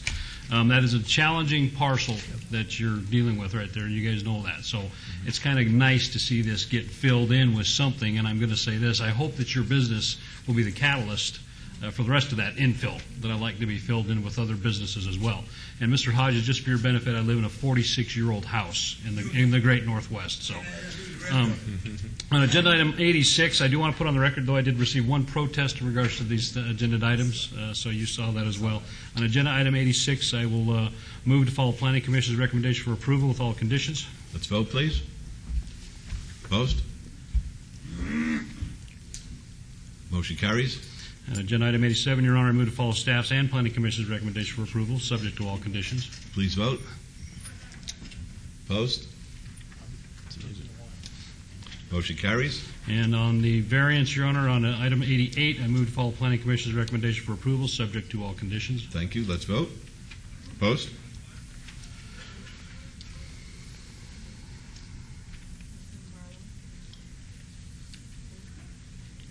Motion carries. And agenda item 89, Your Honor, move to follow Planning Commission's recommendation for approval, subject to all conditions. Thank you. Vote, please. Opposed? Yeah, you got it. Yes, thank you. Motion carries. And likewise, Your Honor, on agenda item number 90, I would move to follow Planning Commission's recommendation for approval, subject to all conditions. Thank you. Please vote. Opposed, please. Motion carries. And on agenda item 91, Your Honor, move to follow staff's and Planning Commission's recommendation for approval. Thank you. Let's vote on that. Opposed? Motion carries. And on agenda item number 92, Your Honor, I move to follow Planning Commission's recommendation for approval, subject to all conditions, and wish you all the best. Very good. Let's vote on that.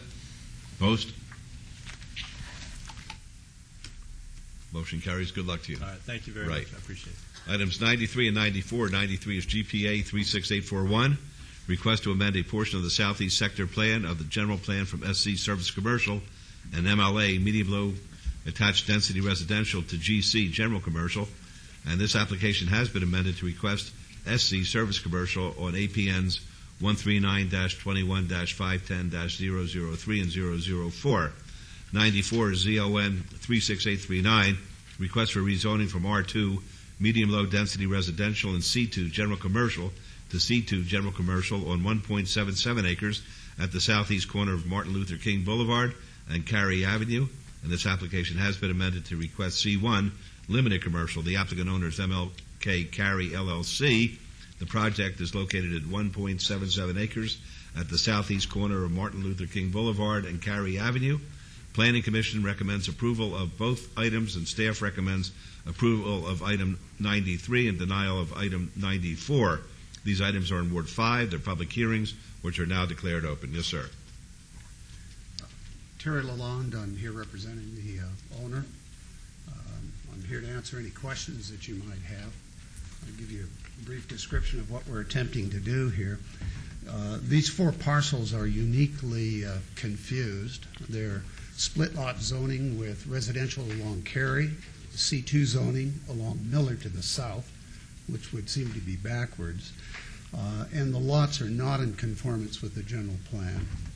What we're attempting to do here is to get a homogeneous zoning over of the lots and a conformance with the general plan. As you stated, we're requesting a C1 zoning and an SC, neighborhood commercial, in the general plan. The corner lot, we found out a week before the Planning Commission, was shown incorrectly on the general plan. It had been shown to us as MLA. It is actually MXU, which is in the redevelopment area, and which is in fact compatible with what we're requesting, the C1 and the service commercial. So we pulled that lot out of the general plan amendment request. Thank you. Are there any questions of the gentleman? All right, the public hearing, folks.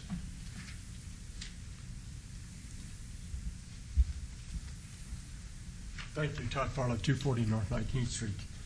At the Planning Commission, Commissioners Truesdale, Goins, and Evans were real uncomfortable about approving these without seeing the exact site plan, and I agree with them. And, I mean, there's a risk that without the site plan, I mean, there's it all goes into context about what will happen across the street and other issues. But I agree with them. We need to see a site plan on this. Thank you. Think anybody else like to be heard? Well, site plans and so on, that's very good.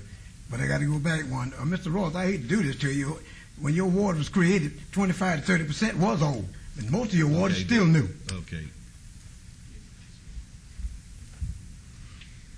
See, when he did that, Mr. Ross disappeared. Good.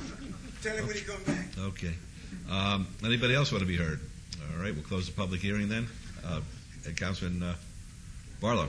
Yes, I'll defer to our dear director from Planning and Development. She has some comments prior to mine. Marvin? Thank you, Mayor and Councilman. In this case, where the applicant has amended their application to the SC and C1 as he indicated, staff's recommendation is for approval. The Planning Commission did vote unanimously for approval of these applications. The issue here is precisely as the applicant indicated. He has mixed general plan, split zoning on these parcels. To be able to combine these parcels to one designation and compatible zoning, the SCC1 will allow him to move forward with an application. At this point in time, this is a correction to an existing error and will allow him to move forward with a future project. That future project will come before the Planning Commission and will be fully reviewed by the neighbors and as part of a discretionary site development plan review, and therefore staff concurs with the Planning Commission's recommendation of approval on these applications. Thank you, Director. And Mr. Lulin, thank you so very much for meeting with me on yesterday. And to the comments that was made, by, I believe, by one of the gentlemen during public comment in regards to a site plan, I will await the site plan. I'm okay with the zoning in which to appropriately make sure that it's zoned correctly, because this entire neighborhood, unfortunately, from years back before this council, the zoning is in the entire neighborhood is way out of whack. And so I thank you for coming and working with us specifically under the GPA and getting everything on your parcel of land situated to a point to where we can have the appropriate zoning that fits this corner. With the expansion of the Martin Luther King corridor, which is going to be the most beautiful Martin Luther King corridor in the world, you sit at the gateway of Martin Luther King coming in from North Las Vegas, and what you're looking to do on that corner, I look forward to working with you along with the neighbors in the community to make sure that any development that comes up on that corner will most definitely be a nice development, being that your property will serve as the gateway, the entrance into Las Vegas, and in particular Ward 5. So I thank you for working with my office, and I look forward to our continued working relationship. So with that, I will move to follow Planning Commission's recommendation as well as staff's recommendation for approval of this item subject to all conditions. All right, that's on 93. Let's vote on that, please. Post. Motion carries at 94. Yeah. Well, we still have one more. Mr. Lulin, we have one more item. Oh, I'm sorry. That's right. We got the zoning left. The zoning is the most important piece. That's true. I would like to move to follow staff's and Planning Commission's recommendation for approval, subject to all conditions. All right, let's vote, please. Post.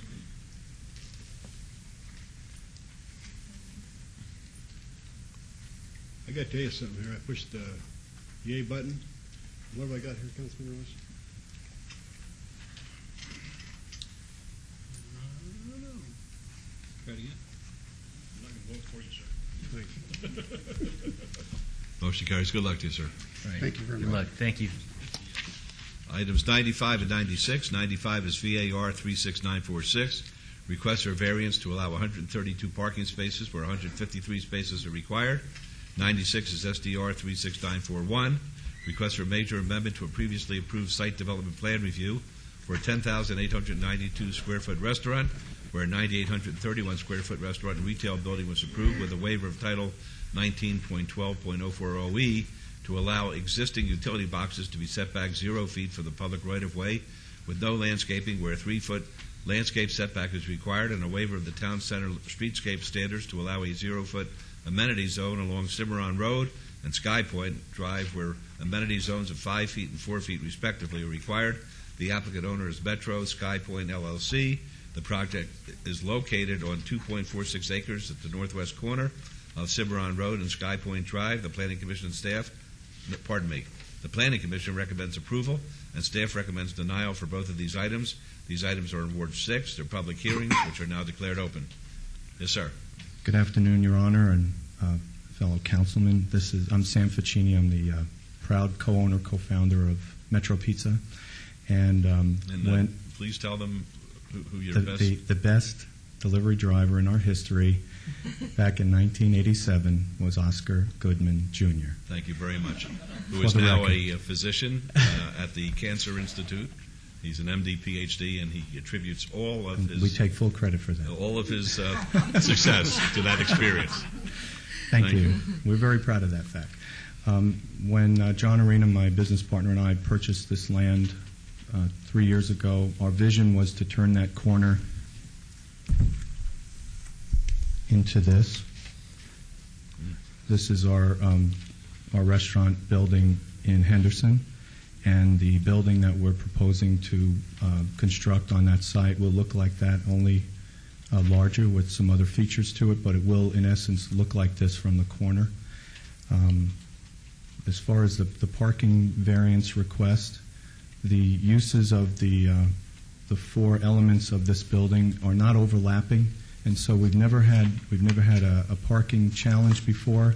We have more parking spaces on this property than we've ever had before, and we're confident that we will not have a parking challenge on Sky Point and Cimarron. With regards to the landscaping, we absolutely comply with the spirit of the code. We had some challenges along Cimarron Road with regards to some setbacks, and I believe that we were able to resolve some of those challenges yesterday in Councilman Ross's office. But we exceed the requirement for landscaping, and we really just had some challenges along Cimarron Road, which I believe have been addressed successfully. Thank you. Are there any questions? Folks, a public hearing if you'd like to be heard. I guess I just love picking on Mr. Ross, whatever. 95 and 96, you got staffs and planning kind of split. So when you got a split, Ross, you got your work cut out for you, son. Anybody else?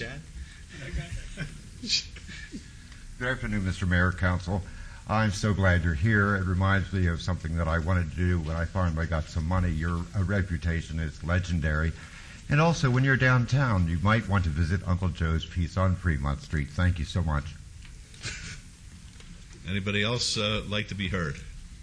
All right, we'll close the public hearing then. Did you want to be heard? Yeah, I'm David Dwyer. I'm the engineer on the civil project part of this. And there was one item in the, let's see. Let me see if this is the right one. Are we on 3694? There's a question about the traffic conditions that I want to address. I got you covered. Okay. If I don't, let me know. All right. With your permission. I'll be quiet. Okay. Let's have a motion, please. Through the mayor, if I may. On agenda item 95, and I know we discussed this yesterday about in bringing the existing Cimarron landscaping requirements down to your opening. We talked about reducing 2 more parking spaces that you thought you may need to do. I have been instructed by staff that, number one, I am not allowed to change that because the notice went out 132 parking spaces where 153 is required. They also informed me, however, that you won't have to do away with those 2 parking spaces to do what I've asked you to do. So with that, you're good to go. But please follow the requirements I asked you to maintain that level of landscaping that matches down Cimarron, so those folks at least get as much as they can as they come around the corner. Okay. So I think you're good to go. Did I miss anything from planning? If or I may, Public Mayor Works? and Councilman, it's not that he doesn't have to provide the parking, he does, but we believe that there's room on the site to be able to make that up. Yeah, I thought that's kind of what I said. Thanks, Director, for plumbing me up again. If I can address that also, in looking at the existing big utilities and the stuff that is there, Yeah. I do believe that we can make it work so that at least when you're driving down Cimarron, it appears that that same type of landscaping continues all the way around. Yeah, so I think we're good to go there. So with that, I'll make a motion on 95. Oh, he gave his name. If you can give your name again to make. Oh, I'm sorry, David Dwyer with Dwyer Engineering. Thank you. That helped. On agenda item 95, Your Honor, I would move to follow Planning Commission's recommendation for approval, subject to all conditions. All right, let's vote, please. Post. Motion carries. And on agenda item 96, I must mention on both of those agenda items, there were 2 protests and 4 approvals supporting your project. And I think the idea is, and Mr. Hodges' comments about this is a tough decision, I'm surprised because this has to do with pizza. How can you miss? That's a great corner. Once again, like the other item in Ward 6 we had earlier, you have a challenging parcel there. Mr. Dwyer, you've done a fabulous job fitting everything in there. Staff has indicated to me they think it's a little overbuilt. You know what? It may be. I think you're going to do fine because it's a challenging corner. So with that, I'm going to, I think we need a change. We have a couple of condition changes. I'm going to hand it over to the Director and to Public Works. If I may, Mayor and Councilman, the change to condition number 5 would read, adding the language that the waiver is allowed along Sky Point Drive and Cimarron Road north of the proposed driveway. So we would add that to indicate that the waiver is to the north of the driveway. And Public Works, condition number 17, which relates to the landscape or the immediate improvements on Cimarron, should be revised to read as follows. The developer shall construct raised median islands and appropriate pavement markings on Cimarron Road from Sky Point Drive to Deer Springs Way to accommodate a single left turn lane on Cimarron Road northbound into this site and dual left turn lanes on Cimarron Road southbound to Sky Point Drive. The outer left turn lane shall be gored out with pavement markings reserved for future use as intersection traffic and future improvements warrant. An additional median shall be constructed from the driveway accessing this site on Cimarron Road to Deer Springs Way. The applicant shall coordinate the median island geometrics with the traffic engineering section of the Department of Public Works. Are you in agreement with that condition? That's kind of what we talked about yesterday. I already have it drawn up to that. Yes, I You're agree. fast. Not only you're fast, but you're good. So that's good. Just so you know, this is what it will look like. This is what it will look like. But this lane right here will be gored out, so at a future time it can become a left turn lane. So you don't have a double left turn lane on an uncontrolled intersection. But it will be designed so that all we have to do is restripe it. Very good. And you agreed to all those conditions? Then we agree with the conditions. And Yes, with sir. that, Your Honor, I'm going to move to follow Planning Commission's recommendation for approval of agenda item 96 with all conditions and as amended. Thank you. Let's vote, please. Post. And I have one more comment. Motion carries, please. Thank you for coming out to Ward 6 because I think you have a great product. I think you got a great location, but I want to mention to the mayor and council, things are changing. If you see the agenda items this afternoon, things are happening out in the Northwest, and I'm looking at this as an economic indicator that the economy is getting better. So when you see things starting to happen out in Ward 6, it means things are getting better. So thanks for being here. Thank you. Thank you. Good luck. What store are you manning these days? Me? Yes. All of them. All of them. I'm in every one. Okay. Very good. Don't tell our employees then. No, great No, product. you're looking for another good Thank you. delivery driver? Okay. 97 is VAR 36904, a variance. The applicant owner is Angelo P. Baldari. The request for a variance to allow a 6-inch side yard setback where 5 feet is required for an existing carport on .17 acres at 1401 Fay Boulevard. This is in Ward 5. The staff recommends denial. The Planning Commission recommends approval subject to conditions. It's a public hearing, which is now open. Yes, sir. Angelo Balder, 1401 Fay Boulevard. I built a carport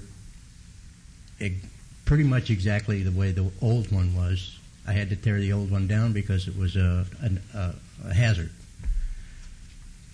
This neighborhood, the properties that have the house built on the width of the property all have their carports, that have their carports within a foot to right on the property line. I just followed the old design. I have a few pictures here of other homes in that neighborhood that show you that they're pretty much all the same. They're not very clear, I'm sorry to say. But they want a 5-foot setback where would only give me Mayor Goodman? about 8 foot. Sir, if I may interrupt you, Mayor, what he's referring to is he rebuilt an existing carport that was pretty much dilapidated, and all the homes in the community were built in that same respect. So I don't have a problem with this item, so I would like to just go ahead and move for approval subject to all conditions of this item. Okay, you can't beat that. All right, it's a public hearing. If somebody wants to be heard, I don't know why anybody would want to I'm be going to be quick, but I got to be equal about it. You know, I was jumping on Ross all day, so I got to give a bottle or break it, whatever. You're right, whatever. Anybody else want to be heard? Okay, I'm going to close the public hearing. Councilor Barlow, your motion, please. Move for approval. Thank you. Let's vote. Post.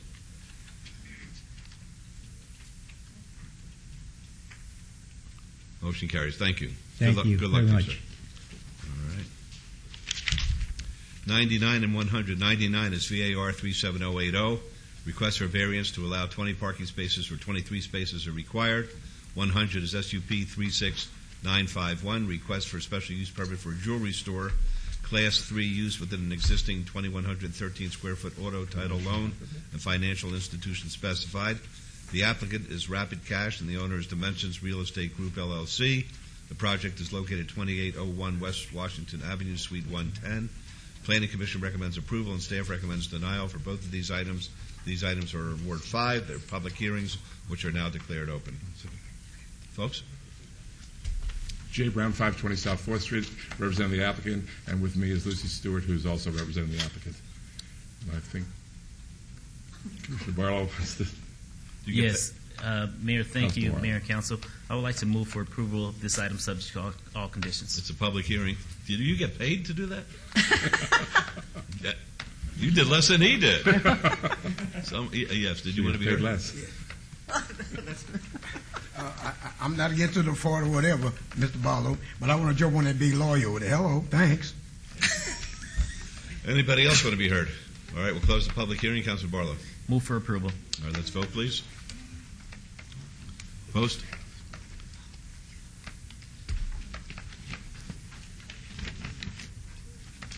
I pushed the button.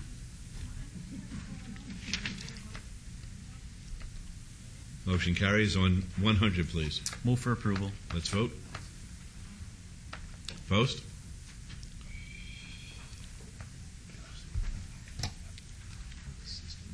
Yeah.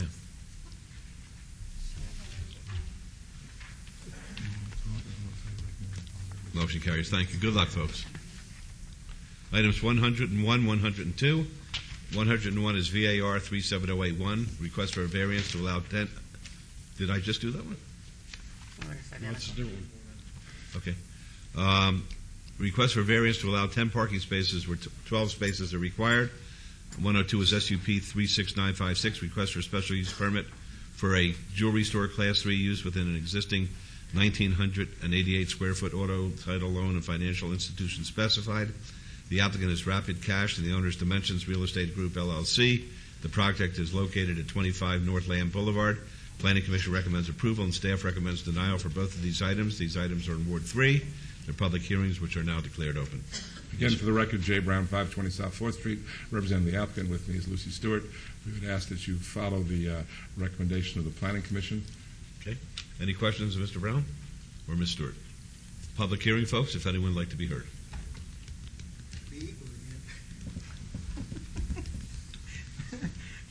Mr. Reeves, this is in your neck of the woods, whatever, okay? You know, for and against planning and stat, whatever. It's split, so do your thing. All right. Anybody else like to be heard? Close the public hearing. Your Honor, before I make my motion, what was that question you asked Mr. Brown earlier today? Does he get paid to do this? No. About taking the place of our lawyers down here. Yeah. Why don't you do some research on public comment, okay, in public hearings? My pleasure. Thank you. That was the question, but it's okay. I know, it's a different question.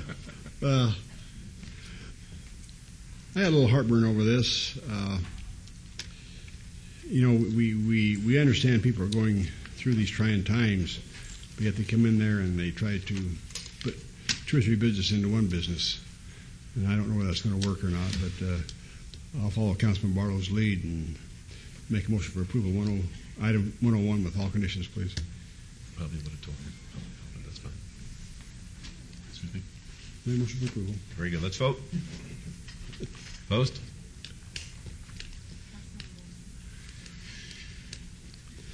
Motion carries. And 102, make a motion for approval with all conditions, please. Thank you. Let's vote, please. Please vote. Please post. Motion carries. Thank you. Good luck, folks. Thank you. I just You're wanted to have my voice on the. Very good. Very good. 103 is SUP 36905, special use permit. The applicant is Discount Smog. The owner is the Howard Durango Limited Partnership. Request for a special use permit for an 80-square-foot auto smog check in an existing building at 2535 South Durango Drive in Ward 2. The planning staff recommends denial. The Planning Commission recommends approval, subject to conditions. It's a public hearing which is now open. Becker. Mr. Mayor and Councilman, my name is Barry Becker, 50 South Jones, Las Vegas, Nevada, and with me is Steve Murphy, the operator of this smog kiosk that we're trying to reopen. And I'm just here to answer any questions and encourage you to follow the recommendation of Planning Commission. Very good. Any questions of the gentleman? All right. Hearing none, it's a public hearing, folks, if anyone needs to be heard. I gotta be quick, but I gotta jump on him too. Ward 2, hello, same Why? thing. Why? People are denying Why do you have whatever. to jump on me? I like you. All right. Anybody else like to be? Anyone else like to be heard? We'll close the public hearing. This is Councilor Wilson. Yes. Mr. Lewis. Mr. Lewis? They're busy then. Apparently, Mr. Wilson had a question. Yes, sir. Brian or Jim, good morning, Stephen, or good afternoon. I helped Stephen with a legal matter 20 years ago. Long time ago.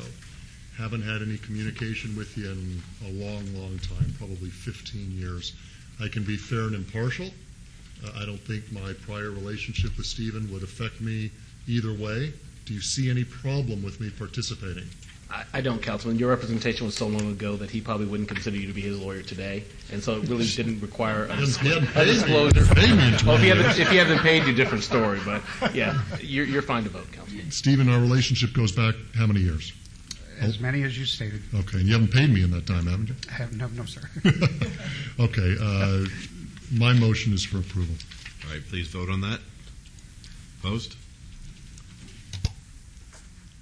Motion carries. Good luck to you. Thank you. You're welcome. Thank you.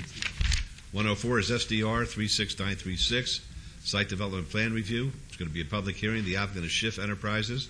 The owner is Abraham Schiff. Appeal of a Planning Commission approval of a request for a Site Development Plan Review for proposed 7,500 square foot office and general retail building on 0.25 acres at 25 Fremont Street. This is in Ward 3. The Planning Commission and staff both recommend approval, subject to conditions. It's a public hearing, which is now declared open. Yes, sir. Good afternoon, Your Honor, members of the council. Ed Garcia, 3773 Howard Hughes Parkway, here on behalf of the applicant. As you mentioned, it is a site development review for the an expansion of the existing Pioneer Club. It is directly this is located obviously at the corner of First Street and Fremont Street, and it is directly between the existing Pioneer Club and the Golden Nugget. While it's not one building, it will be what amounts to an expansion of the Pioneer Club. I don't know if I'm sure you're all familiar with the area down there on Fremont Street Experience. It is right now used for outdoor retail. This would be something that would simply enclose it as 2 stories to allow retail both on the first and second floor. We have vetted this with the Fremont Street Experience folks. They have signed off on it, and we're supportive of the aesthetics of it. And we are happy with staff's recommendation of approval and Planning Commission's, and are fine with all the recommended conditions. And respectfully request your approval. Thank you. Any questions of Mr. Garcia? All right, it's a public hearing. If anyone would like to be heard. Good afternoon, Mr. Mayor. Yeah, why don't you take your hat off? Teddy Russell, a resident of Las Vegas. When I stay in Las Vegas, I stay at Siegel Suites. Our suites are bigger. I heartily recommend approval. I am very excited about the rendering. Thank you so much. Okay. Anybody else want to be heard? I want to add one question. I heard the name Neonopolis. Was that mentioned? No. Sorry about that. Okay. Anybody else want to be heard? We'll close the public hearing then. This is Mayor Pro Tem. Yes. Thank you, Your Honor. Mr. Garcia, thank you for meeting with me. I appreciate that. I'm going to follow Planning Commission and staff's recommendation for approval of this item with all conditions, please. Let's vote. Opposed? Motion carries. Did you want to? You're showing absent.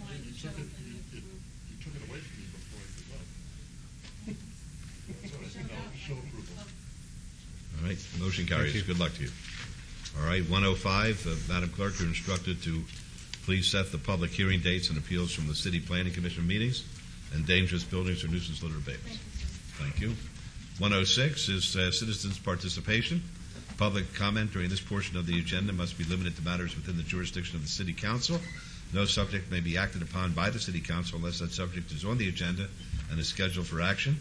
If you wish to be heard, please come up and give us your name. I'd like to give a 3-minute timer on, please. Yes, sir. Pass this for everyone, please. All right. Would you pass this up, please? Thank you. My name is R. Joshua Collins, and I am the Messiah, the Christ, the Son of God. And what I just passed out here was a copy of a recent trial that I won here in Las Vegas, basically just confronting the attacks on the homeless, which actually is a fulfillment of Isaiah 11, verse 4. And I just wanted everyone to have a copy of it. And there's a number there you can call for prayer for healing and those types of things that are being involved in ministry.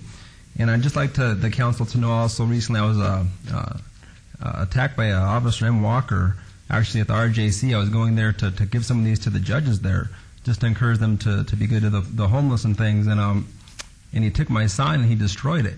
He wouldn't even let me go in and pass these things out with my sign with me. So, some of the officers at the RJC, I know they're against God, and I don't know if there's anything that can be done about that, but if so, I'd encourage some to let me know or give me contact. But definitely there's something that needs to be done there at the RJC with some of these officers.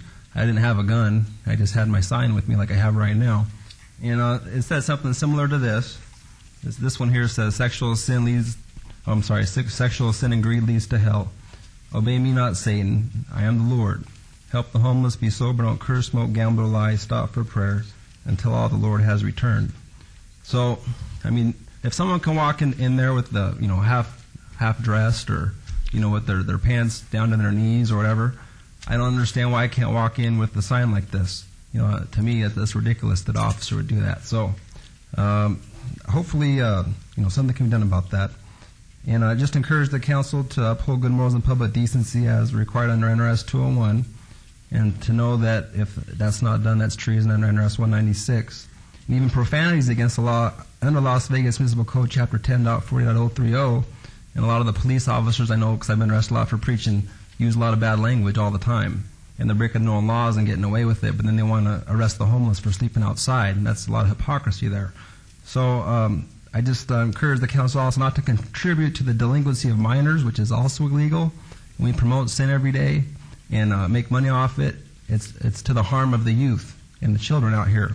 That it also get into the drugs and the sex and the prostitution, and it's destroying their souls. So again, 834-0951 is a number that you can reach me at. That's actually a friend of mine that was recently healed and is in helping in ministry right now too. So hopefully I hear from you soon. Again, my name is R. Joshua Collins, and I am the Messiah. Hope to hear from you soon. Thank you. Thank you. Before we hear from you, Mr. Hodge, Mr. Nichols, could you please call Ms. Fretwell and get a copy of the statement that I read after our special session? Thank you. Appreciate that. Yes, sir. I'm being real swift. They made a movie years ago. It was called A Jewel in the Now. And so they're running around, looking for the jewel in the now, big piece, whatever. And so a lot of times what I'm trying to say is the jewels right there looking at it. So what it was, make a long story short, they had a little man with them. And he was the special, like some sort of prophet or whatever, for millions of people. India or whatever, man. All I'm trying to say is see, y'all got a jewel. I ain't going to tell you what it is. I come up to the office and talk to you in private. But you got a jewel. And it's yours. And the county with the strip, whatever, they're in that wagon too. The objective is, it's beautiful. But you got a jewel. And you came close with that last meeting they voted or whatever. But the objective is, Oscar, you're a lawyer, he's a lawyer. The truth is, you got a jewel. And no one can take it from you, including the federal government. You got to work on it. You're a lawyer. I talk to y'all, but not for free, because my wife will run me waiting home. I don't play. I don't joke. So help me on everything I own. You're being robbed, and you don't have to be. It's not even necessary. But I'll meet with you in your office. You tell me to. Serious. I need to go. Bye. Love you. Okay, thank you. Yes, ma'am. Good afternoon, Mayor and Council. My name is Colleen Rao. I'm a Deputy City Marshal off duty, and I'm actually a Las Vegas Police Protection Association spokesperson for the City Marshals. I come before you because concerning the budget reduction and our shortfall. I want to acknowledge how difficult a task that you have before all of you in deciding which program services and employee positions to cut. With that said, we are asking that you do not cut any city marshal positions, as we are an integral part of the law enforcement community here in the Valley. I'd like to say that the courtrooms and government buildings are prime targets, and the potential for volatility is huge. These facilities need to be secure for our judges, elected officials, for our city employees, and our law-abiding citizens. We've seen how effective marshals can be in protecting the courts and municipal facilities. Imagine the national fallout if we had an incident here in Las Vegas that showed that we can't protect these places. Our government facilities need to be safe havens, and highly trained marshals provide that safety. Again, we appreciate your diligence in this budget crisis, and thank you for your time. Please remain standing there for a moment. Mr. Nichols, did we have any response? All right. I want you to just stay at ease. I read a statement into the record after we had our special session during the noon break. Yes, sir. And I want to be consistent at all times. I'd like to read, because you weren't here at the time, I'd like to read the same statement so you'll have a sense of where the City Council is. As you may or may not know, the Council, and this was said immediately after we returned from the noon recess, as you may or may not know, the Council just concluded a closed-door session regarding the status of our labor negotiations. I know that some of our labor leaders have been working diligently with the City to reach an accord, and we appreciate those efforts and we hope they continue. However, faced with the ongoing revenue shortfall, on November 20th, 2009, the City Manager requested that all labor groups consent to a plan that agreed to forego wage and compensation increases and further reduce compensation by 8% across the board. The Manager has developed an alternate budget plan to balance our budget for the upcoming budget year, that if the requests of each of our employee groups are not granted, that is the 8% and the flat, the budget includes significant service reductions and layoffs of approximately 171 employees. I believe it's the sense of the Council that we continue to direct management to continue with the 8% plan request. This is an ongoing effort to preserve our services to our city and to protect the jobs of the 171 employees. And that's the message that we hope will be heard by the employees of the city. I can't comment much more than this because this is citizens' participation, but what we want is we want to keep all 171 of our employees. We value their service. We know that they provide excellent service to our constituents.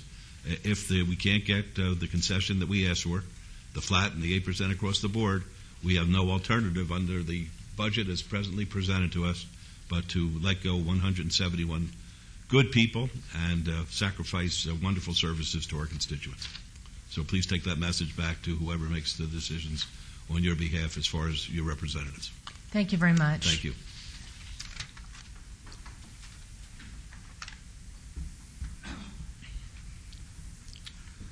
Good afternoon. Excuse me. Good afternoon, Mayor, City Council. My name is Brent Busey. I live at 3937 Country Light Street, Las Vegas, Ward 4, and I'm an off-duty Deputy City Marshal as well. I just wanted to run by you a couple quick bullet points. I'll make this brief. It just gives you a little more insight into what services we do provide. Protecting our parks, community centers, and public buildings is very vital to the service we provide. Our citizens and families expect to have safe parks, safe community centers, YMCAs, and other public buildings that the city has interest in. And we provide a protection for that, for those facilities. That's why the taxpayers expect those services, and basically that's why the city of Las Vegas is such a great place to live and raise a family, such as I do. Our presence and our quick response times are average of 4 to 5 minutes, which is phenomenal in a city like this with the congestion we have. In 2009, we had almost 14,000 calls for service in city parks and properties and YMCAs. Half of those were criminal in nature. And in 2008, we had just at 14,000 calls for service. So we handle a great volume of calls.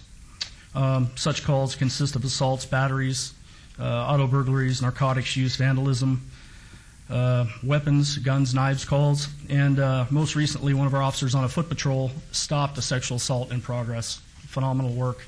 Wouldn't have happened if he wouldn't have walked through that park bathroom. It was great. And no telling if drastic cuts hit the Marshal Unit, no telling how many crimes may take place without our presence. Officer presence is one of the vital areas in police work. Our repeated patrols and the knowledge of our areas, specific areas, YMCAs and so forth, we know who the players are in the police world. We know exactly who to look for and who's out of place. So we know exactly what to look for.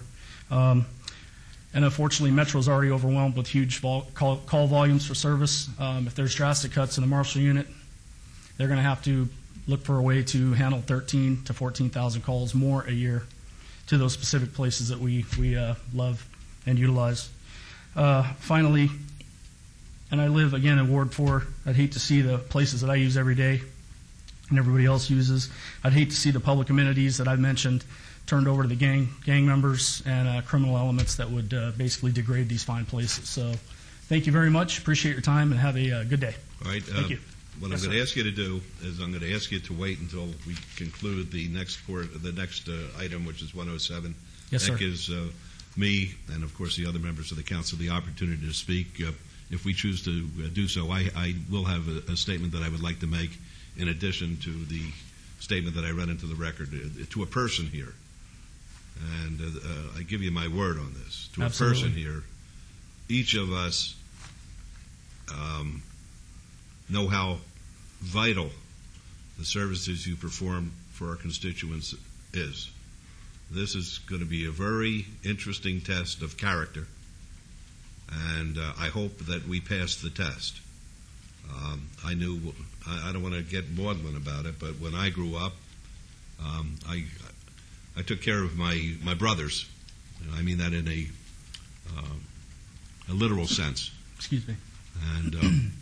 And that's what we're asking the city to do here. We're asking those who work in the city to be altruistic for the time being until we come back. And from a lot of indicators that we had here today, we're coming back and we're not going to remain in this status for an indefinite period of time. So the message that I'm going to tell you is take care of each other, because the ball's in your court. It reminds me of judges when they would hold people in contempt of court. They would say, you have the key to the jail. All you have to do is follow what I'm telling you to do, and that key opens up the gate and you're a free person. 171 jobs could be saved here if people, in my opinion, do the right thing across the board. But I think that's where we're coming from. Thank you, sir. Thank you. Yes, sir. Mr. Mayor, Council, My name is David Compson. I'm also an off-duty deputy city marshal. I live in Ward 5, and if you'd like an address, I can provide one. Not necessarily, no. Thank you very much. I just have some really quick bullet points to just add and close up our three-part statement that we wanted to just kind of get across. No problem. Please, thank you. The city marshals have been an active participant in the revitalization of the downtown area. On my tenure with the marshals, we have provided services in addition to Metro in the downtown area, where we have worked closely with not only Metro, but North Las Vegas, Nevada Highway Patrol, Henderson Police, and many other agencies in the valley to assist them. As far as the downtown area goes, we've worked many directed patrol activities in reference to drug curtailing enforcement and a myriad of criminal activity that we've deterred in the downtown area, with many arrests resulting in those activities. There's been many calls for service on a nightly basis to the Fremont Street experience, everything from assault and battery, domestic violence, drug calls, robberies, burglaries, you name it. If it happens in the downtown area, right behind a Metro officer is going to be a marshal, or right behind a marshal is going to be a Metro officer. We work hand in hand together because we have such a great relationship. Our presence has made downtown a much safer environment for the tourists that utilize this area.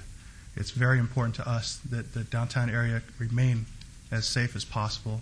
And with any cut in our current services, we're going to see a substantial decrease in the amount of services, and I know that you're all very well aware of that.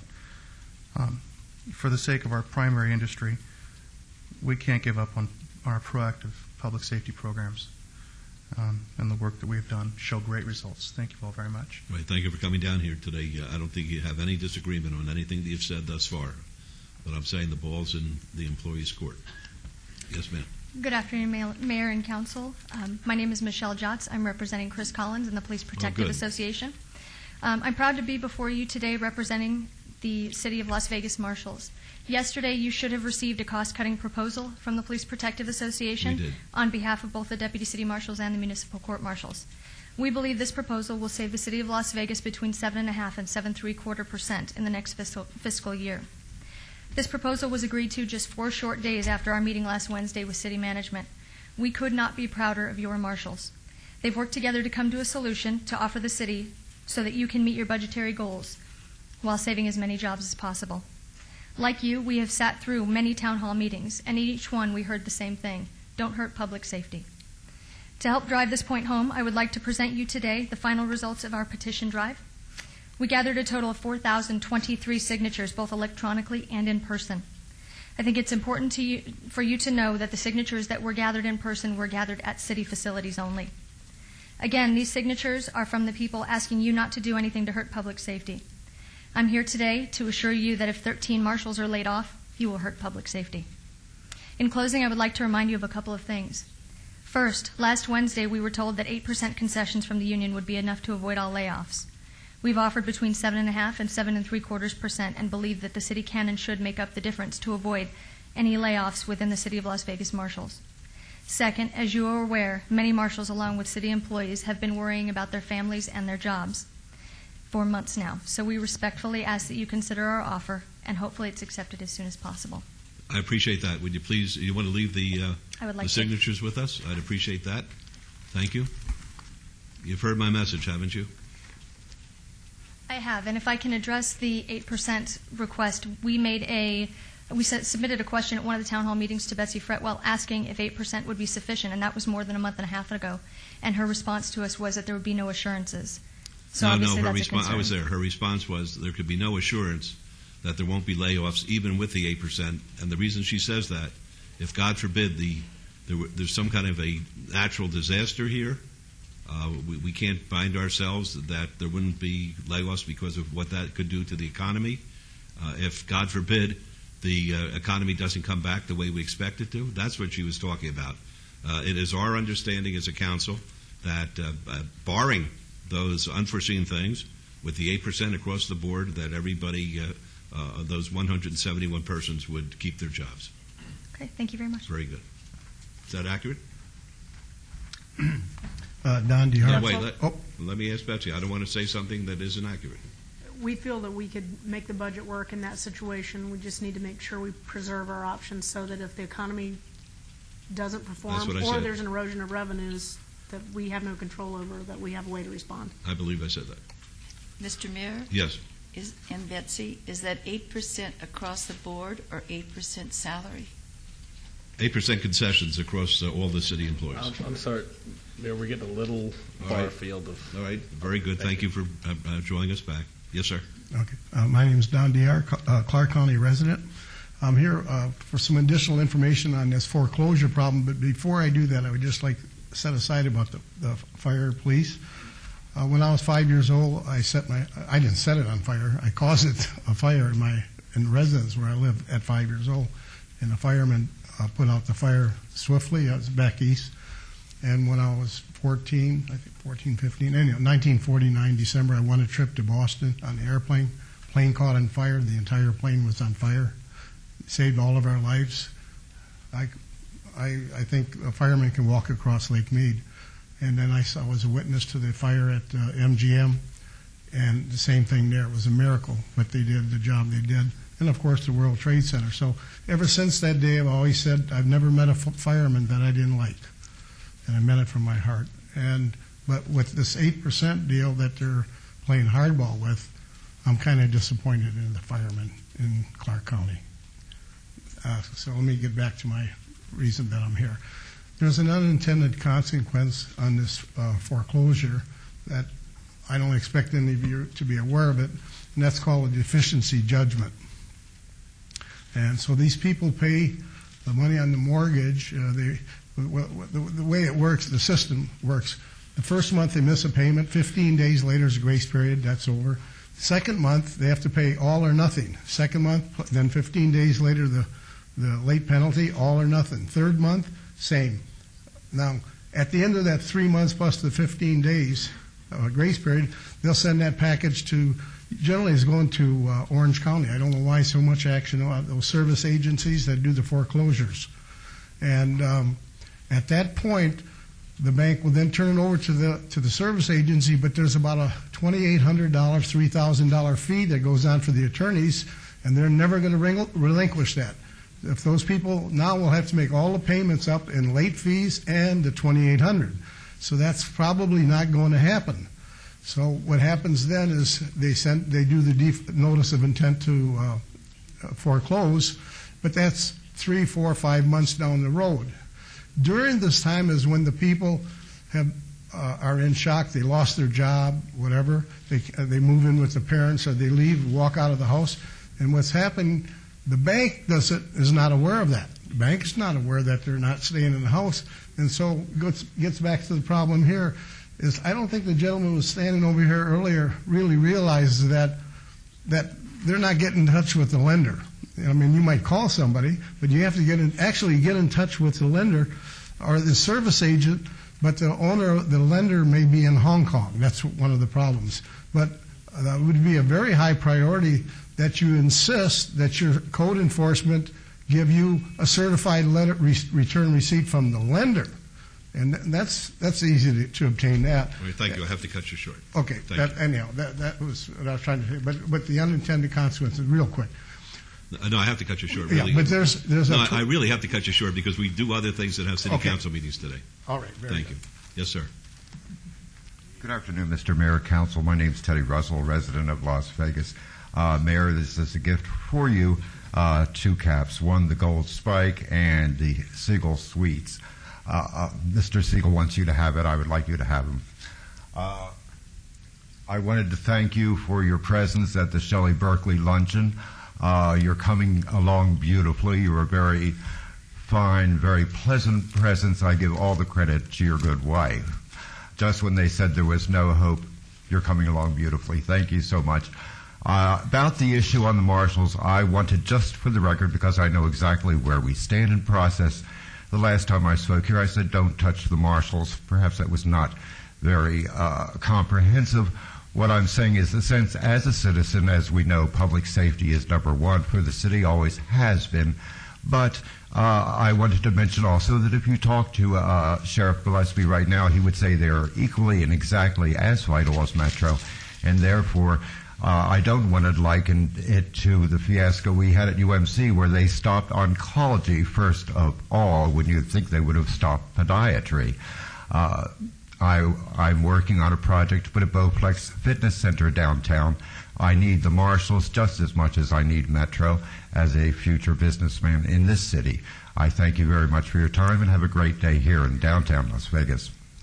Yes, sir. Thank you. Todd Farley, 240 North 19th Street. I'd like to go back to item number 41 on the agenda. And in that, there was a slide presentation that came up with citizen engagement.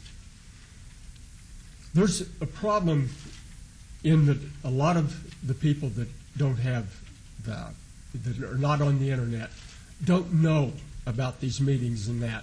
You can go to the bulletin board, and most of those bulletin boards are just tacked full of everything.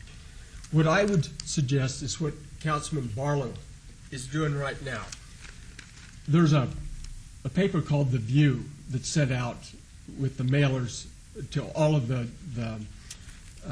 post office, to every mailbox. And like Councilman Barlow, he puts in his meetings, and it's listed under your community on those. And I would appreciate if the city would list those. I don't know if there's a charge for that or if they do it as a community service, but it would help. One other thing, and this really cuts to the core here, about the marshals. 6 years ago this month, and I understand that was right after 9/11, but in the afternoon session of the council meeting, I went to use the restroom and came back out. The city marshals arrested me for battery, of all things. Now, like this man right here, the other man that arrested me is about the size of him. Evidently, I didn't go through the scanner or something, so he said, go back around and go through the scanner, which I did. Came out and he arrested me, threw me in jail, and Brother Durbek, after a while, he threw the thing out. But still, it's a real problem. The people know about this. It was put in the papers and that. The people got an idea. If you're going to go, and listen, when you go to jail, it costs money. You have to hire an attorney. You have to post the bond and that. It's not much. It's about $5,500, even when it's thrown out. But it's a pain. And I mean, how many people want to participate in a council meeting if they're afraid of getting arrested and thrown in jail? Now, Mr. Mayor, you weren't here. Pro Tem Mayor Reese you were up in Carson City with Councilman Mack at the time. But still, there's a thing here, and they want the support in that, and there's a real problem here. And like I say, I'm bitter about that to this day. But if you want to know why people aren't coming to the council meeting, they're afraid of getting thrown in jail. Thank you very much. Anybody else like to be heard today? All right, then we'll go on to item 107. 107 is council member recognition. Comments made by individual city council members during this portion of the agenda will not be acted upon by the city council unless that subject is on the agenda and is scheduled for action. Do any of the council members have the desire to speak? Yes, Councilman Russ. I think they all do, Your Honor, if I may. I'd like to mention on March 5th at 1 o'clock in the afternoon, Your Honor, you and I will be at a groundbreaking for a new veterans clinic at the corner of Rancho and Alexander, and also on March 11th from 6:30 to 8 at the Northwest Career and Technical Academy on West Tropical Parkway. The City of Las Vegas and I are hosting an information fair where we invite all the residents in the Northwest and actually throughout the entire city to come out and get information that they'd like to have in regards to anything that pertains to their life. It's a great opportunity. The Nevada Department of Transportation will be out there, Your Honor, and we'll be discussing the interchange system from the 215 to the 95. So I expect a whole lot of people to be out there. Thank you. Anybody else like to be heard? Yes, Mayor? Yes, Councilman Barlow? Yes, on tomorrow, March 4th, I will have my monthly coffee with the councilman. at Starbucks at the corner of Bonanza and Rancho from 9 a.m. until 10 a.m. So if there's anyone out there looking forward to speak with me in regards to anything that you may have regarding your neighborhood or your business, I will be there to have coffee and conversation with you. So tomorrow, 9 a.m., March 4th, Starbucks at the corner of Bonanza and Rancho. Thank you. Thank you. Anybody else like to be heard? Okay, I guess my turn. Yes, Councilwoman. I just wanted to say a couple of things. First, Ward 1's final town hall meeting is tomorrow evening, Thursday, March 4th at 6:30 p.m. at the Charleston Heights Arts Center, 800 South Brush Street. Secondly, to help celebrate Women's History Month, the city itself has planned a special event, Journeying Back to Our Roots, which will be held Saturday, March 13th, 9 a.m. to 4 p.m. in the West Las Vegas Arts Center. The focus will be on mentoring young girls. And lastly, March is Brain Injury Awareness Month. There is a nationwide effort to raise awareness about the number one cause of death and disability for American children in young adults. And it's to launch the Sarah Jane Brain Clubs in high schools and colleges across the country. The first club was started in New Jersey, and the first university club was started by a group of Harvard University graduate students.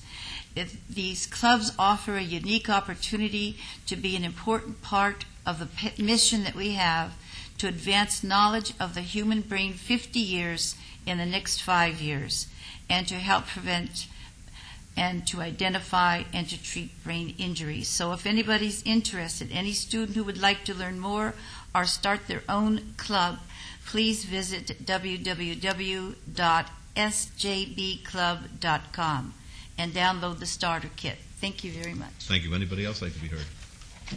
All right. Thank you, folks, for sticking around. I appreciate it. I want to make this as simplistic as I can for you. We do have in our discussions a balanced budget. That balanced budget, though, reduces services in the city and would require 171 of our valued employees to be terminated. That's the bottom line. I can't ask you to do more than you feel in your conscience is the right thing to do. But if you could not do our work, but if you could speak to your colleagues who work for the city, the 3,000 employees that we value and we cherish and that our constituents appreciate, and tell them what the situation is. If we get that 8% concession, listen to what I'm saying, nobody's going to lose their job, and all of the services that are going to be reduced will remain intact. I can't say it any more clearly than I'm saying it. We're going to have our presentation by the manager to the council on March the 10th. We know that there's an effort being made by some of our bargaining agents to really do the right thing for their colleagues in a very altruistic way. I get the sense that perhaps not everybody is of that mind, and it's going to be across the board in order to make this thing work, starting from the top, all of us, the top, the manager staff, the appointeds. We're ready to make that commitment. So please get the word out that we mean business. It's not a threat. It's just reality. The meeting's adjourned.